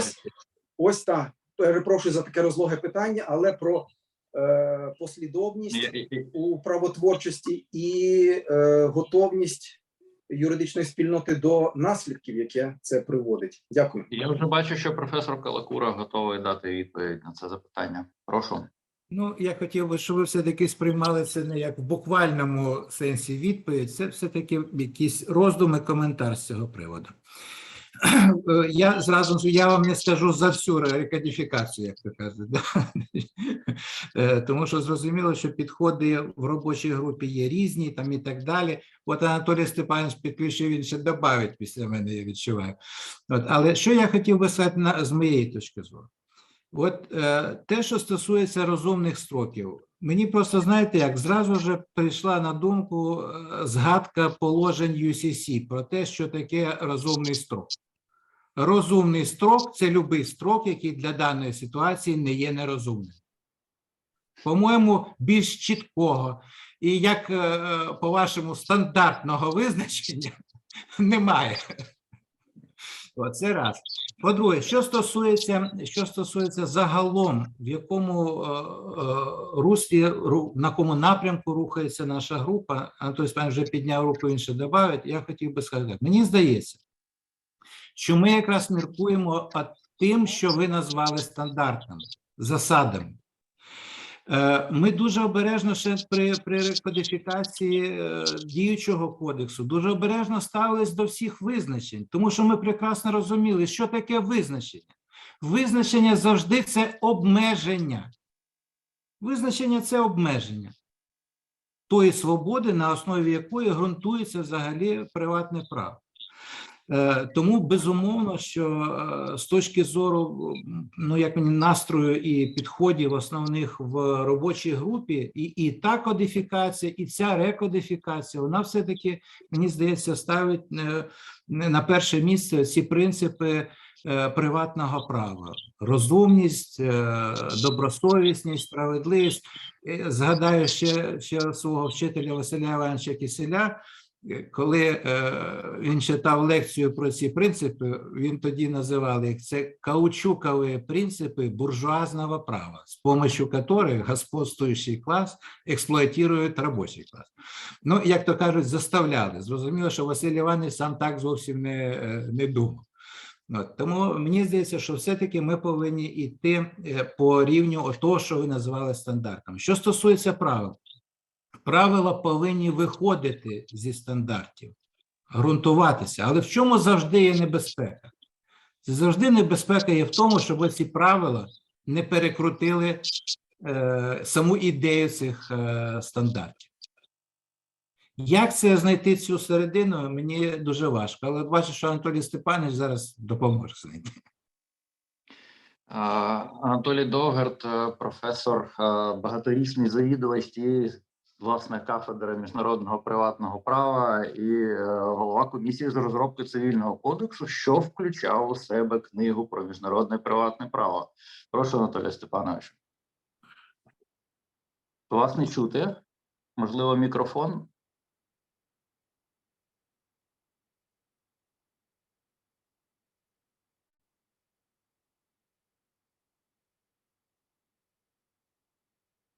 Зараз краще? Так, чути. Прошу. Дякую дуже, пане Андрію. Я якраз до філософського питання да, які Костянтин задав щодо стандартів, значить, норм. Я колись писав в одній роботі, що я мрію про кодекс принципів. Так. Не про той кодекс, який ми зараз маємо, 17 тисяч норм, як ви кажете, так? Да. А про кодекс принципів. Чи дійде до цього колись слід? Да. Я думаю, що дійде. Да. На жаль, да, ми зараз вимушені, да, крім принципів, да, на ці, як то кажуть, несучі конструкції додати це ще м'ясо, оці окремі норми. Ну, от, скажімо, наш принцип найтіснішого зв'язку, про який говорив пан Катин. Ну, кожен цей стандарт чи принцип, він мусить бути більш-менш за конкретний зміст. Ну, от, скажімо, принцип найбільш зв'язку. Яким ми підемо шляхом? Чи принцип найбільш тісного зв'язку ми будемо встановлювати на основі справедливості колізійній і на основі справедливості матеріальної? Це в англійській мові та conflict justice and material justice. Розумієте, наше все міжнародне приватне право побудоване на географічному принципі. Тобто ми намагаємося встановити колізійну справедливість, що саме справа має найбільший зв'язок з географічним точки зору з конкретною країною. Ну, ми ніколи не звертаємо увагу до цього моменту на матеріал, на справедливе вирішення справи. От я в доповіді сказав, найбільш яскравий принцип матеріалізації міжнародного приватного права полягає в принципі найбільш благоприятного права, от для сімейного права, для дітей, так далі. Що це означає, цей принцип? Це ми повинні матеріальні закони двох чи більших країн зважити, порівняти і вибрати найкраще. Тобто ви бачите, що крест зараз в міжнародному приватному праві не тільки на justice, як матеріал justice. Матеріально, знайти матеріальну справедливість. Так як я вибачаюся, вже час закінчив. Ми переберемо хвилин 5-7, я думаю. Дякую. Декілька ремарків цього філософського питання да, стандартів і принципів, кодексу принципів. Да, оце кодекс принципів приватного права. Колись це був. Значить, от було питання теж до принципів відноситься. Відомий чекіст, це Юрген Бадета, ви, мабуть, знаєте, він що на минулому тижні помер, це видатний колізіоніст, чекіст, да, ми з ним багато років працювали над всесвітньою енциклопедією міжнародного приватного права, яка вийшла в значить, то він іще в сучасному міжнародному приватному праві, да, крім цього принципу матеріалізації, диференціації, виділяє принцип процесуалізації.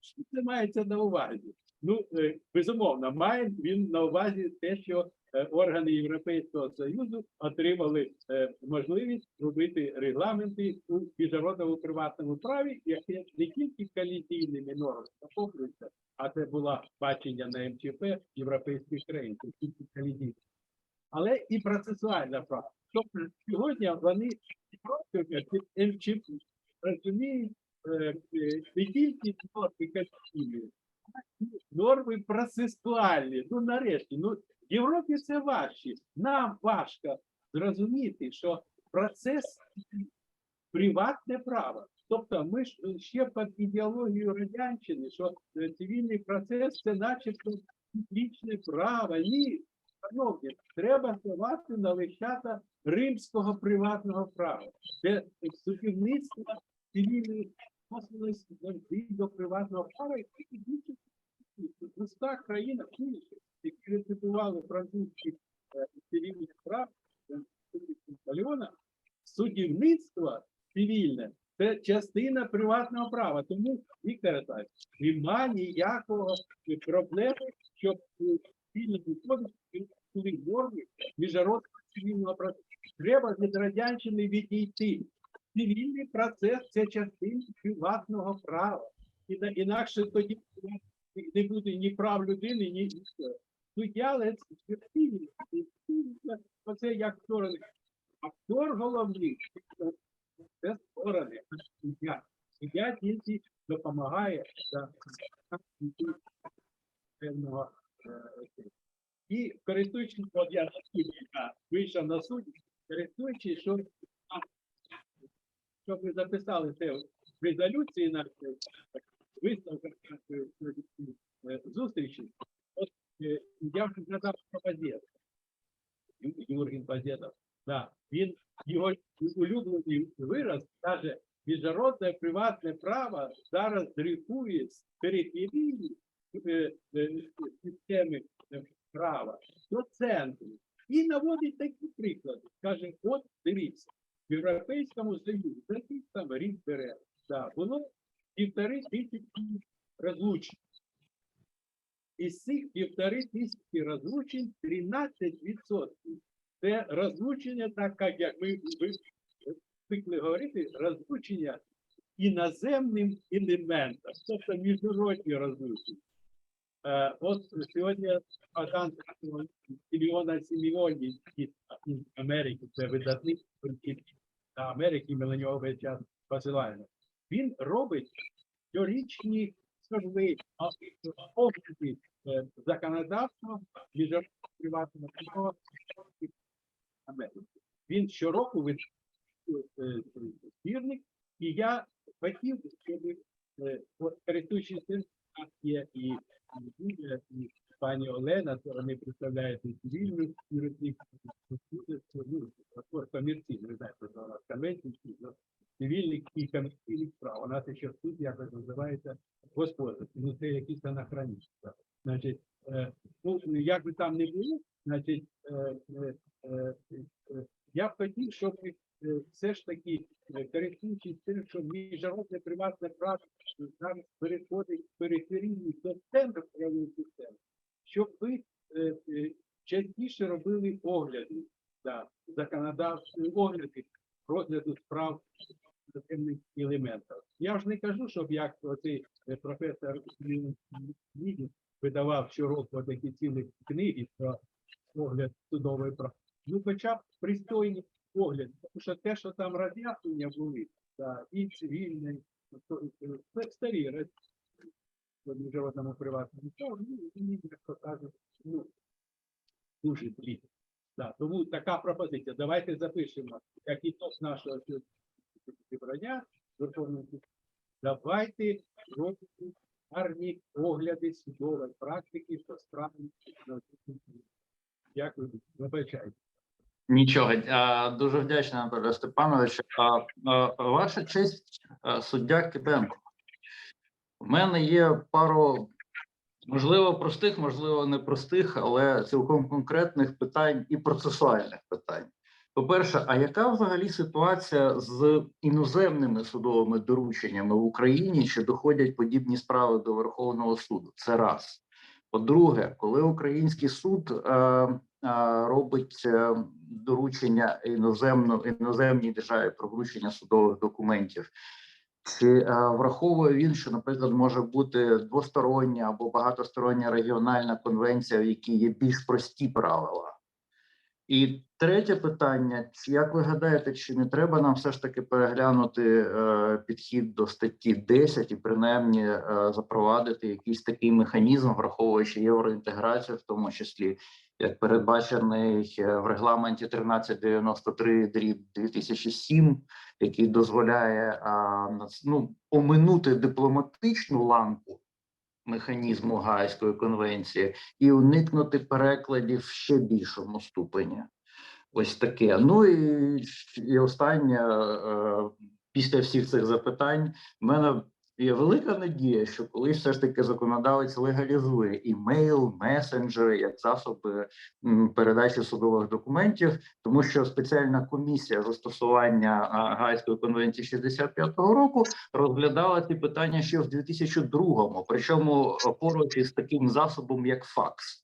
Я не певен, що всі вже уявляють, як факс виглядає, але тим не менше. Прошу, ваша честь. Дякую, цікаве запитання. Ну так по черзі, може, буду. Дійсно, дивилася опитання 2002 року, доволі цікаве, і зрозуміло, що ми трохи там відстаємо у цьому процесі. Ну, по-перше, щодо вручення документів іноземних судів в Україні, я не стикалася з проблемами, тобто от за 5 років роботи, я не пригадую зараз, там спеціально не готувалася, але я не пригадую, щоб в нас була якась справа, яка б стосувалася цієї проблеми, але не виключаю, що, можливо, там проблеми є, ну, з урахуванням того, що Україна, як і Швейцарія, підписала конвенцію з цим застереженням, ну, яке там не дуже так мені виглядає демократичним і зрозумілим наразі. Тому, ну, в принципі, якщо ми хочемо зміни ставлення, то ми маємо і самі там, звісно, відмовлятися від такого застереження. Ну, легалізація в процесуальних кодексах повідомлення шляхом там направлення електронної пошти і так далі абсолютно необхідно, тобто конвенція дозволяє це робити, і ми стикаємося тільки з проблемами національного законодавства. І в тих постановах, про які я казала, ми якраз вирішували питання щодо застосування конвенції за наявності двостороннього чи іншого там багатостороннього договору. Наразі судова практика складається таким чином, що суд має зробити повідомлення, використовуючи або конвенцію 65-го року, або двосторонній чи багатосторонній інший договір, і той шлях є правомірним, але якщо виникне питання щодо розумного строку, то дійсно суд, обираючи там певний шлях, має набрати найпростіший шлях повідомлення. Тобто, якщо не треба перекладів, то такий шлях. Якщо є там можливість направити простим поштовим повідомленням, не через центральний орган, то такий шлях і так далі. Тобто, тут правильно, як пан Костянтин зазначив, тут в принципі треба виходити із принципу. Треба розглянути справу найскоріше. І для цього, обираючи той чи інший метод повідомлення, треба вже і визначатися там відповідно до каналів направлення, відповідно до перекладів і так далі. Ну, наприклад, тут у останній справі, другій, на яку я посилалася, ми сказали, що оскільки сторона направила лист українською мовою, то в принципі надалі, тобто за кордоном, яка знаходиться у Швейцарії,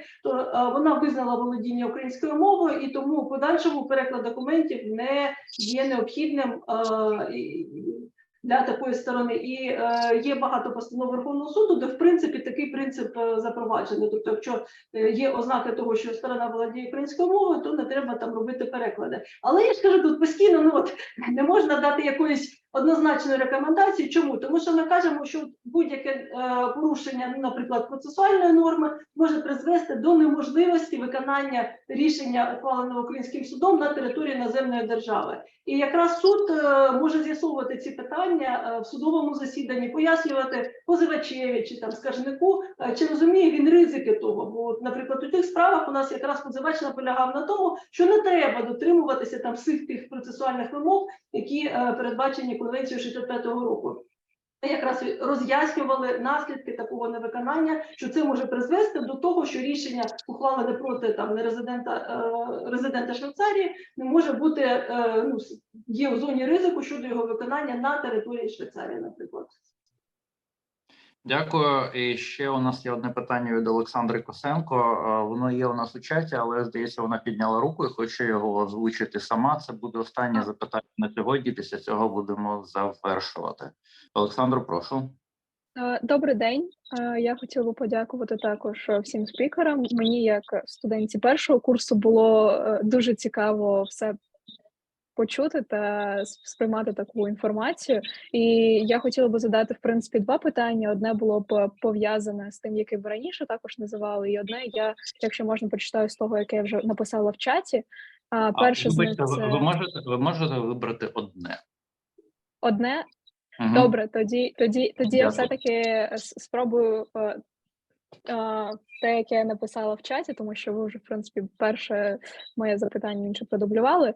Які конкретні етичні та правові міркування повинні мати на увазі практикуючі юристи в Україні, використовуючи технологічні інструменти та стратегії в контексті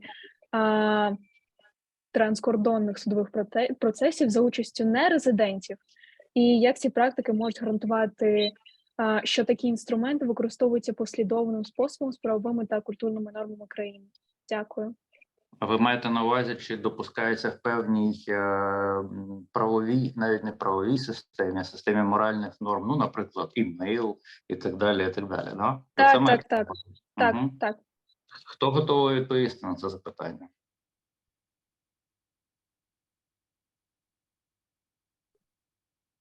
Ну, давайте, може, я спробую. Завалили весь великий форум просто. Давайте почнемо з того. Ну, в принципі, ми часто кажемо про просту мову юридичних документів. Це запитання, воно не сформульовано простою мовою. Чесно кажучи, я його тричі перечитала, намагалася зрозуміти, ну, от що вас цікавить.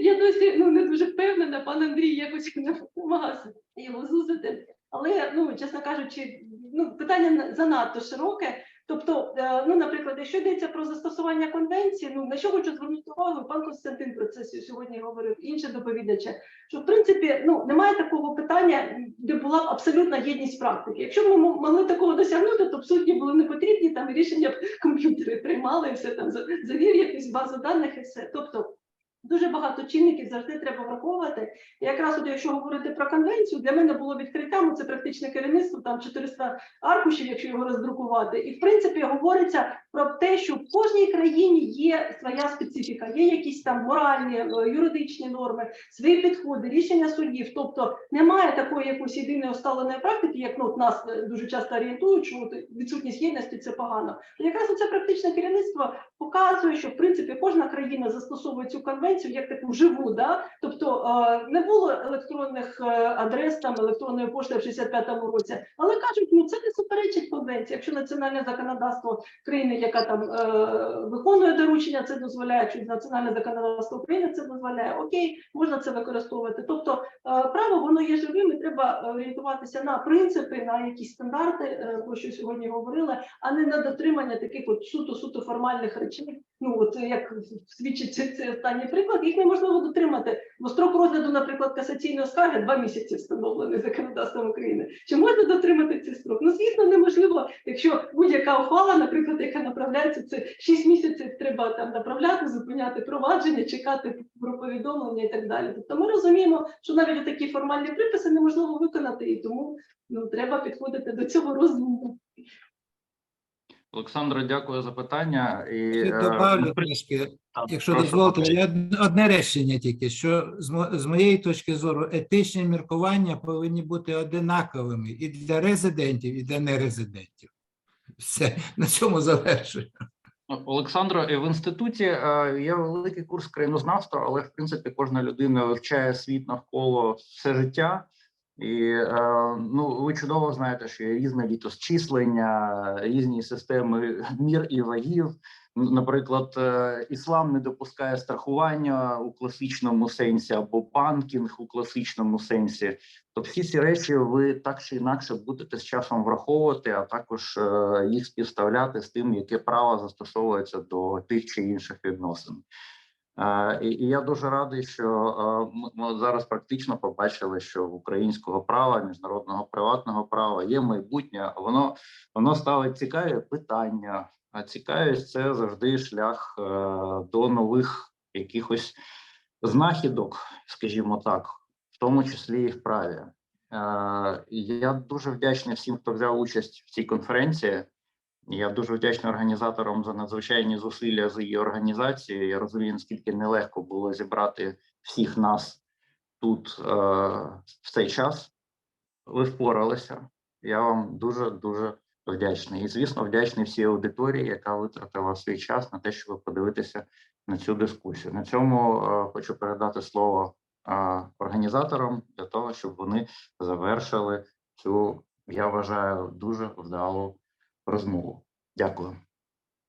Дякую, пане Андрію. Передусім дякую за модераторство і дякую учасникам панелі. Шановні колеги, оскільки в нас така bilingual дискусія сьогодні вийшла, то я хотіла би звернутися і до наших колег. Dear colleagues, let me just briefly summarize our meeting. First of all, I would like once again to thank our co-organizers, the Supreme Court and the British Institute of International and Comparative Law. And also I have the pleasure to convey greetings to the participants of our conference from the President of the Supreme Court, Doctor of Law, Mr. Vsevolod Knyazev. And also during the last 4 hours, more than 4 hours, actually, we heard some really profound ideas and even some ready-made solutions to current challenges. Today, the topic of our discussion, the topic of our conference was dedicated to international private law. However, we heard many problems and challenges related to state sovereignty, jurisdictional immunities of the state and its property, international responsibility for the crime of aggression and for other international crimes. And that is not surprising. Today, the line between private and public spheres in law is blurring somehow, and as well as the line between international and municipal law. In this context, we can recall the idea put forward almost 10 years ago by American scholars, and that idea was immediately and actively supported by the Ukrainian doctrine. That is an idea about general legal theory, which is common to national and international law, as well as to public and private law. So sure, there is the role of globalization, which raises different borders and different limits and lines. And also here, there is an influence of armed conflict, which also raises lines between public and private, between domestic and international, and between life and death. I want to thank you once more, and I hope for continuation of our cooperation. And let's look forward to have not less fruitful meeting next year. And on behalf of the Ukrainian Association of International Law, thank you very much. Дякую. Перемоги нам всім, Ольго. Перемоги. Хочу повідомити, що запис даної програми буде доступний, і лінк ми викладемо. The link to this record will be available. We will announce this link later. Thank you very much, and I think that